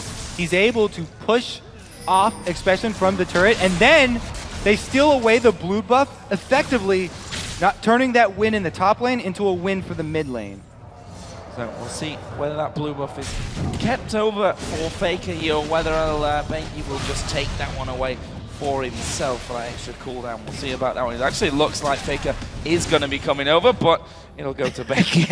I think Faker thought he was getting that one, you know, he was headed over there. But in his top lane, Expression and Impact going head-to-head once again. Actually, Ultimate being used here by Impact. Puts down the stun on towards Expression, and half of his health disappears like that. Meanwhile, SKT are doing Dragon. Well, they should be able to pick this one up. Nobody from Sword in position to contest. Another early control Dragon secured here by SKT, the first in the 4th game of the series. And that's why Bengi has this jungle style that he plays where he ganks for the pressure in lane. He just pulled off that mid gank in the middle, and even though they didn't kill Nagne, they forced him to use his Spirit Rush and back, which eventually turns into an objective for them. They grab the dragon on top of it. Yeah, it's going to allow the rest of his lanes to snowball even further. Expression jumps in, loses off on this trade. Is going to manage to get the counter-strike down. Now Impact re-engages. That's Expression throwing down his ultimate.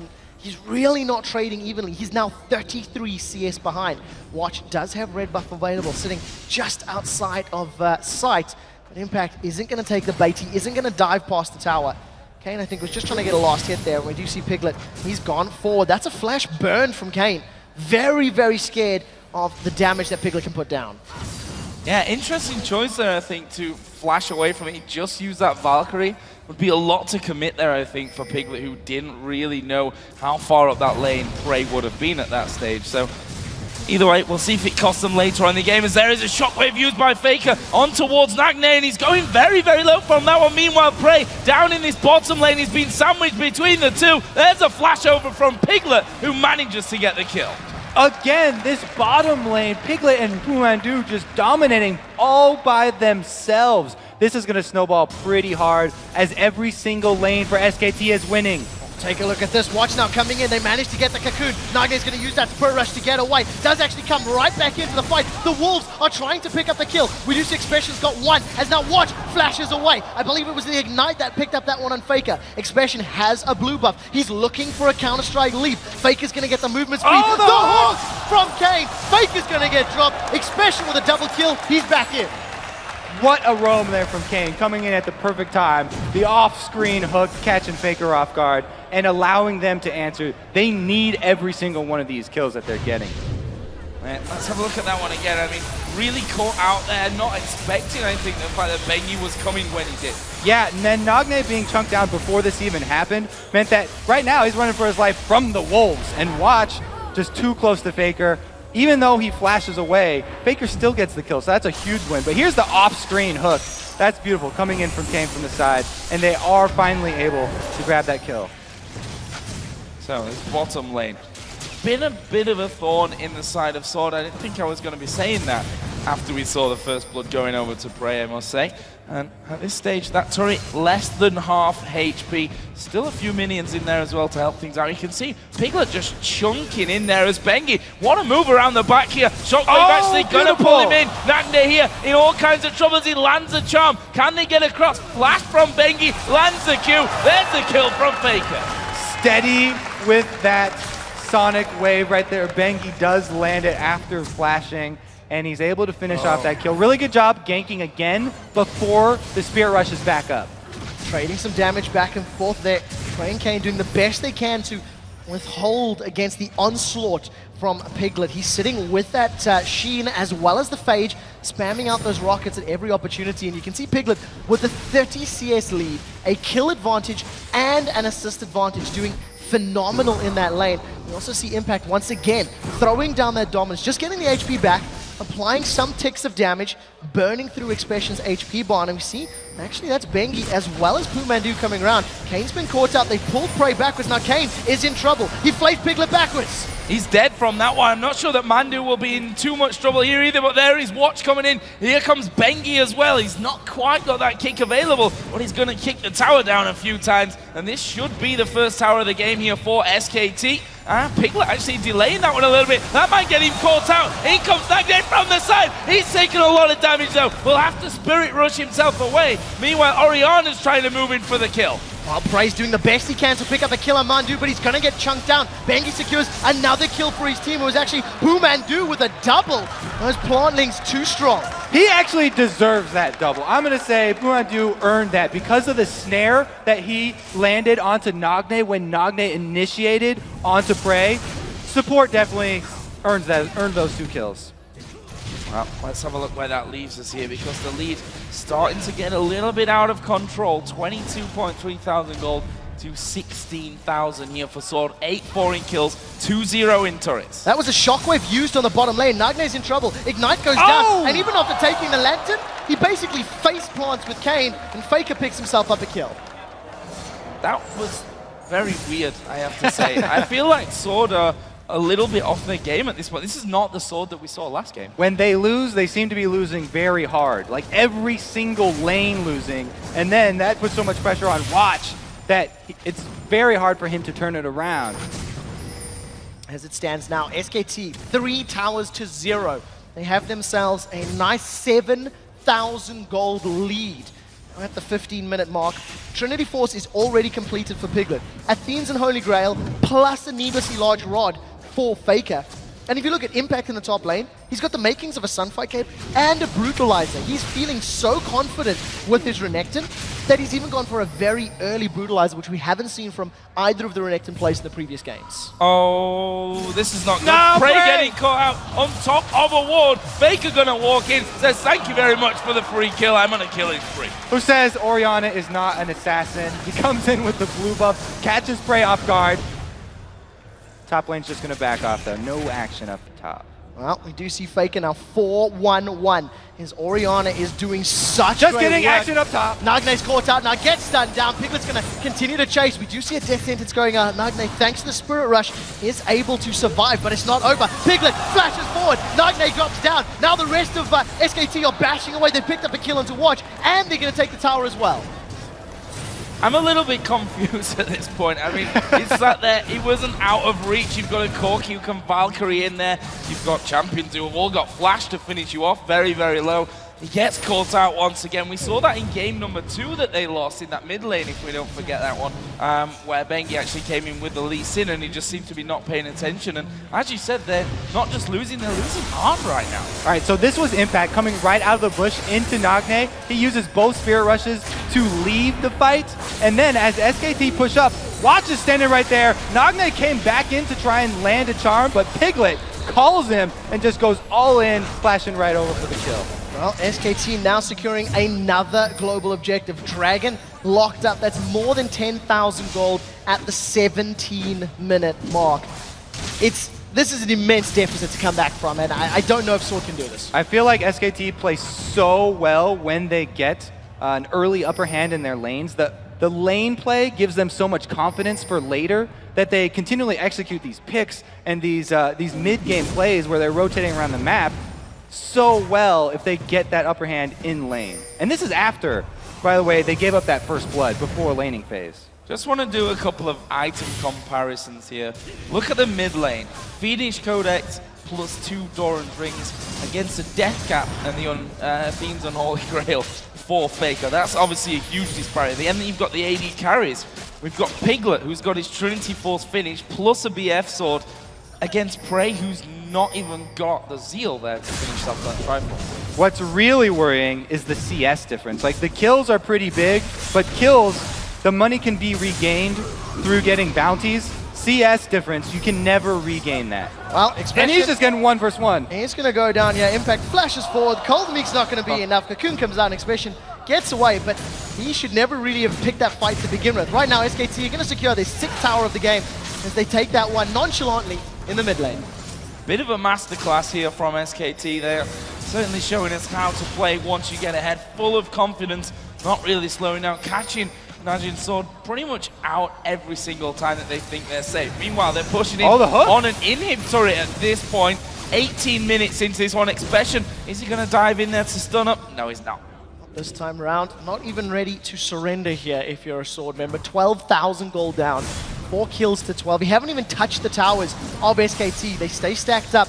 You see that Orianna command attack really giving so much zone control here in favor of SKT. The tower is going to get dropped down. True Shot Barrage glows in. But it's sort of started a fight. Mandu getting caught out, but the Shockwave absolutely destroys them. That's going to be a 2-for-1 for now. Watch trying to finish off Baker, who's still trying to run away. Meanwhile, Nagne trying to escape. Oh, the charm land! The charm does land. That will save Nagne's life, but that is not going to be Faker going down. In fact, he turns it around. Oh, he is! Wow, what? Dives in there. Uses the flash to get the kill. SKT actually suffered a little bit more than they expected after what was a great Shockwave opener. It was a good turn there at the end by Watch, but even though Mandu gets hooked in here, he's able to get down these Strangle Thorns before he dies. It knocks up Watch. The rest of SKT all immediately collapse on Mandu, even just as him getting picked out. This charm being landed does save Nagne, but the same is not true up here for Faker. He flashes that Cocoon. Watch immediately turns around because he has the execution damage. Right when this turret hit lands, Faker gets into range for execute, and they finish him off perfectly. Command attack just missing, and Watch, once again, he dodged the Shockwave with his repel. His timing on that is really, really good. But look at these 2 glass cannons of Expression and Watch. Other than the Ninja Tabi, that's the only real tanky stats. Yeah, you've got some HP from that Golem item of Watch, but he's got Sork Shoes as his boots upgraded. There's nothing else there to allow him to survive in these team fights. SKT got an exposed inhibitor to play with if they want to group up again. It does look like they're putting their attention to the top lane, and once again, another potential blue buff steal. Well, this one's not going to be given up for free. Sort of hanging around from that one, but they don't actually have vision there as the True Shot Barrage does head over towards Baron rather than towards that blue buff. And Sword Gonna have to back away from this one. Not safe though. We see that Zyra and Lee Sin, two champions, continue down from over the wall and sort of being forced right back into their base on this one. SKT want the in him. Well, they're bashing away on this one. They'll secure this one thanks to the damage that Prey took earlier. Phenomenal coordination here from SKT can allow them to secure the inhibitor. Now with minions in the top lane, they've rolled around, landing the auto attacks. Expression has thrown down his ultimate. He's jumped onto Impact in the back line. Repel comes down, Shockwave whiffs, doesn't catch anyone. Stranglethorns knocks up no one from Sword either. SKT haven't stopped. Bunch of ult cooldowns being traded right there is actually pretty good for Sword. Hold them off there as well. Slightly, again, missed cooldowns, a real difference to what we saw in that last one with a great Shockwave, great Stranglethorns coming down. This time, though, Sword, hold them off. Let's not forget, we're only at the 21-minute point of this game right now. There's a 14,000 gold lead currently for SKT.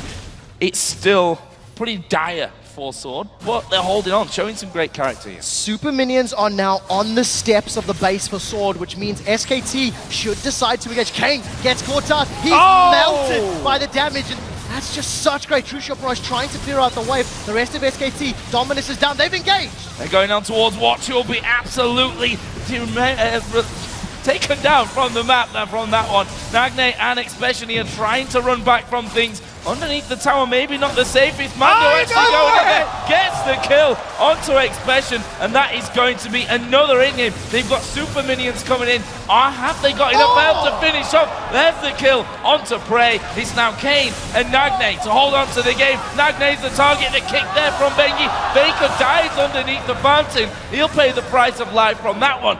But with the Corki still alive, they might be able to do it here. Well, they're going to do the best they can. It's not a lot of defense here from Sword. This is going to be game 4 going to SKT. They've got one Nexus turret and decide to back away. Those death timers not particularly high right now as we are only 23 minutes into the game. And here's a replay of that fight. Oh, the impact right there. The rocket hitting at the exact same time.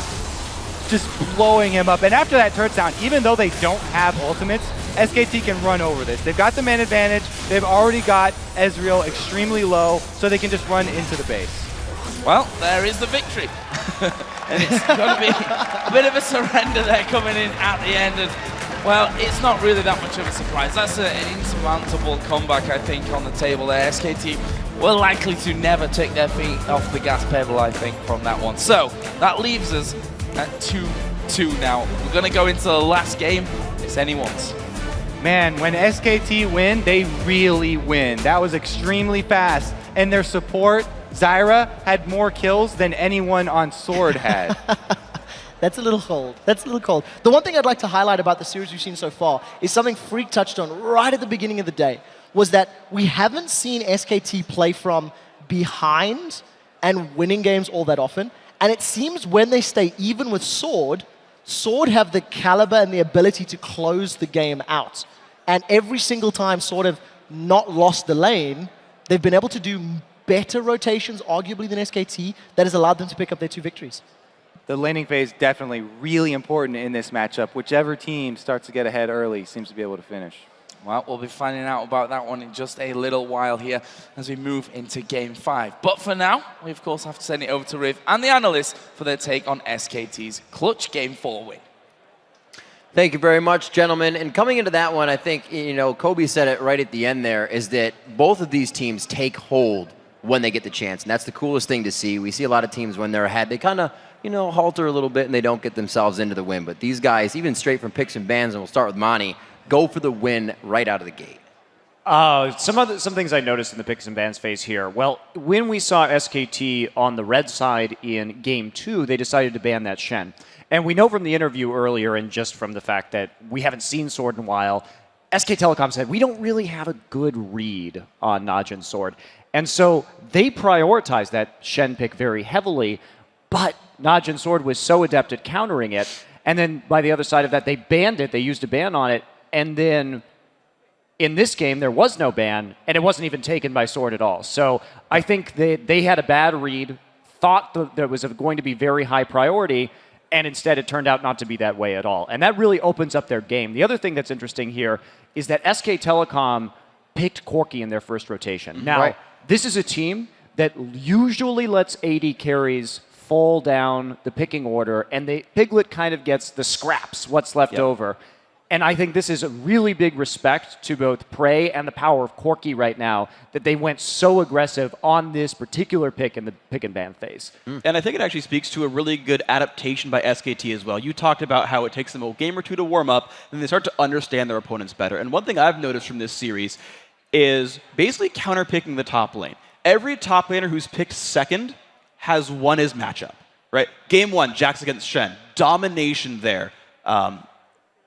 Forgetting the name, by Expression. And then here, right, you talk about the read on Shen and whatnot, letting the champion go through. Expression blind picks the Jax and says, all right, Impact, bring whatever you want against me in lane. Impact shows up with Renekton, beats him soundly in the 1v1 and says, haha, I can beat you here. And then in the mid lane as well. Ahri shows up first, and you let Faker counterpick with Orianna, at least what he perceives to be the counterpick there, and lo and behold, Faker wins the lane again. And so suddenly you have the team saying, wait, if we pick ours later, we can get a good matchup and win out here, and I think that's a new adaptation as well by SKT. Yeah, it seems that when SKT, even though Bengi got first blooded here, and he was 2 buffs behind, like Watch had finished his entire jungle path before he even started. Bengi's so good on Lee Sin that he can pull his team together and like make the plays happen. And also I want to point out, Ahri's 0-3 so far this series, and Renekton's 2-0. It seems like people have the answer to Ahri, and for some reason people just don't have the answer to Renekton. That's just like, he's just such a strong laner. I don't think like, between these two extremely skilled players, the person who wins lane is just going to snowball and have more game impact. In Crepo, you know, someone that was or not in your eyes, but really on your mind this time was Piglet coming back into this one. Yeah, Piglet definitely played really, really well. He turned those bot lane fights around. The first time Kane actually went in with a good hook, Piglet actually managed to survive, but later on they fought 2 against 2 and they actually won that trade super hard, and then Piglet started carrying the bot lane, and that allowed SKT to really grab hold of the game. At the same time, on top, Watch from Sword ganked twice. Renekton Impact dodged that twice. Managed to get Bengi back into the game. Bengi actually started on 1 buff, as Double F pointed out, and Sword had 3 buffs. But by the second buff rotation, it was the total other way around. SKT invaded blue buff, managed to secure 3 buffs for themselves, while Sword stuck on 1. So it's really incredible to see how a team can go from so far behind to so far ahead in such a short time span. And I really want SKT to win this series because I feel like when Sword wins, it's a struggle. Like they have to really like work for that win. It takes a long time. Why do you say it's a struggle? Where are they falling behind? They just don't beat SKT as convincingly as vice versa. When SKT wins against Sword, it's a stomp. It's just a complete crush. You know what's going to happen when the 4K gold lead, you know, that happens. And then when Sword gets a 4K gold lead, it's like there's these close team fights Faker does, like things Faker does, and it's just a big struggle, especially in team fights, just closing out the game. It takes forever. And I think you're right about that. Faker doing things that Faker does has been a big part of when he's actually allowed to make plays. And here it's interesting because it took me a while to realize why he's good at Orianna. Because she's not traditionally the same kind of playmaker as Ahri. It's a departure in a way of a Faker champion. But what he's done really with this series is comboed with Bengi. He's used Lee Sin as ball delivery and shockwaved and set up kills and whatnot. And then after kind of a bit of a lead would roam down and sort of gank with his team, would show up to 3v3s or 3v2s and make plays from there. And that's what's really opened the doors here with his Orianna, is he's showing up with his team fighting incredibly well and getting ahead. And on top of the fact that their duo lane is snowballing, that they're winning the 2v2 matchups time and again, it actually works really well. He can just show up with his team and make plays. At the same time, you gotta hand it to Pumandu. He had a rough 3 games first, and then he got caught a lot. Now he shows up in Zyra. There's a typical Crepo 4-1 in 6. Steals alpha kills. Well, carries a little harder than the typical Crepo though. But yeah, no, I really liked what he did. He kept going into those trades. He wasn't afraid of dying, afraid of getting caught. He just played the game as if it was a new game, and that's really important when you play these games. Just start fresh all over. Forget what happened in the earlier games, and yeah, Piglet and Pumandu played really solid this game. Final thoughts, Double F. Yeah, one thing I like about SKT is they don't fall victim to tilt. When Faker has a bad game, the next game he's like, okay, this is a fresh game, I'm going to play well. When Pumandu gets caught a million times, he's still not afraid to play aggressive. He doesn't get tilted and discouraged. He plays the way that he plays, and he's just confident that he's practiced this way. All right, gentlemen. Well, we have to take a quick break right now, but when we return, it's the exciting conclusion of this epic battle between SK Telecom T1 and Najin Black Sword. The next team to take down a Nexus will win a trip to the Staples Center and a shot at the Summoners Cup. Why would you even think about touching that browser?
Welcome back to the Season 3 World Championship, and for SK Telecom T1 and Najin Black Sword, Worlds is on the line. The winner of this game will become the first team to qualify for the Season 3 World Final and a spot on that stage at the Staples Center. Yeah, there's so much on the line, and in that previous game, it was such a master class and calculated victory from SKT. It was a 22-minute win, and you got to call a horse. They stomped Sword in every single lane and in every single team fight. They really did win every single lane. We've been looking at that matchup between Faker and Nagne all night, and this is the first time that Nagne didn't get Gragas, and he fell off a little bit. Faker had his best game of the series on that Orianna, you know, even assassinating people with her, finding prey in that bush down bottom. Also got to talk about that bottom lane a little bit, because Piglet and Pumandu, they've been performing very well. Everyone was talking about Prey and K coming into this, but remember, you know, Tabe, who's on Royal and is paired up with Uzi, who everyone's considering the best AD carry in the world, was talking about how good Piglet and Pumandu are, so you can't count them out either. Yeah, for sure. I mean, I think for the games that SKT has won, they've pretty much gone down a pretty predictable path. They've taken away that Renekton, who has been huge throughout the series. Every game Renekton has been picked, he's just been able to come out strong and win. Faker has been going for that Orianna. Both the games they've picked up versus Najin Sword so far, he picked up the Orianna, just had consistent play across the board. So when they have consistent play in both their solo lanes, they just pick safe lanes, Renekton and Orianna, and they can rely on their bot lane to just carry them through.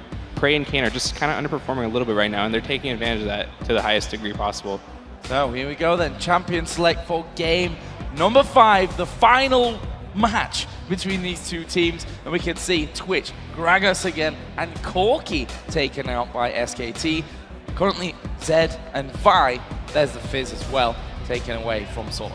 So obviously SKT still concerned about that bottom lane. They feel like if they can get Prey and Kayn kind of on tilt and keep them off of the comfort champions, then they can continue to take advantage of that lane. Meanwhile, they still have to ban out that Gragas from Nagne, because he was making game-changing plays. Yeah, for sure. Twitch and Corki taken away from Prey. I was not very impressed by Ezreal. He was looking a little bit shaky, so I'm really interested to see what they're going to choose for this game. They take away the Lee Sin immediately. Bengi has been playing every time you give him Lee Sin, they've been able to win the game, so he's just taking that with confidence, looking to make plays. So the lock-in of the Shen was pretty unexpected from Sword, because everyone's been talking about how they've been foregoing that champion, and they've sort of left it up. They even left it up for SKT as sort of bait here. But the early top lane lock-in for Expression on that Shen means that now the opportunity is there for Impact to counter it. You know, could he pull out something like a Jax? He does play some carry top laners himself. Yeah, for sure. I mean, Impact can play Jax, he can play Singe. There's a lot on the table that he will choose to pull through. Faker, again, picking up the Orianna, as predicted. They just want a safe mid lane. They know that Nagne does not play Orianna, so they can basically just let that go through rotations. Orianna, really strong pick, and he just picks it up every time. Hovering over the Akali, I would be so happy to see that, but I'm not sure if that's going to be what's going to be picked here. He could return back to his Ahri that he's so comfortable with, but it looks like they don't want to do that. They're sifting around. It almost feels like he's trying to get ideas. He's looking for inspiration right now. What can I go up against Faker with? Yeah, for sure. I mean, there's a lot on the table. We haven't seen much out of him besides for his Gragas. Zari play was quite good, but a little bit lackluster in the last game. He's got really anything on the table. We did see SKT pick up that Ezreal. So right now, Prey is put in a little bit of a situation. He may go for that Vayne. We've seen Piglet use that to great success in the past 2 games. So let's see if they're going to try to take that away from them as well. Now, locking in the Nocturne, that's not a mid lock-in. Oh, they last minute switch it up. Does go with the comfort champion there. Very comfortable on the Ahri, though it's going to be hard going up against Faker's Orianna. I was going to talk about the Nocturne, though. Locking that in from the jungle, that itself puts pressure on mid lane, because him diving in with Ahri, that's a very, very scary gank to try and avoid, even for Orianna. Nocturne coming out at level 6 as soon as he has his ultimate, that's very high kill potential. Yeah, for sure. I mean, in the past 2 games, we've seen SKT take home. They've been able to put Orianna mid and just rely on his consistency to clear waves and just keep Nagne at bay. But in this matchup, we have Nocturne and Shen coming out for Najin's Sword, so they have a lot of global pressure. They have a lot of dive potential. They could even make 3-man plays on the mid lane and just try to push down that mid turret. Jax has been locked in, so that is actually Expression's signature counterpick to the Shen, and now we are seeing it actually being used against him. So the student may indeed surpass the master here. We'll see how that goes. This is almost like throwing down that gauntlet in this matchup. Whenever he come back with the exact same but switch champions, have to see if Expression can actually come out ahead this way too, then he gets huge bragging rights up in that top lane. Yeah, no doubt. I'm really happy to see the Zyra last pick for SKT. Zyra, Ezreal, really strong lane, and against the team comp of Najin Sword, they have Shen and Nocturne and Ahri, 3 champions that are going to be wanting to dive into your backline and just create as much disruption as possible. And the Zyra just being able to throw out her ult, throw out her E is just going to make that very hard for them. I really dislike playing Nocturne into a Zyra team comp because once you ult into their team, the Zyra just throws her ult behind the Nocturne who's initiating it, and it makes it very, very difficult for the team to follow up on the initiation. Exactly. This SKT team has so much zone control of the battlefield. It's not only that Zyra Stranglethorns, but also Faker's Orianna ults. He's been able to place those really, really well with Bengi. Using that mobile Lee Sin to precisely place the shockwave means that they can control 2 very, very big areas on this battlefield, and that's perfect against a heavy, heavy dive team. I really like what SKT are doing here with their counter picking. Well, the fact is, if there's ever a time to do it, I suppose it is in Game 5 of the semi-finals here against a team which, honestly, I think a lot of people tipped. We saw the fan vote coming in from lolesports.com. 72% of the vote went over towards SKT, and this game has been 50-50 so far. All of the analysts, I believe, also chose SKT. Yeah. So pretty much everybody voting that way here. Pretty incredible stuff, and we are going to be getting into our final game here in just a couple of seconds. And well, if your friends aren't watching this one, you should definitely tell them to tune in, because we're going to find out the first team that's going to be heading to the Staples Center in that World Final, which will be happening next Friday here. So, let's get into it. Boy, it's been a pleasure, as per usual, having you here on the desk, and we hope to see you a little bit later on, maybe for some interviews as we move forward. Thank you very much for having me. So, nerds. So here we go then, game number 5. It's all down to this one. You know, I'm going to be looking at that early jungle pressure, though. Lee Sin has an upper hand on Nocturne in the early skirmishes, especially if Bengi's able to work around the spell shield. If you can actually get by without activating that, then Nocturne's early combat effectiveness is greatly diminished. So here we go then, we're in game. The winner of this match will be going on to the Staples Center. Who's it going to be? Quick shot, I'm not asking you to predict it just yet, because after what we've seen, this could be anyone's. Well, I'm definitely excited to see how this Nocturne and Caitlyn perform in the matchup, because as it stands, this is the first time we've seen both of them in the semi-final series. It's also the first time we're seeing Impact playing Jax. So a lot of new champions in this game. Also Expression, first time on Shen in the series. So definitely trading a lot of champions. And for the first time in a while, we also see another defensive start here. Neither team willing to invade. And after SKT gave up first blood in the previous game, you can understand their hesitation here. I'm not sure really how this one is going to go down at level 1. I mean, Sword, they've done this pretty much every single game, at least tried to get over there for that ward. This time, we see that one's been put down on the ramp from SKT. Sword spotted that one coming in, and SKT are doing something a little funky of their own. Ooh, yeah, game 5. They're not looking for the super early invades. It's going to be a delayed blue buff invade from SKT. Again, they're looking to contest. This is jungle versus jungle. Could turn into a smite wars here, as both teams are going to have 4 people around the blue buff if they go for this late invade. So Nagne has just backed off, which would make this a 4 versus 3.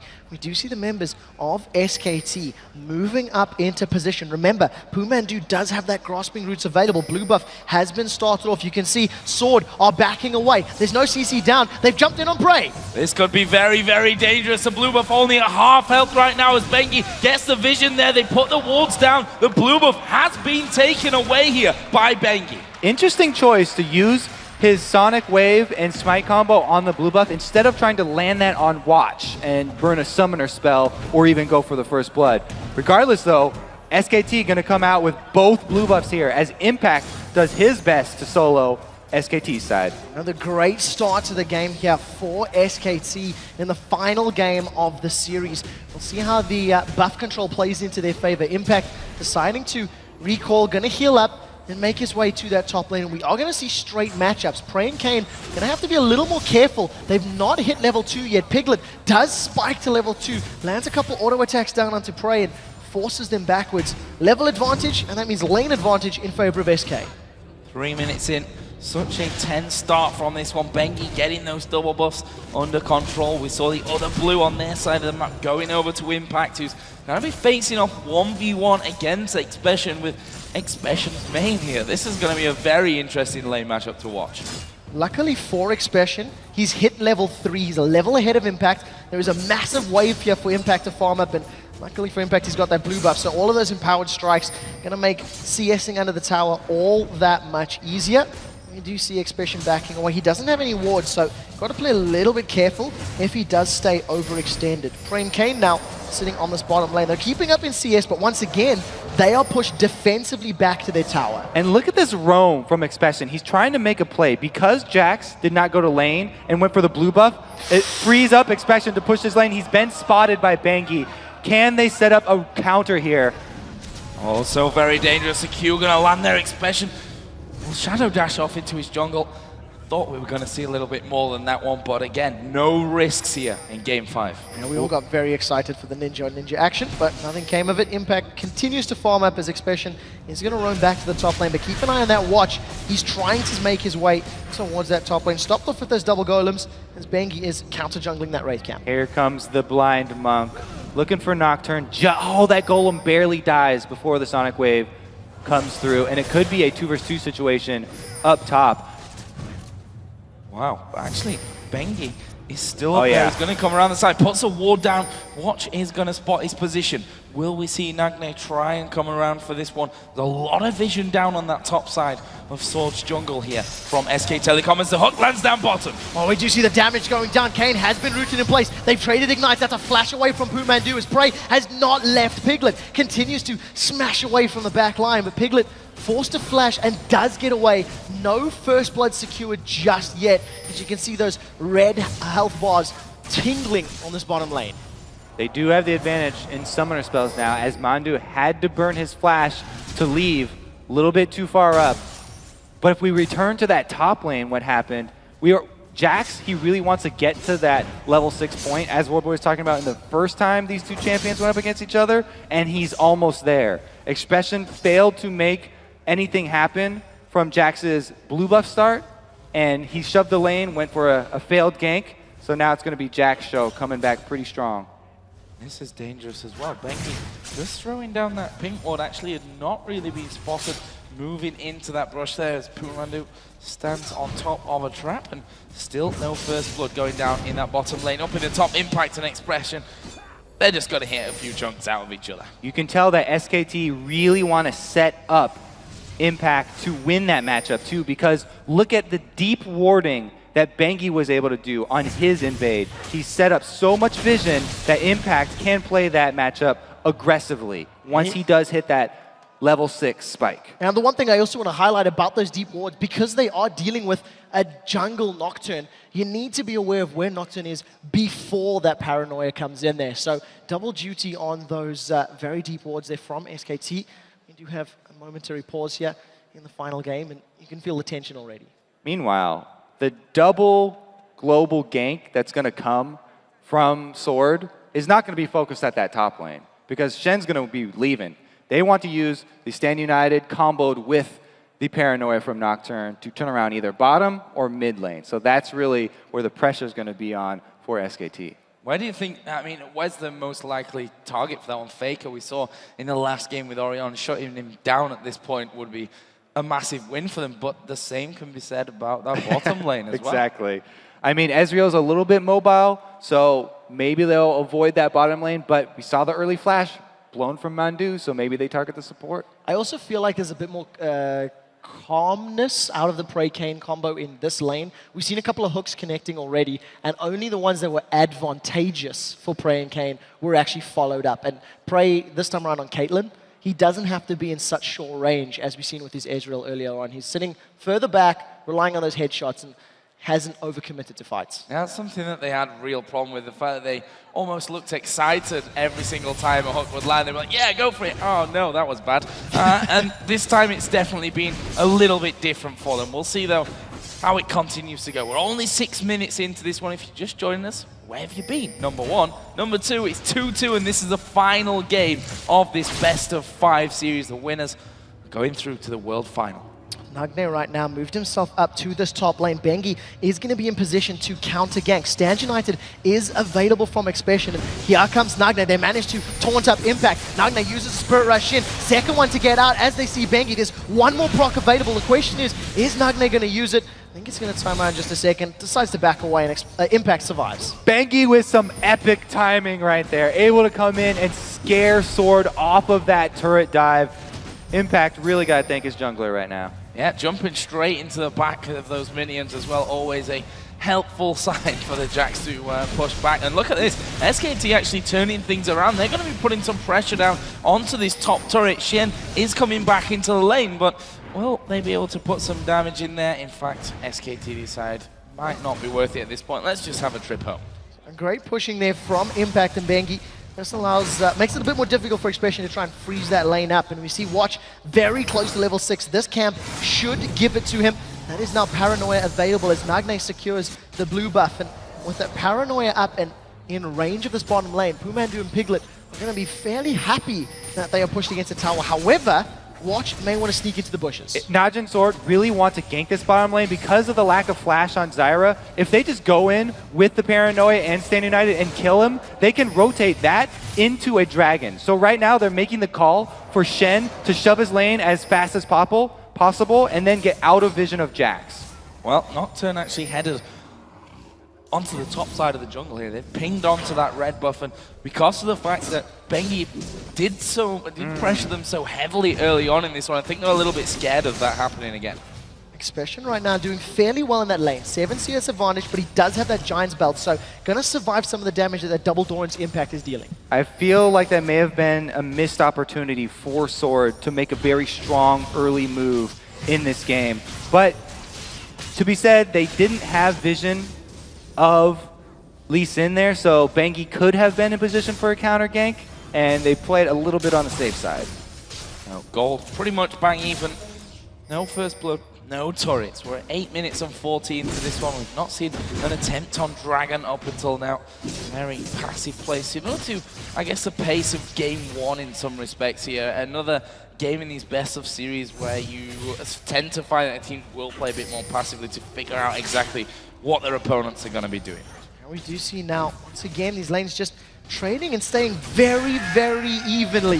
Najin Sword hanging out, just using Prey and Kane's Dark Passage there to keep Pumandu and Piglet at bay, keep them on the backside. However, if you look towards this top lane, Watch is setting up. He's got Paranoia, and you do see that Impact is in trouble. There's the Paranoia. They're going in, and Impact is in trouble. He's going to flash away from this one. We'll see if Watch can actually keep a hold of him. He's got that red buff, so Impact is not going anywhere fast here. Flash comes down. Expression picks up the kill, but here comes Nagne. First blood did go over to Expression. There's the start on the Dragon as well. SKT gonna secure this one without contest here from Najin Sword. The rest of the Sword members sticking in that top lane. We'll see if they want to try focus the tower down. So they're able to get this dragon, and Najin Sword actually are not pushing on the turret, so that was a pretty big amount of resources spent on a small gank right there. What Watch was trying to do was follow up the flash from Impact with a flash of his own to keep in fear range, but because he was a little bit too slow, it ended up costing Shen his flash, and then also Nagne blew a Spirit Rush there at the end, just for kicks. I like Faker almost taunting Nagne there as he misses the charm and tries to zone him out of that mid lane. Expression did start to work his way down there, so Faker started to back off. This bottom lane, whilst there's been no kills, there's been a lot of damage exchange, there's been some pretty close moments with the hook from Kane, with those grasping roots from Mando as well. Yeah, it is staying very even though Praise decided to go for those Berserker's Greaves as opposed to some early damage. But the one thing that is standing out for me is that Faker has a 30 CS advantage over Nagne. Those roams from Nagne's Ari are just not working out in his favor. You can see Watch hanging out on the sidelines, but he's instantly pinged. So SKT are well aware of his position. they are going to be aware of that ward as well. As you can see, there's a pink from SKT, which it looks like Faker's going to go to clear. Top lane, still. They've had their fair share of jungle interactions here. Impact, of course, going down for that first blood. He has got double Doran's Blade right now, and the workings of that Phage. And, well, Xpecial just trying to keep him at bay underneath this turret as Watch comes up. There's no ward in the tri-bush here for Impact, and he still does not have his flash up. So if Watch is able to go, I don't know why they're waiting for this. Well, we'll find out in a second. Watch decides to back away. We did see that in the mid lane, Faker was caught by a charm. We actually seen Faker and Bengi roaming to that bottom lane, but Praying K were able to at least avoid any potential gain. This is also why I thought that Sword were going to focus a lane other than top lane with their Paranoia, because if they gank that top lane, then it opens up for the counter Dragon, and SKT are actually the ones who came out ahead in gold after that.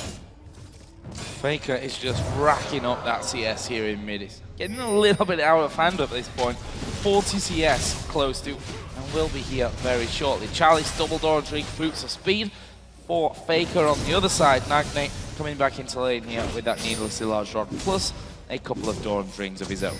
Well, Xpecial still trying to hold on in the top lane. We've seen him trading fairly evenly earlier on, but now that Impact has got a couple more levels, has the ability to slam dunk with that ultimate of his. On every third attack, it is hitting hard. There are some attack pings there onto Faker, so Watch may want to lunge himself into this mid lane with Paranoia, but you can see how defensive Faker's playing. He's not running the risk of being caught out. He's playing very safely, happy to farm up, sitting at 10 CS per minute right now, which is quite literally perfect. Nagne going to be starting off the blue. Going to get some help here from Watch, who's already thrown that smite down. No one really to challenge there. As in this, I said no one's there to challenge. True Shot Barrage comes across. Meanwhile, in this top lane, things could get interesting. Lee Sin is waiting inside of the brush. Xpecial coming one step closer. Bengi's biding his time. Well, we'll see if he steps over the edge. As you can see, Bengi does have the ability to kick back. The stun is going to come down. It's going to lock Xpecial in place. They've jumped onto him. The kick goes out after the taunt, and Xpecial gets out thanks to the aid of Bengi's Dragon Rage. Great little bit of timing right there, and that is going to foil this top lane gank. Now it's open to counter here from Watch as he comes into Paranoia range. Well, let's see what he can do. He's waiting on that turret right now. Impact less than half health, but he's already hit the recall. And he's going to be getting out of there before Watch can have anything to say in that top lane. And he himself falling a little bit behind the Shen in terms of the CS, probably just from that kill and the time that he had out the lane. Nagne once again trying to just even up the CS. He's still 40 behind, 35-40 CS behind Faker. Even though he's got that meaty large rod, he hasn't necessarily been a kill threat to SKT. We've seen him roaming twice. First gank failed, second time, Impact was dead by time Nagne got there. And he's really going to need to try and find some kills to make up this massive CS deficit. Praying Kane once again in this bottom lane trading damage. Now we see with that BF sword and longsword, Prey's got significantly more on-hit damage, but is less reliant on spells, which is where of course Ezreal is going to excel.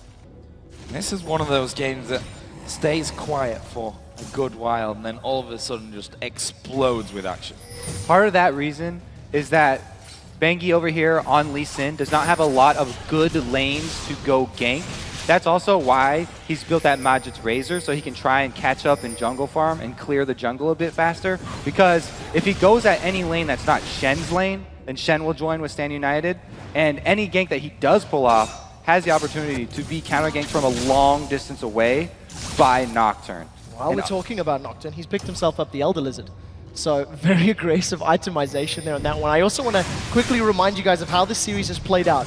In games 1 and 3, where Najin Sword were even with SKT, they ended up winning the game. They ended up rotating particularly well and controlling that mid game, and we'll have to see if they can have the same decision making. They are down a Dragon though, which is respawning in 20 seconds, and we'll see who decides to go for it. Watch is once again top lane, so if Impact gets taken out, SKT may just say, hey, we'll happily take Dragon again. And another thing we should point out that red side so far has been the lucky side for all of these teams. We are going to see Kane landing the hook here on towards Mandu. There's the box. Strangled Thorns come down. Mandu is going to die. It's Kane that picks up the kill. That's why Thresh has been banned so much against them. Kane making a play, Now Impact's in trouble. Paranoia goes out. He manages to leap.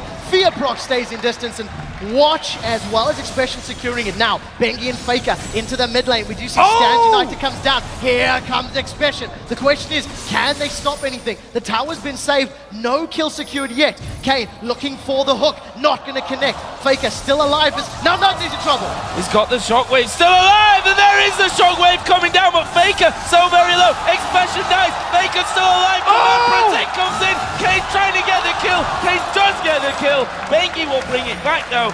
And again, as I said, it doesn't ever rain, it pours in these games. From the beginning there though, Nagne did not have any more charges on Spirit Rush to get in. Yes, Shen Standing Knight's coming in, but it's just Nagne walking at the two targets. And both of these are very mobile targets. Nagne had flash, so he could have done something which is flash in with the Shen Standing United still on him, thereby Shen gaining distance as well. But man, with two melees basically going in there right on top of Faker, he gets off a great shockwave and gets a little bit close so Kane can answer, but Bengi is the one who comes out the real victor there. And after all of that, SKT secure themselves another dragon as well. We have seen that towers have been traded at 1 apiece, but Global Gold still in favor of SKT. Piglet has had a lot of alone time with this tower and given it a few love taps, which will cause that to be the second tower of the game and a commanding 3,000 gold lead in favor of SK Telecom T1. And that stat really interesting there as well. First tower, first dragon of every game in this best of 5 has gone over to SKT. They've been able to win games off that twice and lose twice as well. So who knows how this one's going to all work out in the end. There's a hook coming across. Randu just sidesteps it. But there are 3 men now down here. Gonna be 4 in a second as Nagne comes in as well. Faker is also moving around. This could get very explosive in the bot lane as Bengi gonna get charmed. Well, we do see Praise landing some auto attacks and that pult over. Faker's made his way in from the back line, still holding a massive CS advantage over Nagne's Ari.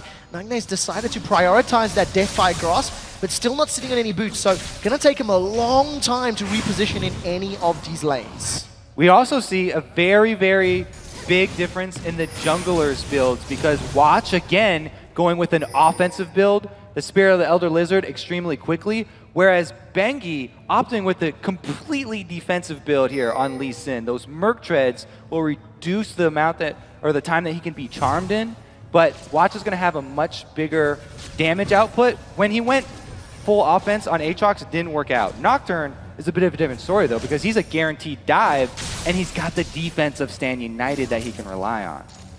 So Blue Bluff's going over once again to those mid laners. Faker, who's currently 2-1-1, sat a good 40 CS in the lead here. Deans is finished.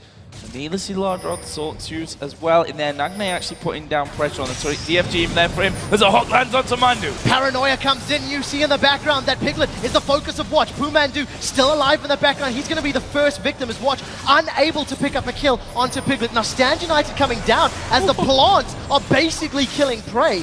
But the kill did get secured by Sword, so well played. Bengi was just getting into position as Lee Sin. He was about to pull off a very nice gank, but Nocturne has the range on him. Nagne, another defensive ult.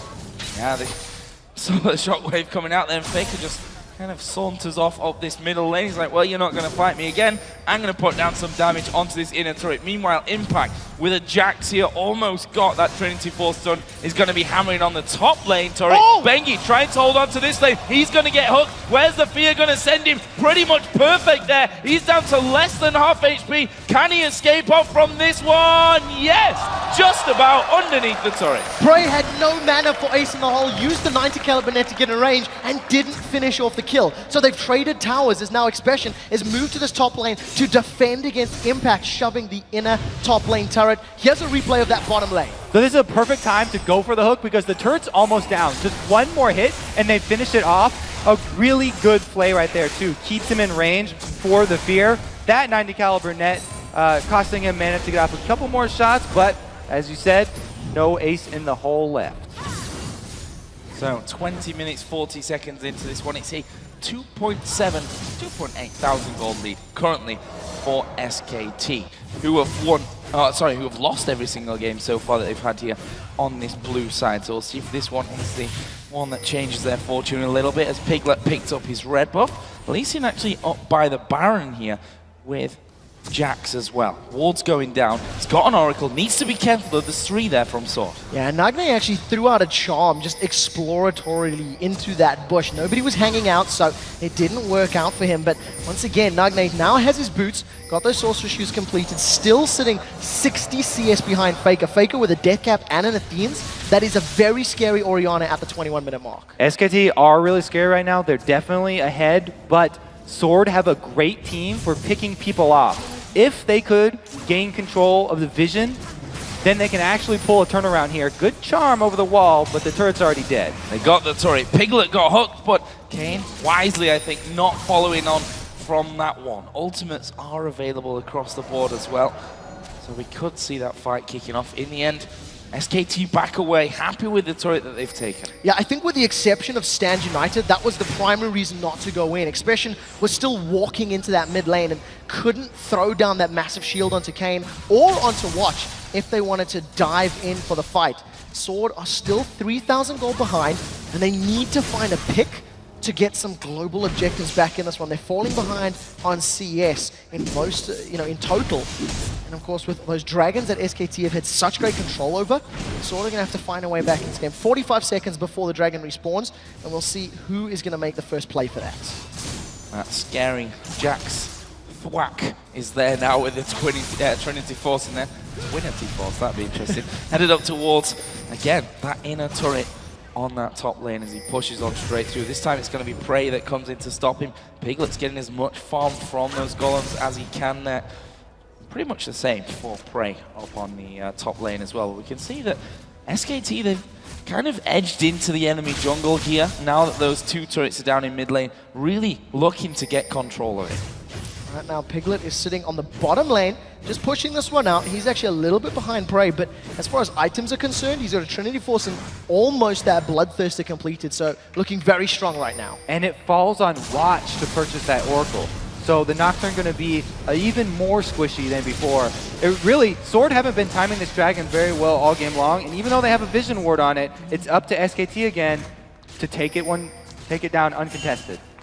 3 dragons out of 3 for SKT. All perfect records so far. Let's see what they can make of a play from this one though. Blue buff has been kicked off here by Bengi. Nagne's waiting around the side. Jax coming in from the top side as well. Dangerous position here, but Sword to be contested. They're going to have to give that one up. That's a blue buff going over, stolen away by Faker. The rest of Sword a little bit split up. You actually seen Prey shoving out that mid lane, and Impact was trying to find a way really to, jump into the game. He's sort of playing that linebacker on the left-hand side. Expression now recalling in this bottom lane as the rest of SKT are starting to stack up and definitely making it clear they want this tower. Expression is still sneaking there. He has been caught out. Perfect. Here comes the Paranoia. They've dove in for a fight. Strangleforce knocks up a few. Expression gets out. Impact going in from this one. True Shot Barrage comes across the side as well as the kick goes through the team. There's a shockwave ripping them down as well, but they've not got the damage to follow through. Kane super low. Faker still trying to get the ball in position as there is Lee Sin diving in. Sword still alive, but all very low. They managed to pick up a kill on Pumandu, but Sword lose the tower. SKT will be happy with losing one and grabbing the objective. Expression got to start that fight out in the bush and have Piglet walk right next to him though. My goodness, it was a really good Stranglethorns by Mandu to stall that one out and force Sword to actually retreat from that fight using the Thresh Lantern, the Dark Passage to pull Expression back to his team. So, Prey back into farm mode here. Bloodthirster plus that Zeal. He's moving up towards his Static Shiv at this point. Also got a pickaxe in there as well. Other side, Trinity Force, as I said before, for Piglet, plus that Bloodthirster added in there as well. Yeah, we actually see Expression securing himself a Phage as his third sort of item. He's got that Spectre's Cowl, got that Sunfire Cape completed, but looking to get some damage in there, arguably to try and deal with Impact as well and try to trade with him a little more evenly, because Impact is getting scarier and scarier. Even though he's only got two deaths to his name, finished Trinity Force, finished Cutlass, and a lot of global gold thanks to those towers and dragons.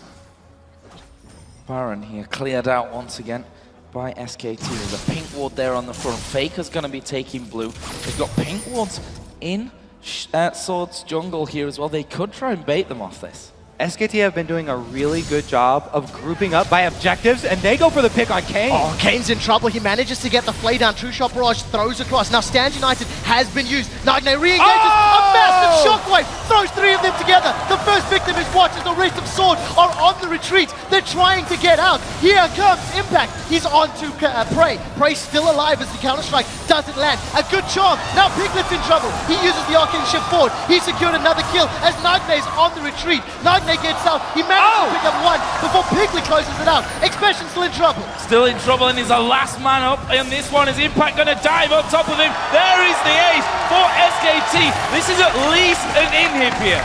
That Stand United on top of Nagne was a huge sign on top of his head that said, I'm going to Spirit Rush in towards you guys. And Faker with a beautiful shockwave, that could be the game-changing play. They're trying to finish us off. Watch just get shredded by the damage. The rest of SKT, they're onto the Nexus turrets. They're onto the Nexus. Ladies and gentlemen, SKT have done it.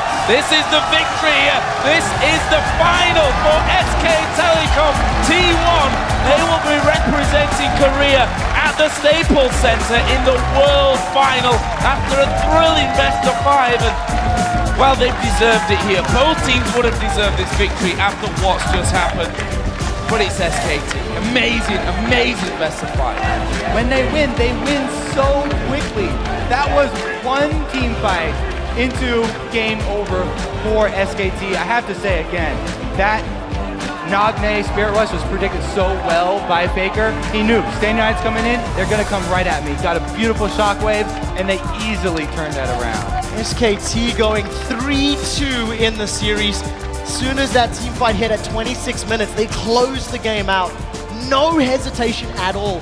The moment the opportunity presented itself, SKT threw everything they had at the team fight and closed it out completely. Phenomenal series. And we went all the way in our first semi-final. And that's what we hope for the other one as well. We have to be really honest with that one. And I have to give a lot of credit to Sword here because, as you said, all our analysts, you guys at home, 72% of you at least, thought that SKT were going to win this one. They were the heavy favorites for it, no doubt about that one. But Sword came into this one, beat Gambit, none other than Gambit in the quarterfinals, and they pushed SKT right to the limit here in the semis as well. They deserve a lot of respect. Yeah, I definitely think for a lot of people watching, this game seemed a lot cleaner on paper than it actually was in execution. And SKT really had to dig deep to find those wins. The matches or the games that they did win, though, were so convincing.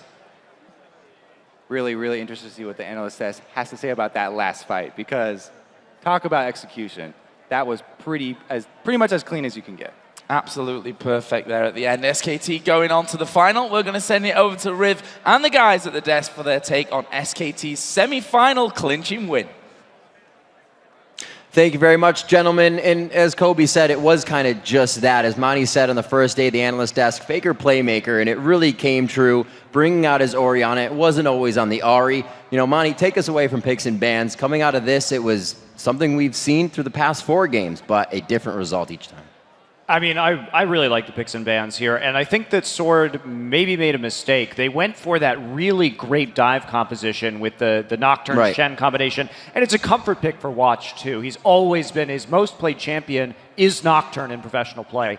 And so SK Telecom, though, with Lee Sin, Ezreal, Orianna, Zyra, and Jax, not easy to get into that back line because there's so much disengaged there. And I think we saw that really come into play. And Double, if your thoughts on Prey throughout this matchup? Yeah, so 2 things stood out to me this game. One was, I think Prey is actually either on tilt or just not thinking correctly this game because he got camped for the last 4 games, right? Bengi was always bottom side of the map. And so I think what he learned, and he learned wrongly, was that I shouldn't be playing, that's what he's thinking, I shouldn't be playing aggressively because I'm getting camped. So you saw him get bullied around constantly by Piglet, and even though Pumandu died multiple times in lane, Prey had almost no game impact because he's just thinking, I don't want to die, I don't want to get camped by Bengi anymore, and that's the wrong way to approach the game. Crepo, that's where your thoughts take you, is right to the jungle on Bengi. I just want to point out how much of a key factor Bengi is in their play. We always said, hey, SKT doesn't play too well when they're behind, and they play really well when they're ahead. It's because Bengi's playstyle is all around vision. The guy backs and buys 3 wards and a pink wards. I don't even buy that many wards. He just goes around, literally, he just goes around wards the entire map. He fell behind in 2 levels behind Watch, but he still managed to get a lot of utility out, a lot of pressure, and he just allows Faker to constantly farm up those races. And I think the reason that Bengi does that is because SKT does the best team I've ever seen with momentum.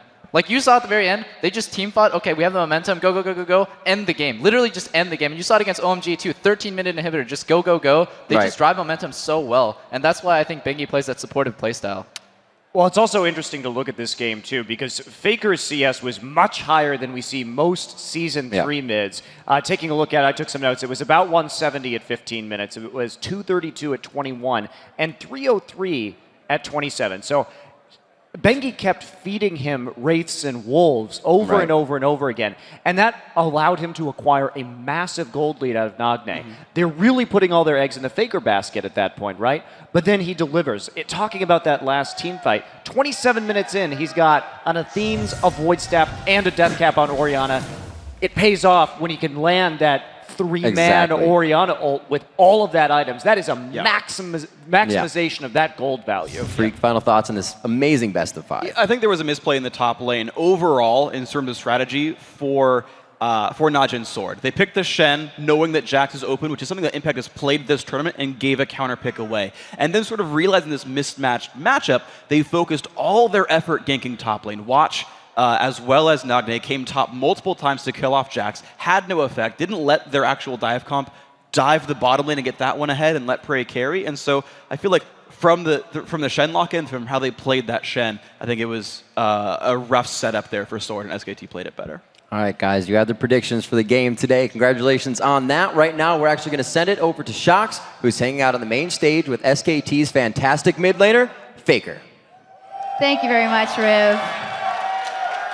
Fantastic applause here immediately for Faker. Of course, congratulations, a best of 5 series, and it went to full 5 games. And at the center of that was, of course, the matchup between you and Nagne. How do you think that played out? 안녕하세요, 페이커 선수. 일단 오전 3승제 4강전 승리하신 거 축하드리고요. 경기가 5경기까지 가셨는데 그 나그네 선수와의 매치업에 대해서 잠시 얘기해 주세요. 오늘 나그네 선수가 그렇게 엄청나게 잘하는 선수가 아니라 별로 긴장을 안 했는데 오늘 해보니까 되게 잘하셔서 정말 나그네 선수가 좀 이번 경기에 좀 상대 낮은 팀의 핵이었다고 생각해요. You know, coming into this game, I was a bit nervous because I knew Nagne was really good, and when I played him, he did show how great he was. I really think he played well, and I think he was the nucleus of the Najin team. Actually, a very good game by him as well. But in the end, you guys pulled it out. And I got to ask, you know, coming into this, you were really the favorites. Were you surprised that Najin Swords showed this much strength and took 2 games off you?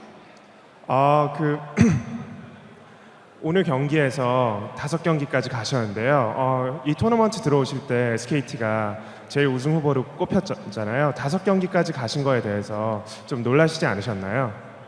전혀 놀라지 않았고요. 오늘 지지 않았던 것만으로도 되게 고맙고요.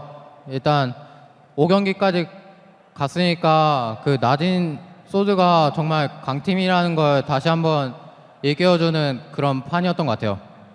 No, I was not surprised at all. You know, coming into this game, I knew Najin was great, and I think going 5 games just shows how great a team Najin is. So, you guys made it. You're in the final in Staples Center next week. Royal versus Fnatic is up tomorrow. Who of those 2 teams do you want to play, and why? 이제 결승전에 진출하게 되셨는데 결승전에 누굴 만나고 싶으신가요? 내일 이제 프나틱이랑 로얄이랑 경기를 하게 되는데요.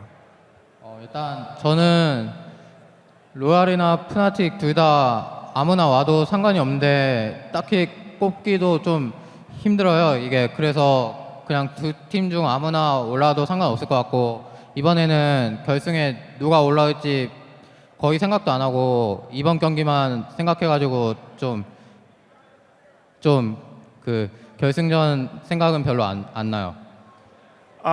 You know, Fnatic and Royal are both 2 great teams, and I really don't have much thoughts on, you know, who I prefer makes it because I was really concerned with tonight's game, so I really haven't had a chance to think much about it. All right, but enjoy your victory, and we'll see you next week at Staples. Thank you very much. All right, now let's send it over to Riv and the guys at the desk for a look at the tournament bracket. Thank you very much, Shocks. And after this exciting night of League, we're one step closer to the Staples Center and the fight for the Summoners Cup. Let's take a look at the tournament bracket as it stands now. SK Telecom T1 takes the first slot in the finals, and they will be joined there by the winner of tomorrow's semifinal series, Royal Club and Fnatic. Now, gentlemen, let's take a look at how the four of you have been doing at choosing the winners here at Worlds so far. Because everyone, including the viewers, all got it right tonight, the standings remain the same with only 2 more days of World Championships action remaining. Congratulations to everyone.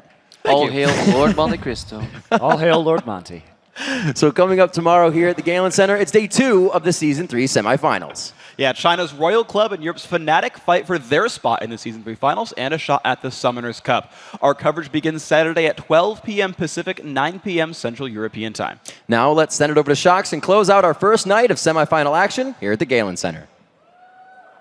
Thank you very much, Riv. And what an incredible night here at the Galen Center. Congratulations, of course, to our first finalist, SK Telecom T1. Now, as always, if you missed any of the action or you just want to watch it again, go over to lolesports.com to check out all the recaps, videos, the stats, and anything you want. All right, that does it for our first day of semifinal coverage from all of us here at the Galen Center. Thanks for watching, and we'll see you in less than 12 hours.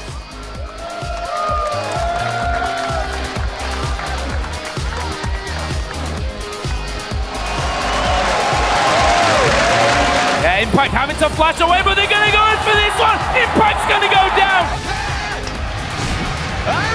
아리 노플. 오케이. 땅꼬치. 오케이.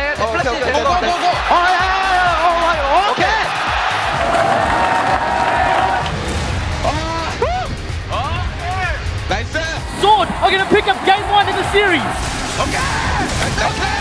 Oh! From Prey, Impact gets out. That's a second kill for SKT. Benji and Impact over the moon. Look at Piglet ripping through Sword here. That's 3 men down. Triple kill. Is he going to be able to pick up 4?